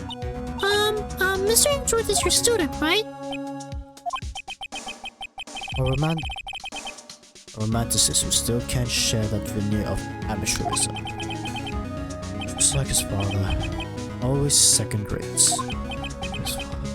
Mr. Von Karma, you had an axe to grind with Mr. Gregory Edgeworth, didn't you? Me? A grudge against a mere defense attorney. Why? Because he dealt a blow to your otherwise perfect trial record. So you did, but what I don't get is, why did you take his son under your wing afterwards? The son your most bitter rival. That, my dear attorney, is none of your business. That, my dear attorney, is none of your business. Tomorrow will be the last day of the trial. It's been a while since I have had a defense attorney last this long. Still, you will lose in the end. You will lose. Miles Edgeworth will admit his own guilt. His guilt of 15 years ago, you mean? You're quite the researcher. If you've done your homework well, then certainly you must understand. You know what Miles Edgeworth will tell the court tomorrow. We were right. So Von Karma is going to bring up DL6 in the courtroom tomorrow.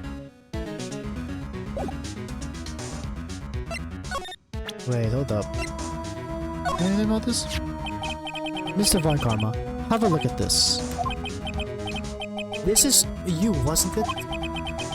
You instructed Yanni Yogi to commit murder. Yanni Yogi? How many years has it been since I heard him called by that name? He's a fool. He's a fool. I told him to burn it after he read it. So you admit? You wrote Mr. Yogi this letter? Yes, my dear defense attorney. Yes, my dear defense attorney. Thank you for taking the trouble to bring it to me. You saved me from a lot of needless hassle. What? What is that thing? A stun gun for self-defense, usually. Indeed. 600,000 volts will course through your body like a dog touching an electric fence. Did you get that from a Hassan Piker? 600,000 volts! I'm pretty sure that's how much volt went through Kaya's body. Man. Wow, man, Hassan's influence is really, really big. 600,000? Oh, don't worry. People don't die from it, usually. Now, give me the letter. No! No! Whoa! What are you?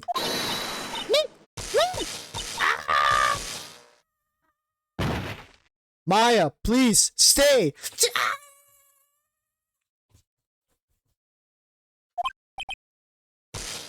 Maya?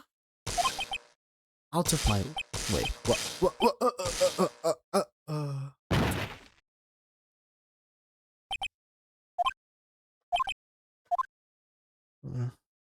Out of my way.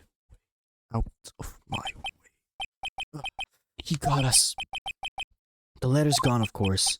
And he took the DL6 evidence. All of it. Back to having no clues. Wait. Maya jumped first. Maya! Is she okay?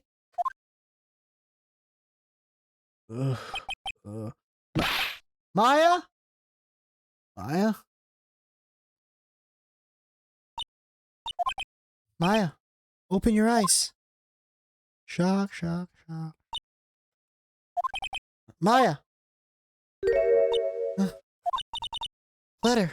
Did you take it? Huh? Oh, yeah. Are you okay? I couldn't stop him. I jumped as fast as I could, but one shot from that thing knocked me out cold. Knocked me out cold. I'm useless. I'm not as good as a lawyer or a medium. I can't even call my sister. Not even now when we need her the most. I wish I hadn't woken up.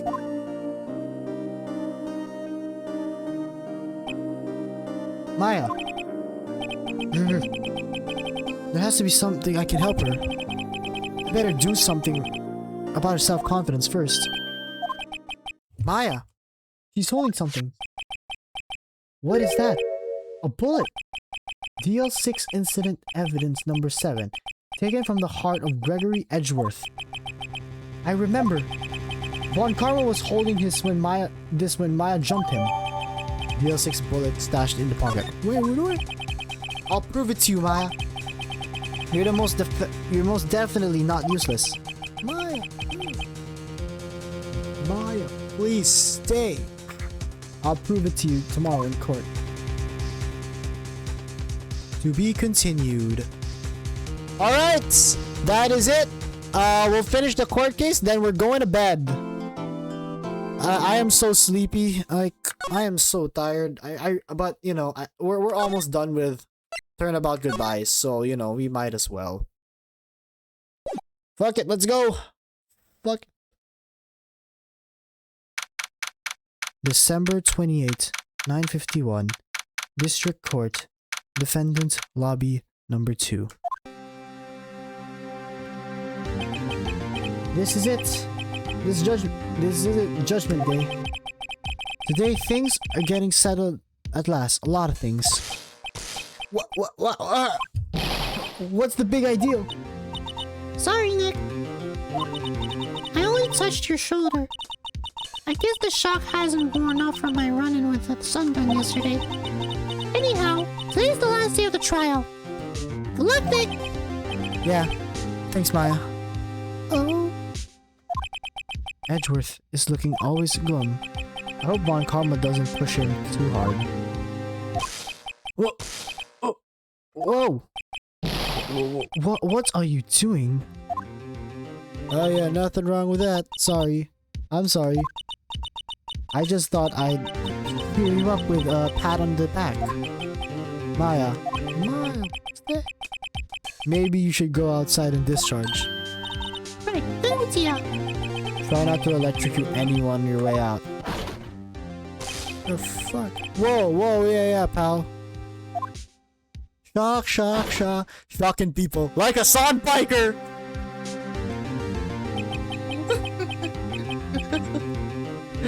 What's gone into that grill? Detective Gumshoe. Maya, please stay! Morning, Mr. Edgeworth. Good morning. Shock, my dog, I can't stop. Shock. How did it go, detective? I have no fear. As promised, I've captured our runway caretaker.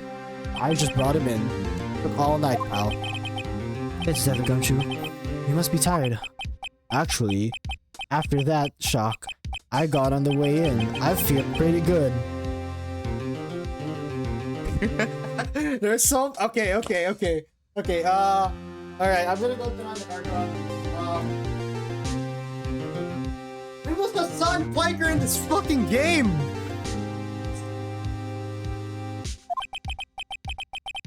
Yogi says he forgot his own name. But that has to be a lie. Why would he want revenge on Edgeworth if he couldn't remember his past? He does remember, and I'm going to prove it. America deserves 9/11, chat. Fucking, I'm sick. December 28, 10 o'clock a.m. District Court, courtroom number 3.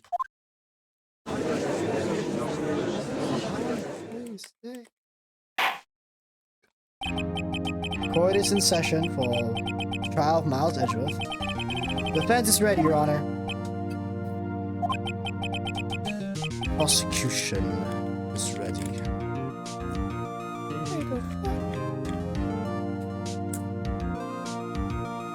Prosecution is ready.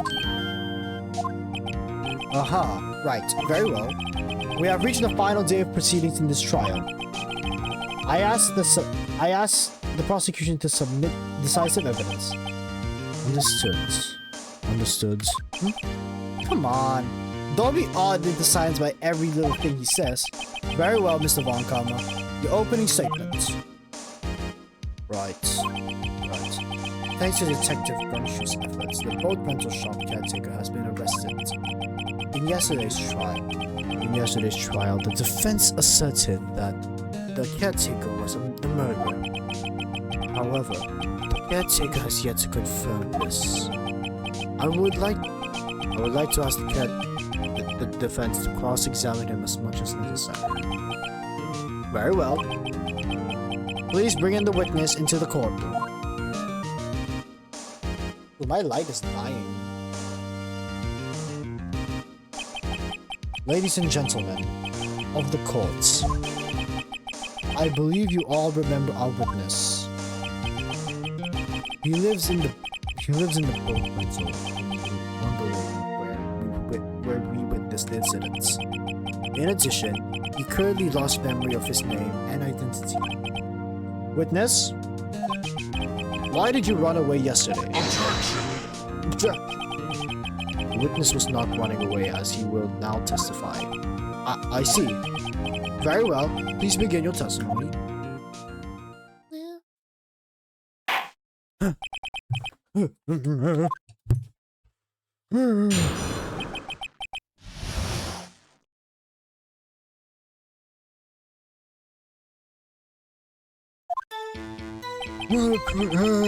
I'm really sorry about leaving yesterday like I did.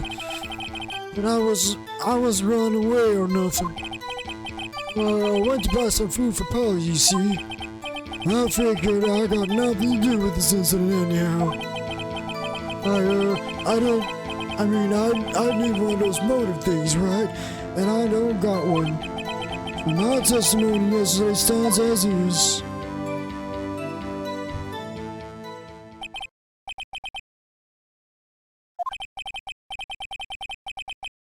Let's begin the cross-examination, shall we? He has to know his name. Yanni Yogi. You're Yanni Yogi, and I'm going to prove it. Cross-examination. Hey! While I left court. I'm really sorry about leaving yesterday like that I did, but I wasn't running away or nothing. I went to buy some food for Polly, see? I figured I got nothing to do with this incident anyhow. I need one of these motive things, right? And I don't got none.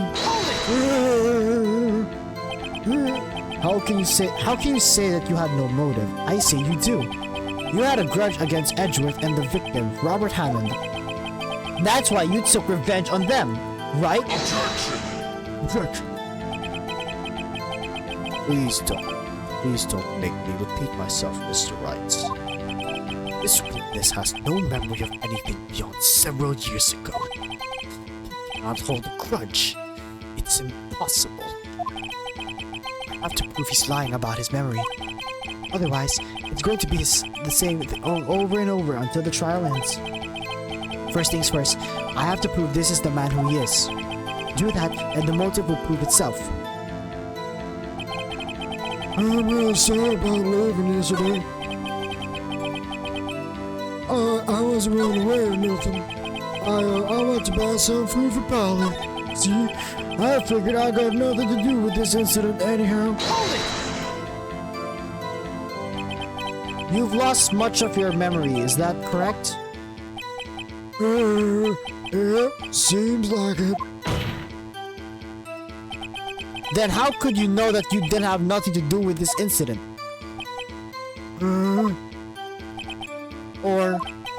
Or maybe you're lying about not having your memory, You know exactly who you are.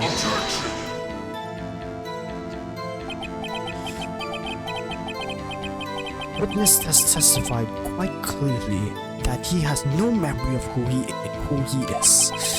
If you claim he's lying, then show the court proof. How am I supposed to prove what the old Congress had. That's impossible. I'm glad you come to your senses, Mr. Wright. Very well, witness. Please continue. Might I say something, Mr. Wright? Yes. Yes, Your Honor. You've been saying the same thing now over and over. You've been calling the witness' memory of the past or lack thereof into question. But does this really have anything to do with the current case? Of course, Your Honor. The witness has said he has nothing to do with this case and no motive. Both of these statements are lies!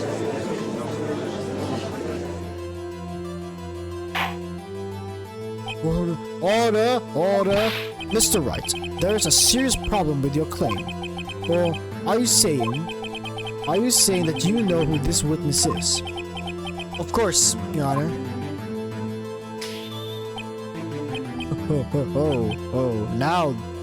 Now this is interesting.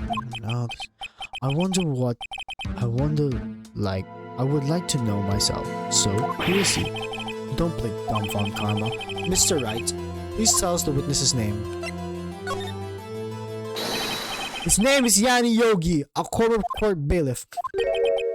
Yogi? That name seems familiar. Oh! Yanni Yogi? From the DL6 incident? He figures he's the judge. He figures the judge would have heard of it if it was such a famous case. But what does this mean? What does this mean? Your Honor, if this man is Mr. Yogi, then he has a clear motive.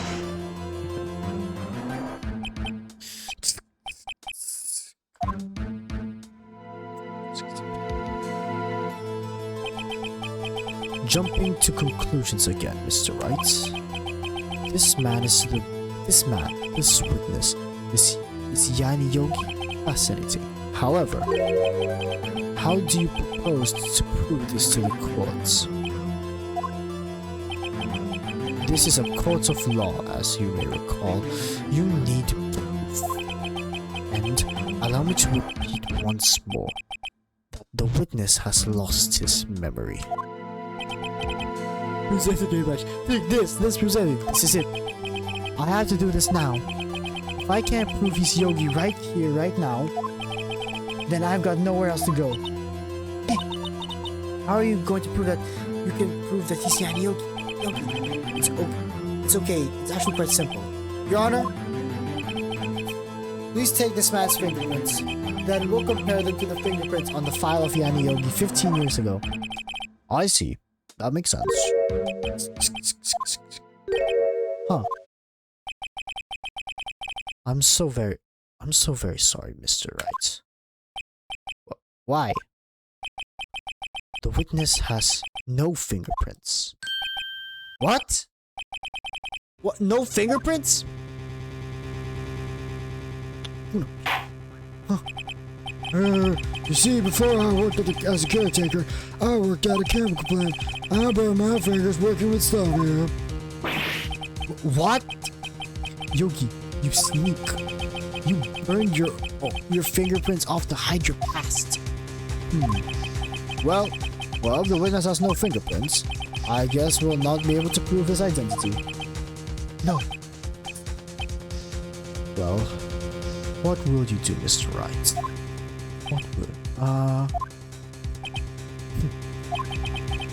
It seems that the case has been decided, no? Oh, that's not suspicious. That is very suspicious. No. I know what happened. I know everything. I just can't prove it.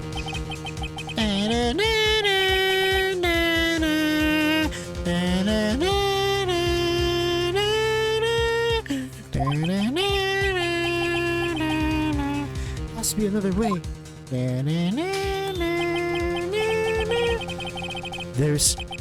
There's no one who can testify as to who this witness is. No one. What are you gonna do? I didn't even consider that he might have erased his fingerprints. What do I do? Well, Mr. Wright, Perhaps you'd like to cross-examine his parrot for a little comic relief, hmm? Yeah, very funny. You're a sore winner, Von Karma. Wait a second. Cross-examine his parrot? Oh, yeah, Von Karma shot himself in the foot.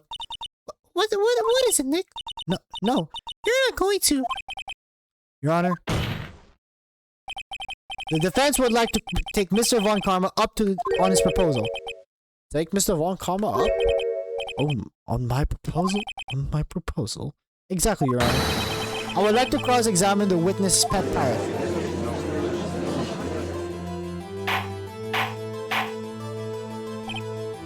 Order. Well, what do you think, Mr. Von Karma? Need you even ask? This is false. I object. Objection! Wait a second. You were the one who suggested I crossing out a parrot, Von Karma. I have a right to do as you suggested.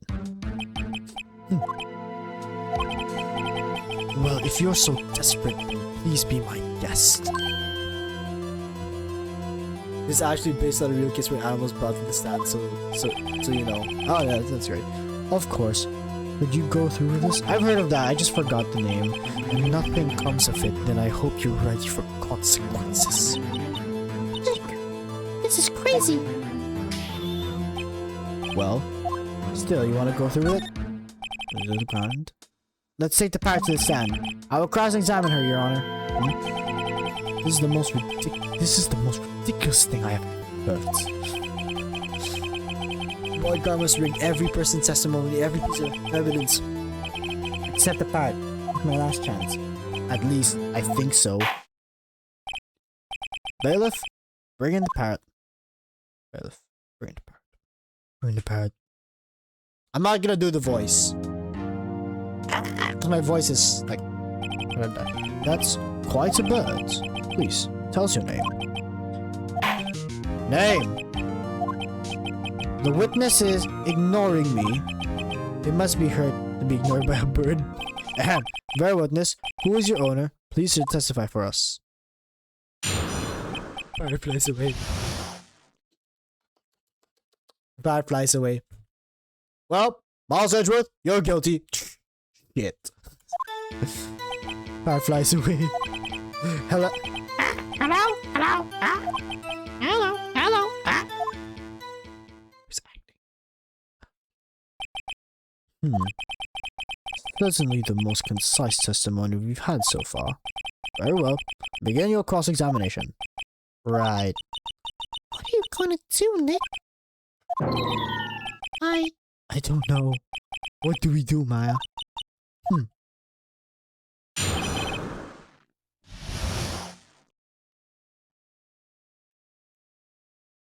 Who's your owner? Hello? Hold it! Parrot flies away. Witness, you can't just expect to say hello and expect us to get anywhere. I want you to testify. Maya, you talk to her. Right. What do I say? As I recall, 2 days ago... Polly, have we forgotten something? Huh? Don't forget the L6, huh? If I get Polly to say that here, that will prove the caretaker had something to do with the L6. Polly, have we forgotten something? Hello? Huh? That's not what you're supposed to say. Forgot something we forgot. Hello. Huh? Uh-oh. It's not working, Nick. Say it, but you won't say it. This is ridiculous. Why won't you say it? Something the matter, Mr. Wright? Wait. Don't tell me Von Karma expected this. He couldn't have retained that or could he? Did he train her not to respond when we asked if we'd forgotten anything?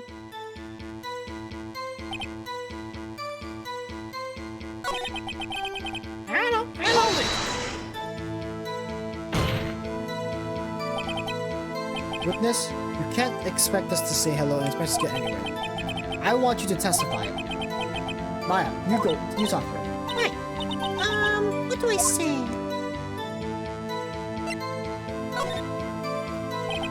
Maybe I should get her to say her name. Polly. Polly, what's your name? Polly. Mr. Wright, I think we've established that the pirate is named Polly. Does this have anything to do with the owner's identity?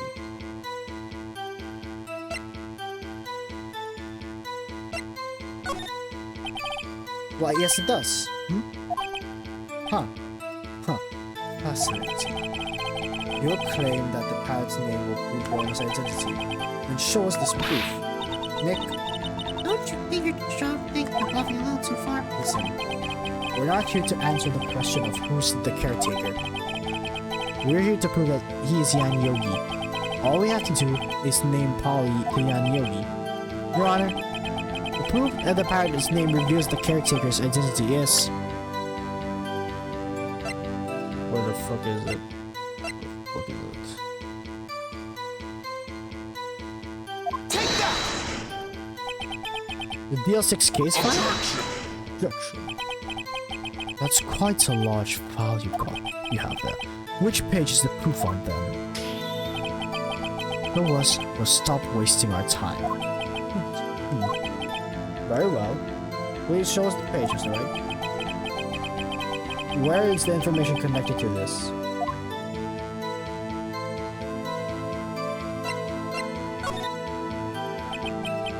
It's on the suspect data page. This page has all the information about Yani Yogi.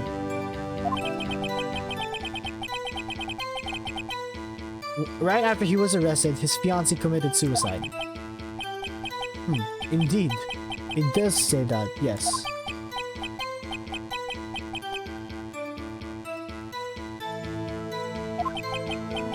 Polly Jenkins. Polly.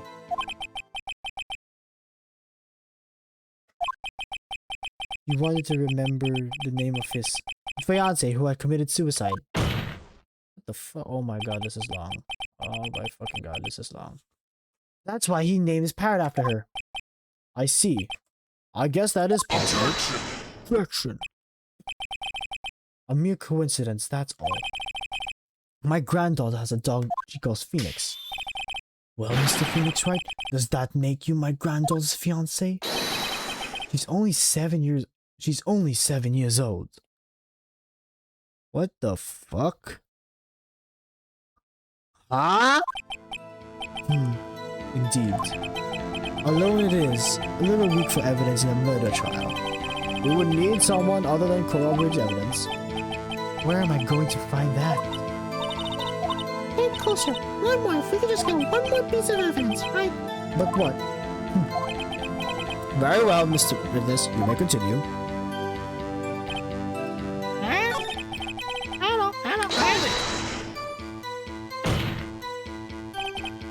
Witness, you can't just expect hello in this anyway. Blah blah blah. Fucking hell! My you talk to her. Right. What do I say? Maybe I'll get her in the same of the safe. Huh. The safe? Why? Let's just try to get her to say something, okay? Polly, What is the... what is the number to the safe in the shack?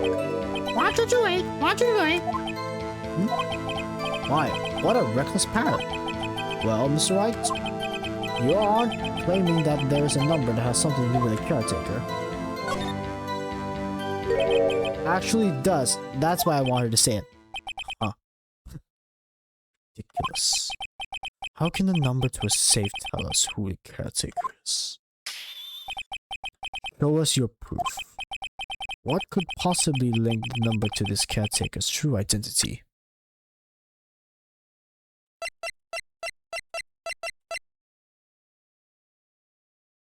Take that! The DL6 case file. What is this obsession with that case? Mr. Wright, where is this file something related to the safe number? It's on the case summary page. The case summary. specifically the date on which the DL6 incident occurred. The date of this incident, December 28th. Why? That's today's date. 15 years ago. And that number on that date safe is 1228. Ah. Use it in the date of the DL6 incident as a number for this safe, Your Honor. That's how important this date was to him. I see. It certainly is an interesting coincidence. People often set their secret numbers to this. This is not tangible proof. I set my ATM cards to 001 because I'm number 1. How often do you get robbed? Just wondering. How often do you get robbed? This has nothing to do with a date. Nothing. That's enough. I think we've reached a conclusion here. This is a mere coincidence, that's all. True, this is a possibility. However, two coincidences at the same time seems more than a pattern to me. What are you saying? Summon the caretaker to the boat shop. Immediately.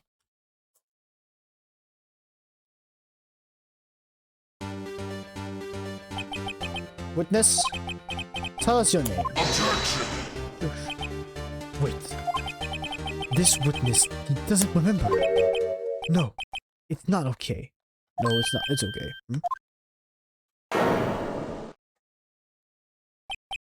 I've accomplished what I wanted to do. I'm done. It's totally different. This is the real Yogi, I think. Finally. He's been acting that feelably his child's true identity. Acting for 15 years? Well, let me ask you again. Please, state your names for the court. My name is Yanni. My name is Yanni Yogi. My name is Yanni Yogi. 15 years ago, I served as a bailiff in this very court. You killed my father. Prepare to die. Order! Dude, this thing's gonna die. Hold on. Yanni Yogi. So, was it you that killed Robert Hammond and tried to frame Miles Edgeworth for his death? Yes, it was me. I did it. They put me on the witness stand 15 years ago. Robert Hammond, he said I was mentally unsound. He told me it would make me innocent, get me off the hook. So, I pretended to have brain damage. I was innocent, really, but he didn't believe me. We won the trial, but I lost everything. I lost my job, my fiancé, my social standing. Then, this year, 15 years later, a package arrived. It was a letter and a pistol. The plan was written out in careful detail. It was a plan for me to take my revenge on the people who ruined my life. I didn't care who had sent it. I thought this was my chance. After 15 years, this was it. Finally, a chance to have my revenge on Robert Hammond and Miles Edgeworth. I have no regrets. Wait a moment. Revenge against Miles Edgeworth? What do you mean? I am no liberty to speak up on that matter. Why don't you ask Mr. Edgeworth yourself? Anyway, I admit, I was doing it to Robert Hammond. I'm so fucking sleepy. Von Kalma, where's Mr. Yogi? Under arrest, Your Honor. I saw no room for error in his confession. Then the defendant, Miles Edgeworth, is innocent. In this case, at least.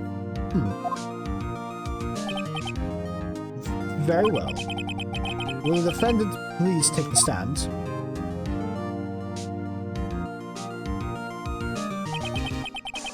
There are few mysteries left unsolved. Still, you are cleared of suspicion for this particular case. So I would like to pass the murder judgment on Mr. Robert Hammond. Any objections? I don't believe it. Why isn't Von Karma saying anything? Very well. This court finds the defendant, Mr. Miles Edgeworth, not guilty.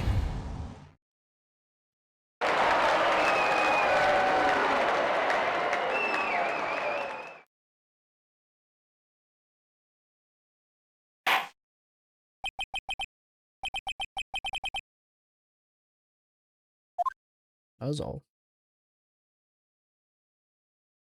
Objection! Did someone just say objection? It wasn't Von Karma. Wait, but that means no. Shut up, Miles. Shut up. Shut up. No, no, Edward. Oh my fucking god, Edward. Your Honor, I object your judgment. Object your judgment. What do you mean? What do you mean? I'm not innocent at all. As we have heard, Yanni Yogi killed Robert Hammond in revenge. But revenge for what? Nick! Edgeworth is trying to confess. He's going to say he's guilty. He's going to tell them he was the murderer in that DL6 incident. He objects to nothing. He's gonna kill him. He kills his own dad. Uh-oh. What did I do? Fucking hell. Edgeworth, shut up. Shut up. Shut up. Shut up. Shut up. What are you doing, Edgeworth? Please, shut up. I'm gonna object. Fucking objecting. Objection! Objection! Objection! Objection passed. Has already been passed. I agree. Oh my fucking god. Fucking hell. Didn't something like this happen yesterday too? I believe a certain business raised an objection after a guilty verdict was passed. That would be Larry. We must hear this new statement. We must hear Miles Edgeworth.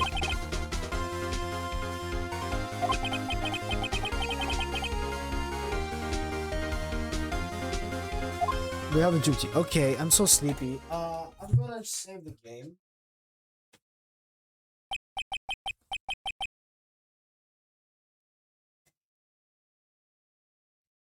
For 15 years. I have had a recurring dream. A nightmare. Only a nightmare. I've told myself. But now, I know it wasn't a dream. Yanni Yogi wasn't the killer. You mean in the incident where your father died? From the distance of the shot, it wasn't suicide either. Everything was clear as day. The murder, the criminal in the DL6 incidents, it was me. Oh, fuck! Why? Your Honor, I confess my guilt. I am guilty for DL6, the statute of limitations, of which ends today. Really? Come on, no! Come on, man! Fucking hell!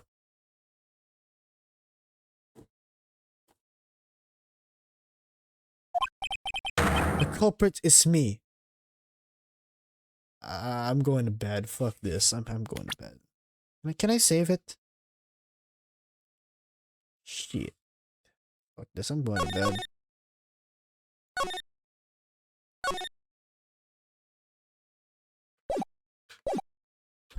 Should I go to bed or just finish this? Why are you pointing at me? The fuck you doing to me, man? Phoenix be like, why is there fuck me for? Order. This is certainly unexpected. The defendant declared innocent in this confession to a different crime. A crime of which the statute of limitation runs out today. Yeah, just let it run out. I'm not really trying to do this. It's obvious. We hold a trial right here, right now. We tried this man for a crime 15 years ago. What is it for me for? I think I would like to take a 5-minute recess. During this time, I will consider the appropriate course of action to take. Court is adjourned. Oh my god. December 28, 2024.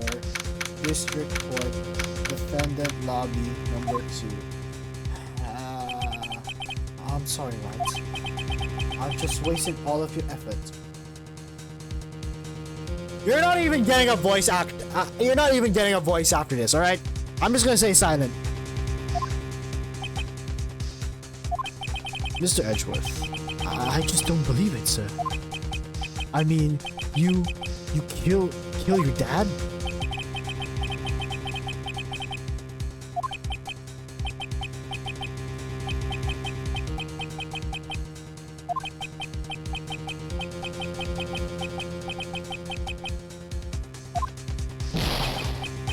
This is crazy. This is crazy. Nick, what are you doing? Huh? Oh, I was just reading through the court record once more. I'm getting my case ready. Your case? For what? Huh? Is it obvious? I'm going to prove that Miles Edgeworth is innocent. What? The dude just said he's guilty. Can we go home? What are you talking about, pal? He just admitted to it. He confessed that he did it in court. I'm sorry, Edgeworth, but I don't believe your nightmare. It's just a dream. It's not real. The truth is right here in this court record. In any case, tighten your belts. The real fight is just beginning. I'll prove you're innocent. Trust me. Yeah, you're not getting a voice. For that stupidity, I'm not voicing Edgeworth. That's a dumb fuck. What the hell?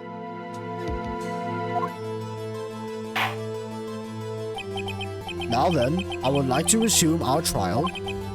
Judge, Miles Edgeworth has admitted his own guilt. He has confessed his crime.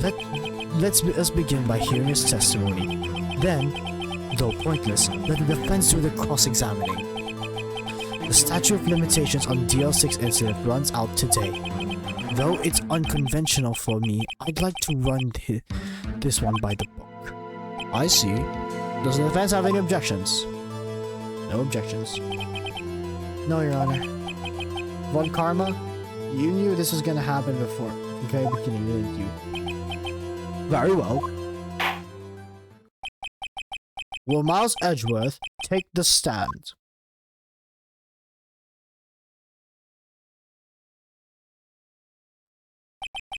Will the witness state his name and profession?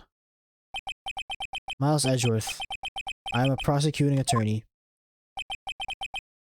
Mr. Edgeworth, 15 years ago, you mistakenly killed your father, Gregory Edgeworth. Is this correct? It is correct. Then testify about this to the court. When Edgeworth was telling about his dream yesterday, I noticed something.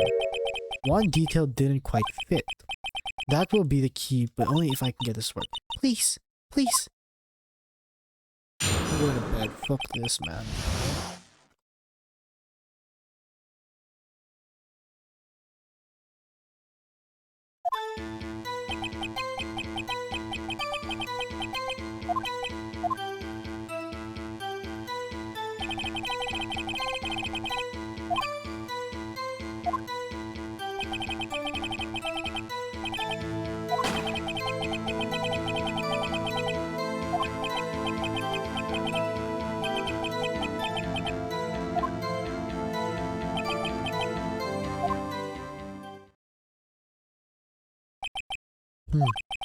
And until now you thought this never was a dream. We're stuck in that elevator for 5 hours. The oxygen in the elevator ran out, and I lost my memory of those events. The same claim Mr. Yogi has made. Very well. Mr. Wright, cross-examination, please. Yes, Your Honor. Yeah, you're still not getting a voice. I'm just saying that.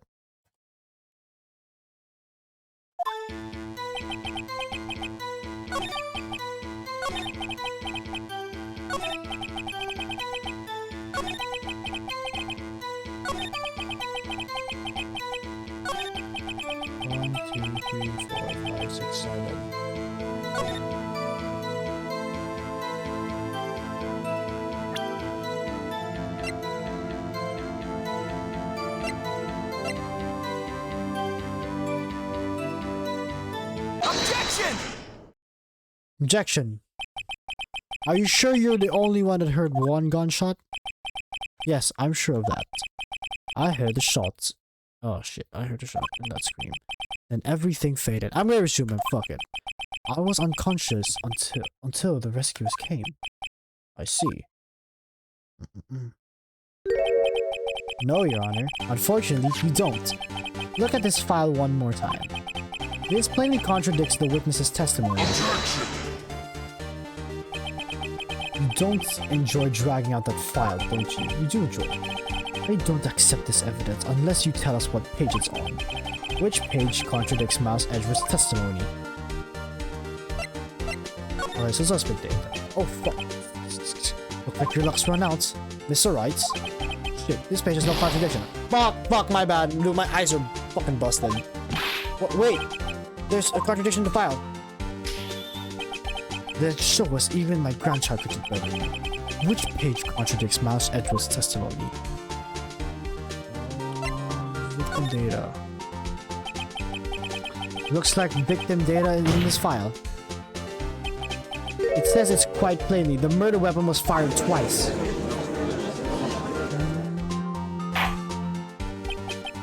Mouse Edgeworth only heard one gunshot. Yet, the murder weapon was fired twice.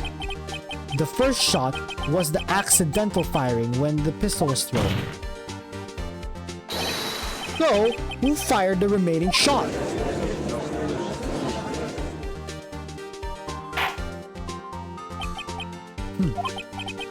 Was there perhaps another shooter who fired that second shot? Your Honor, I'm sure you're aware. This incident occurred 15 years ago. The evidence is dated. The pistol did fire twice.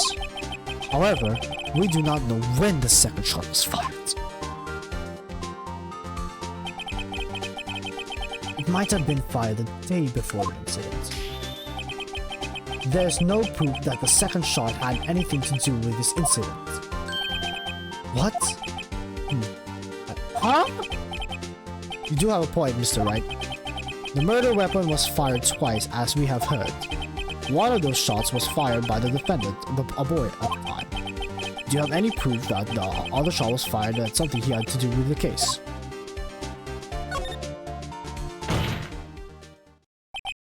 Your Honor, I think I will be able to show proof. What? Impossible. Now, Mr. Von Karma. Save your surprise for after you've seen the evidence. Very, Mr. Wright, show us your proof. Do you have any evidence that the second firing the pistol is related to this incident?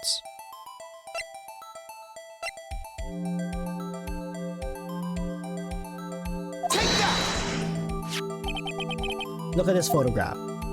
Look at this photograph. This is a photograph of the scene of the crime 15 years ago. I can see that the victim lying there is Gregory Edgeworth. This proves the murder weapon was fired twice at the time of the incident. This photo proves it. So let me get this straight. This photo proves 2 shots were fired. Where?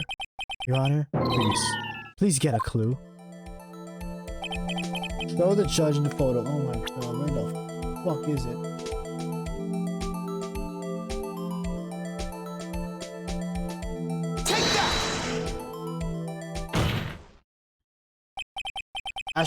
As should be clear, the contradiction is here. I see a bullet hole in the door.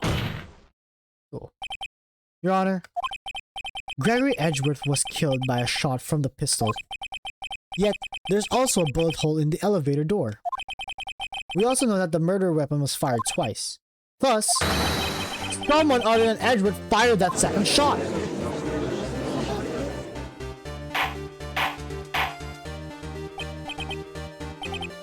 Order. Mr. Wright, what are you driving at? It's simple, Your Honor. At the time the 2 shots were fired, one went into Gregory Edgeworth's heart. The other hit the elevator door. Remember that the defendant lost consciousness after the first fire rang out. In conclusion, we must agree that the second shot was fired by someone else. Mr. Wright, but who could that someone else be? The murderer, of course. Objection! Oh, well. Well.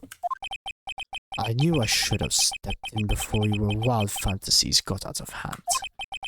Mr. Wright, look once more at the DL6 incident case. Look closely. Try the case summary page. The case summary that's on page 1. Look what it's written there. Not a single clue was found on the scene.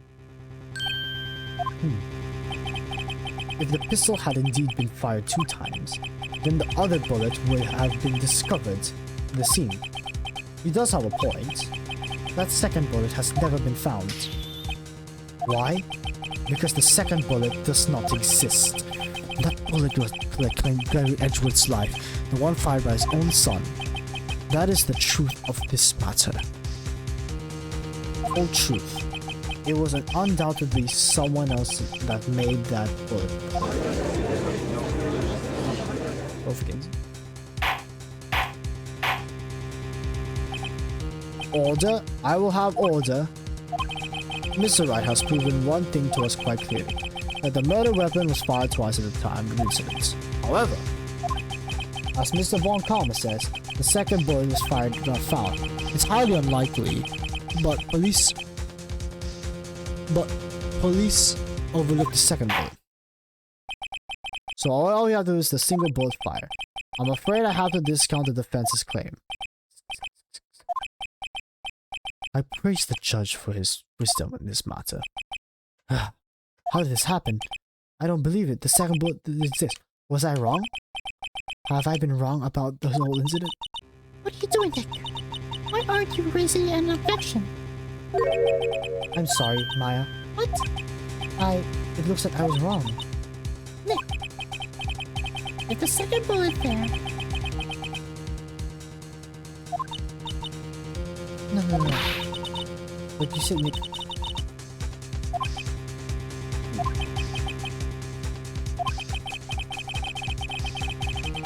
He just saw the photograph of the fired. I was so certain of it. I thought I'd won. I thought there was another person, someone else who fired a killing shot. But now, I was wrong to think it could be so simple. This case has stood unsolved for 15 years. Nick. Well, it seems that they have finally cleared up this incident. One bullet was found at the scene of the crime. That shot was fired by Miles Edgeworth. Precisely. I would like to ask one thing, Miles Edgeworth, before I pass my verdict. Have you been paying attention to this trial so far? Yes, Your Honor. Do you have any objections? No, I don't. So you killed your own father, though that was not your intention? Yes, I did. Oh no. He's accepted the guilt. Very well. The statute of limitations on this murder of Gregory Edgeworth runs out today. Therefore, I must pronounce a verdict on the defendant today, right here. Right now. Indeed. Does anyone have any objections? I've been here before. Just like my first day in court.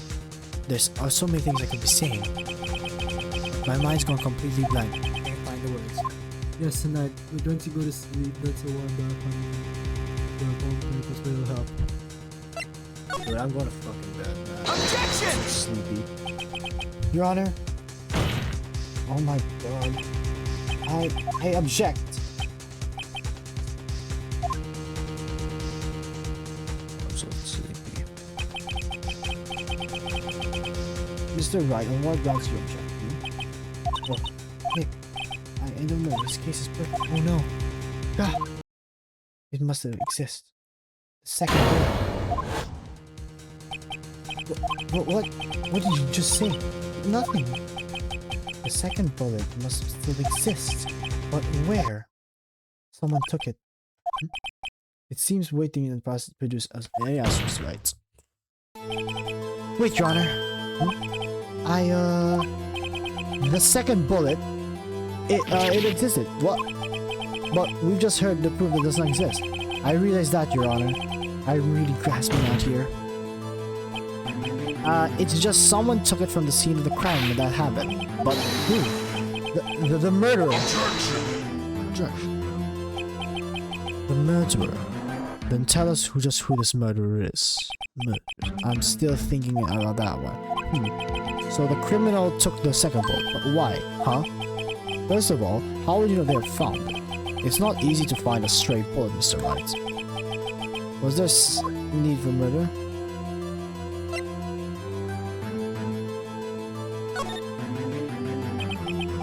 Why would the murder? What's wrong, Mr. Wright? The murderer had no reason to take that bullet. You don't want to admit it, but it's true. Had to take it.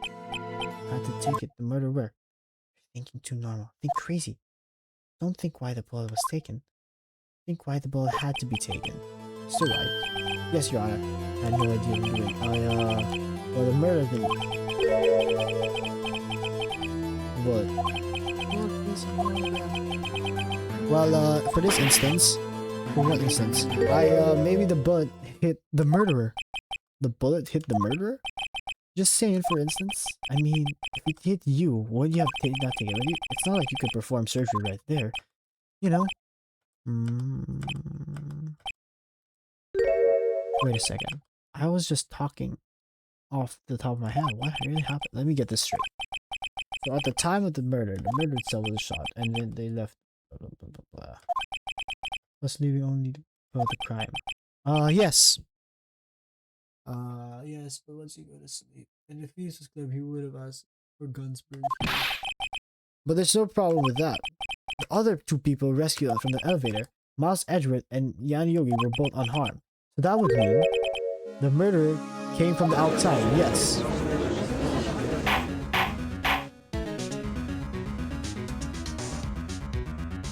Oh, fucking hell. The two men fight inside the elevator. Trying to stop them, the boy picks up the pistol and feeds and throws it. The pistol discharges and the bullet goes through the elevator door and hits the murderer outside. The boy loses consciousness. The murderer opens the elevator door and sees the man inside. Fuck this. He had made suspicion on Von Karma. Mr. Wright, you are truly the most unpredictable defense attorney I've ever known. I tell you, you're grasping, yet I think I should say, oh fucking hell, what now? Oh fucking hell. What are you saying? Deny it. What are you saying? Deny it. Deny it. No one involved with it was wounded. There's no murderer. No one was in the incident. Blah, blah, blah, blah. He's right. Hey, Nick. Huh? I just thought something pretty crazy. Crazy? Remember what Mr. Grossberg said yesterday? Oh fuck. Larry Edgeworth has dealt a blow to a perfect record. Wow. It must have been quite a shock for Von Karma. He took a vacation several months, you see. It's unusual that man. Blah blah blah blah blah. We already fucking read this. What if Von Karma didn't take a vacation because of the shock, but took it because he was injured? Which would mean it could be only one thing. He was the murderer in the DL6 incident. He was the man who shot Edgeworth. I fucking knew it. It was Von Karma. Oh man. Something wrong, Mr. Wright? You seem dazed. No, Your Honor. Well, you have indicated that the possible murder came from outside. Can you give us the name of the suspect? Uh-oh. Did I say come and say it now? Fuck it, save it now, let's go! Your Honor, there is a one lone suspect. Well, this isn't Ginger. Very well, Mr. Wright. Who is the suspect? My hands are shaking. What? Von Karma. Von Karma?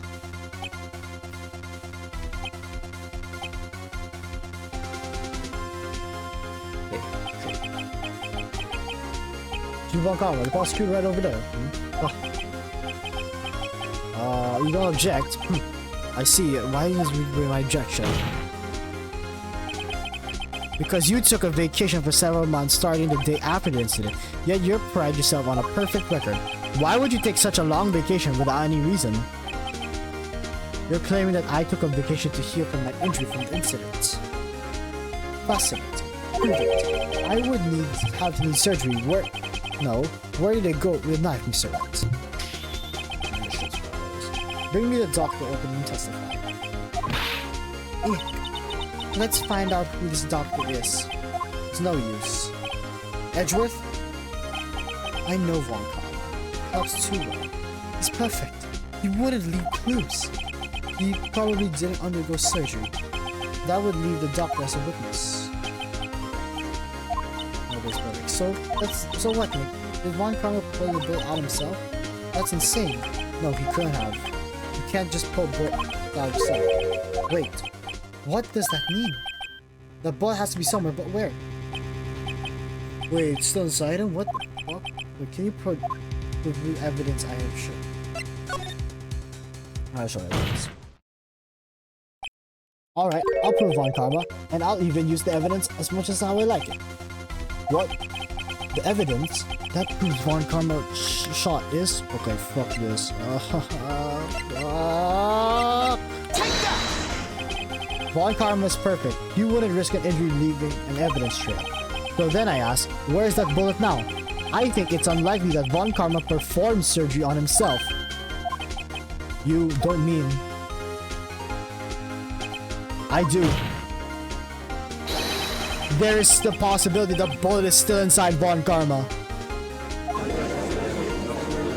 Like many bullets are never removed if they essentially are fatal.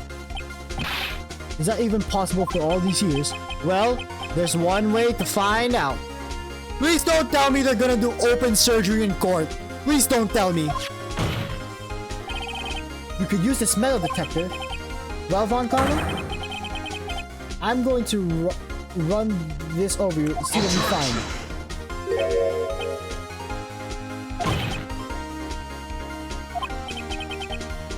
You refuse, but refusing this means please do would be certainly futile. You're acknowledging the bullet's still inside you. Oh hell nah! Oh my god! Order, order, order.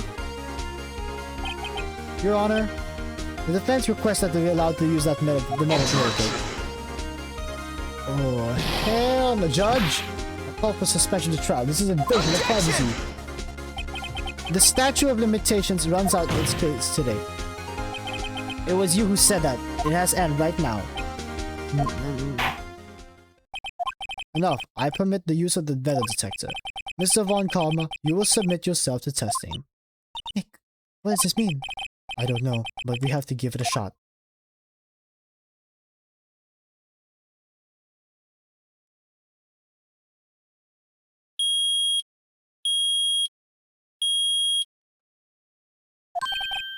It reacted. Something inside the right shoulder reacted. The bullet. Mr. Von Karma? You. It was you. I was afraid this would happen, and so I remained silent. Indeed, there's a bullet in my shoulder. However, it has nothing to do with this incident. What? I was shot in the shoulder long before the DL6 incident. I claim that the bullet in my shoulder is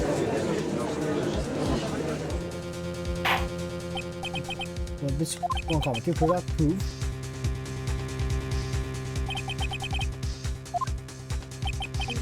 Mr. Wright will prove something here.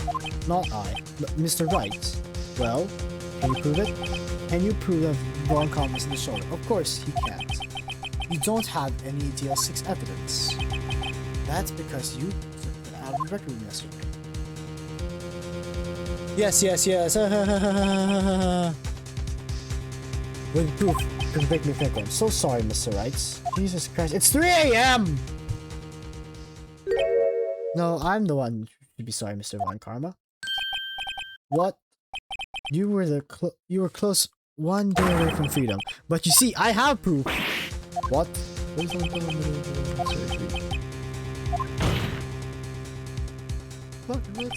And here's my final proof.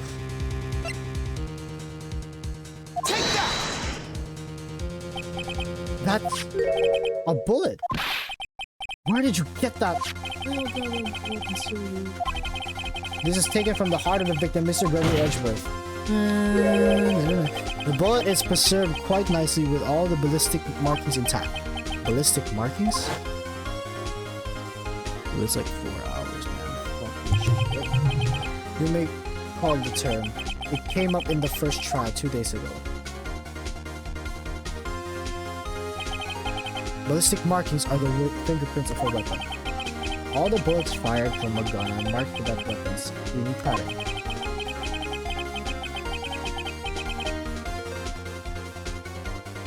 By examining the marking, it's quite accurate.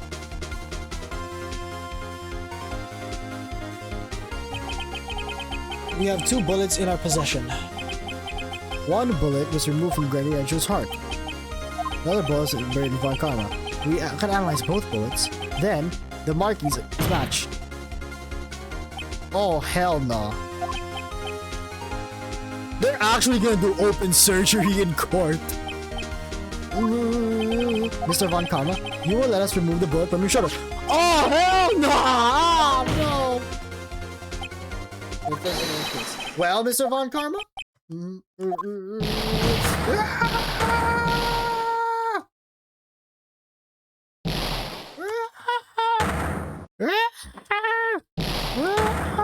Okay, fuck. What the? Oh my god, thank god. That scream. I've heard that scream before. Wait, I know.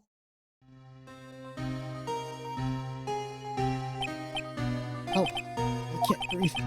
Quiet. You said I'm not making it easier. Stop breathing. I'll stop.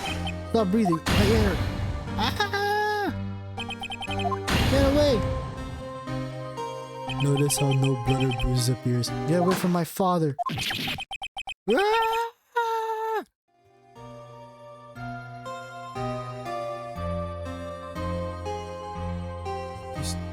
No. It's that scream I've heard in the elevator 15 years ago. Von Karma. It was you who screamed. Okay, doesn't go to bed. Mr. Von Karma.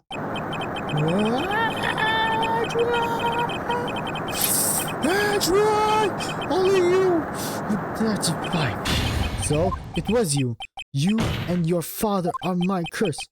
Your father shamed me with a penalty on my record, and you left a scar on my shoulder that would never fade. I buried you.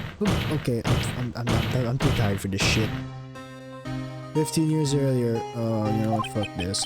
He prosecutes, I'm sorry. Von Karma, it's not like you make this kind of error. I never thought that Edgeworth would be the one to catch you. I was scared as head ever, yeah, careless. I'm sorry, but you will have to be penalized. I could you pass, but not this time. Edgeworth?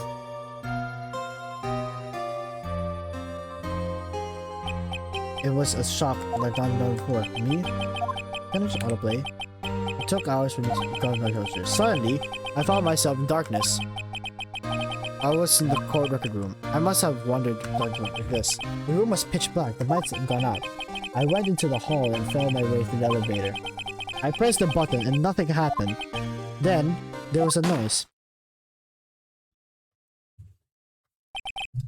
I was in pain. A horrible but burning pain. Just then, the lights came and my elevator my eyes.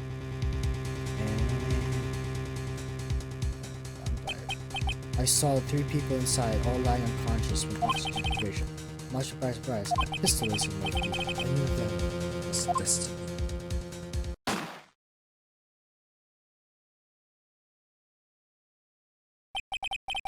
In the last moments, Gregory Edgeworth was still unconscious. He died, never knowing who shot him. Later, he spoke through a medium, blaming Mr. Yogi. He was fooled. It was the perfect crime.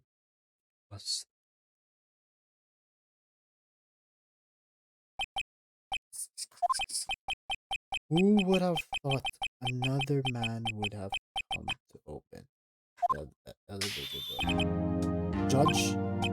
What? What are you doing? Do your job. Bring an end to this miserable show. Now, end it. Very well.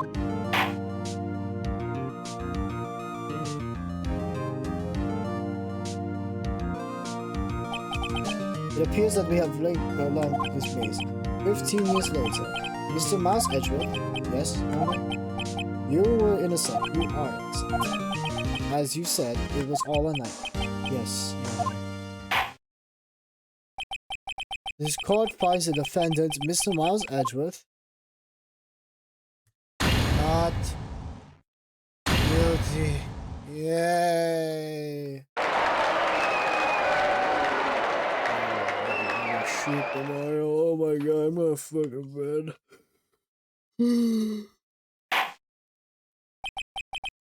That is all. The court is adjourned.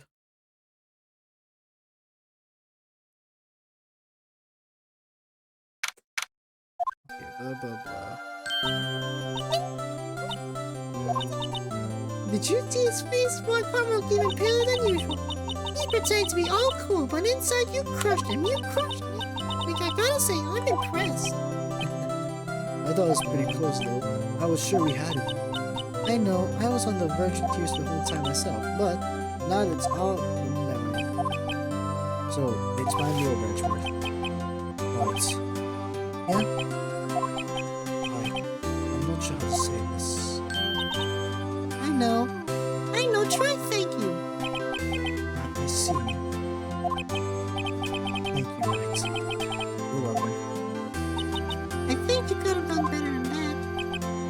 Sorry, I'm not good at this sort of thing. You got a lot to learn, Edgeworth. He's got you there. Ooh! Amazing, pal. You pulled it off. I thought you were. Oh my god. I never thought I owed you. And tonight, let's party. Dinner's on me. Yeah, my salary went down a bit this month. But who cares? See, Mr. Edgeworth, you should take a lesson from Detective Gumshoe. That's how you say thank you. I see. Whoop! I feel foolish. Don't worry, take it as you get used to it. Been 15 years since I've seen Edgeworth this unguarded. Hey, y'all! Welcome! Y'all work great in there. Thank you. Yo, Edgeworth. No, Edgeworth. Congrats. Thank you very much. I knew you were innocent from the start, of course. Just look at you. You wouldn't stick your hand in a cookie jar even if no one was there. You were the witness on the first day of the trial, weren't you? Yeah, we let bygones be bygones. Speaking of which, what are you doing? Speaking of which, what are you doing now, Lotto? Oh, me? Oh, I went back to college. I kept trying to be an investigative photographer pretty quick. Really? That's too bad. Oh, isn't that the hot dog guy from the park? Huh? It's over, Nick. My life's over. Why? What happened now? Oh, Nick. I'm not long for this world. You don't look sick. It's Fiance. She's going to live in Paris now. She's leaving me behind. Should have seen that coming. Yo, Edgy. There you are. Okay. Blah blah blah. Fucking alright, here's a little gift. Celebration? That's pretty true for you. Harry Butts, you don't count. Thanks. Looking forward to it. Yo, Nick. That's the suit that questioned me. When he says treat, that's not police talk with prison food, right? I think you'll be fine, Larry. Right. Yeah? What's up? That's envelope Larry gave me. It's got money in it. Well, yeah. That's people give money it's not to celebrate. It's $13, right? Huh? What a weird amount. I mean, it's not little, but it's not a lot either. $13 exactly? Nick, wasn't that exactly the money to Mr. Edgeworth in school? 38. No. No! Larry, it was you! Oh, Hell no! okay, let's watch this video. Oh, I saw this one. I already saw this one. Due to the presentation of this evidence of the Declaration of Independence. Okay, I've seen this one actually. But that doesn't automatically swear by. What? Think back to the day 15 years ago. Larry took the day off, but he came bored to his school anyway. Then he saw the money lying. Rest is history. I never was good at history. Edgeworth, you did it. No, did you? I suspected. I just couldn't picture Larry protecting you like he did that day. Everyone else was saying you did. The whole class were against you, remember? Yeah, too well. Right, you may not know this, but we used to have the same type of school. When something smells, it's usually pots. I know. Really right. I'm surprised you didn't figure that out. Well, it sure is unexpected events. Edgeworth, me. You shouldn't have told me. No, Nick. It was 15 years ago. Don't think the statute of limitation has run out, Mr. Edgeworth. I'd say so, yes. There you have it. Where does that leave me? I became a dancer of what you two did. Well, you've always been something of an self-emotionalist. Yeah, and you get what the easy too. Death! The death sentence for both of you. Man, if only I'd known, I'd become a prosecutor. The same goes for me. Although, for the longest time, I thought I might have killed my own father. I thought I might be a criminal. Prosecuted in part to punish myself. If I had known the truth, I might have become a defense attorney after all. Edgeworth, want to switch right? Here, y'all. Line up. I'll take a photo. Hey, photo time. Let's go. And after that, dinner on me. Oh my god! Detective Gumshoe took us to the top. Out of town at night, we celebrate Edgeworth's newfound freedom, even though Edgeworth himself was still in detention. It's over. Oh, fuck off! Whoa! I went all overboard yesterday. My head hurts. It's only 5. Maybe I should go back to sleep. What's this? A letter.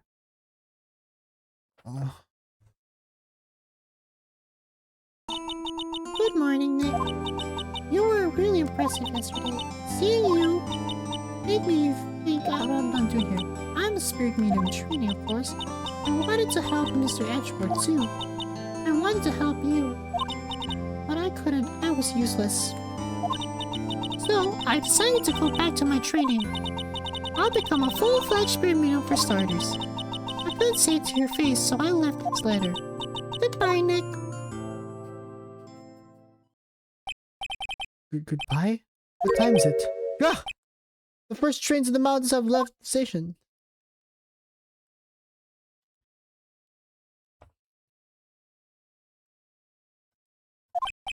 I guess I'm too late. Hey, Nick. Maya! So, you're leaving? Yeah, it's hard being a spirit medium who can't talk to spirits. And I think you'll do fine without me, Nick. You good, okay? Hold it! Wait, What? I never could have saved Edgeworth without your help. Huh? On the last day of the trial, I heard Mia's voice. You heard my sister? Yes, only her voice, but still, it was at the very end when I thought we'd lost everything. Well, that's my sister for you. Detective Gumshoe helped, and Mr. Grossberg, and even Larry. I'm the only one who couldn't help. I was useless, Nick. But you were the only one who stopped Von Karma, Maya. Huh? I didn't do anything. All I did was wander around in a daze. Sorry, but I had evidence that you helped. Evidence?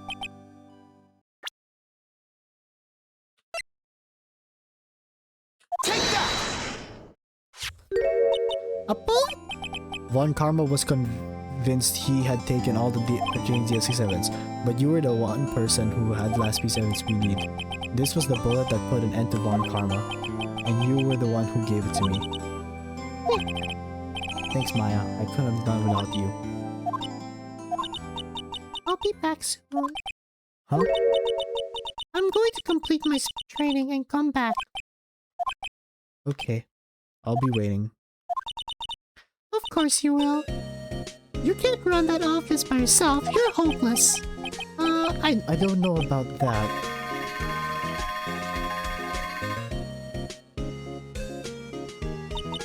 So, this is it. See you soon, Ma. See you soon, Maya.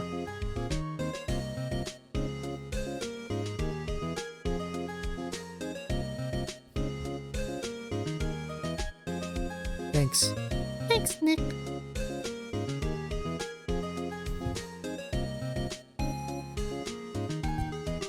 We cannot replace her.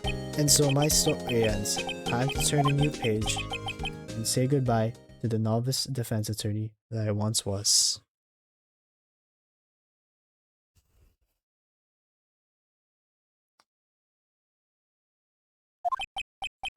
Now a new story begins. with the same old crazy cast of characters.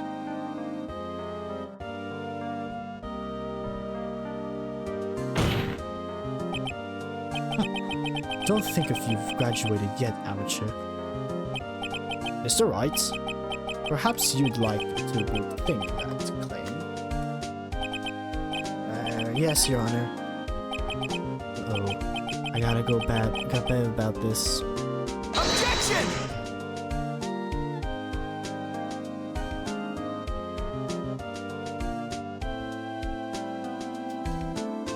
We cannot replace Maya!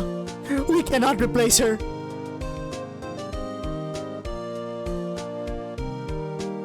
Hey pal, Mr. Edgeworth came down to the precinct to wish me a happy new year.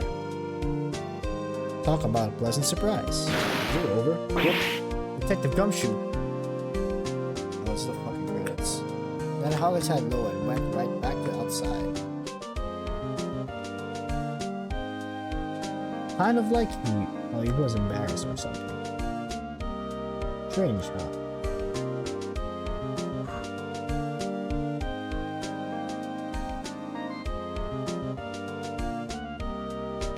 Alright.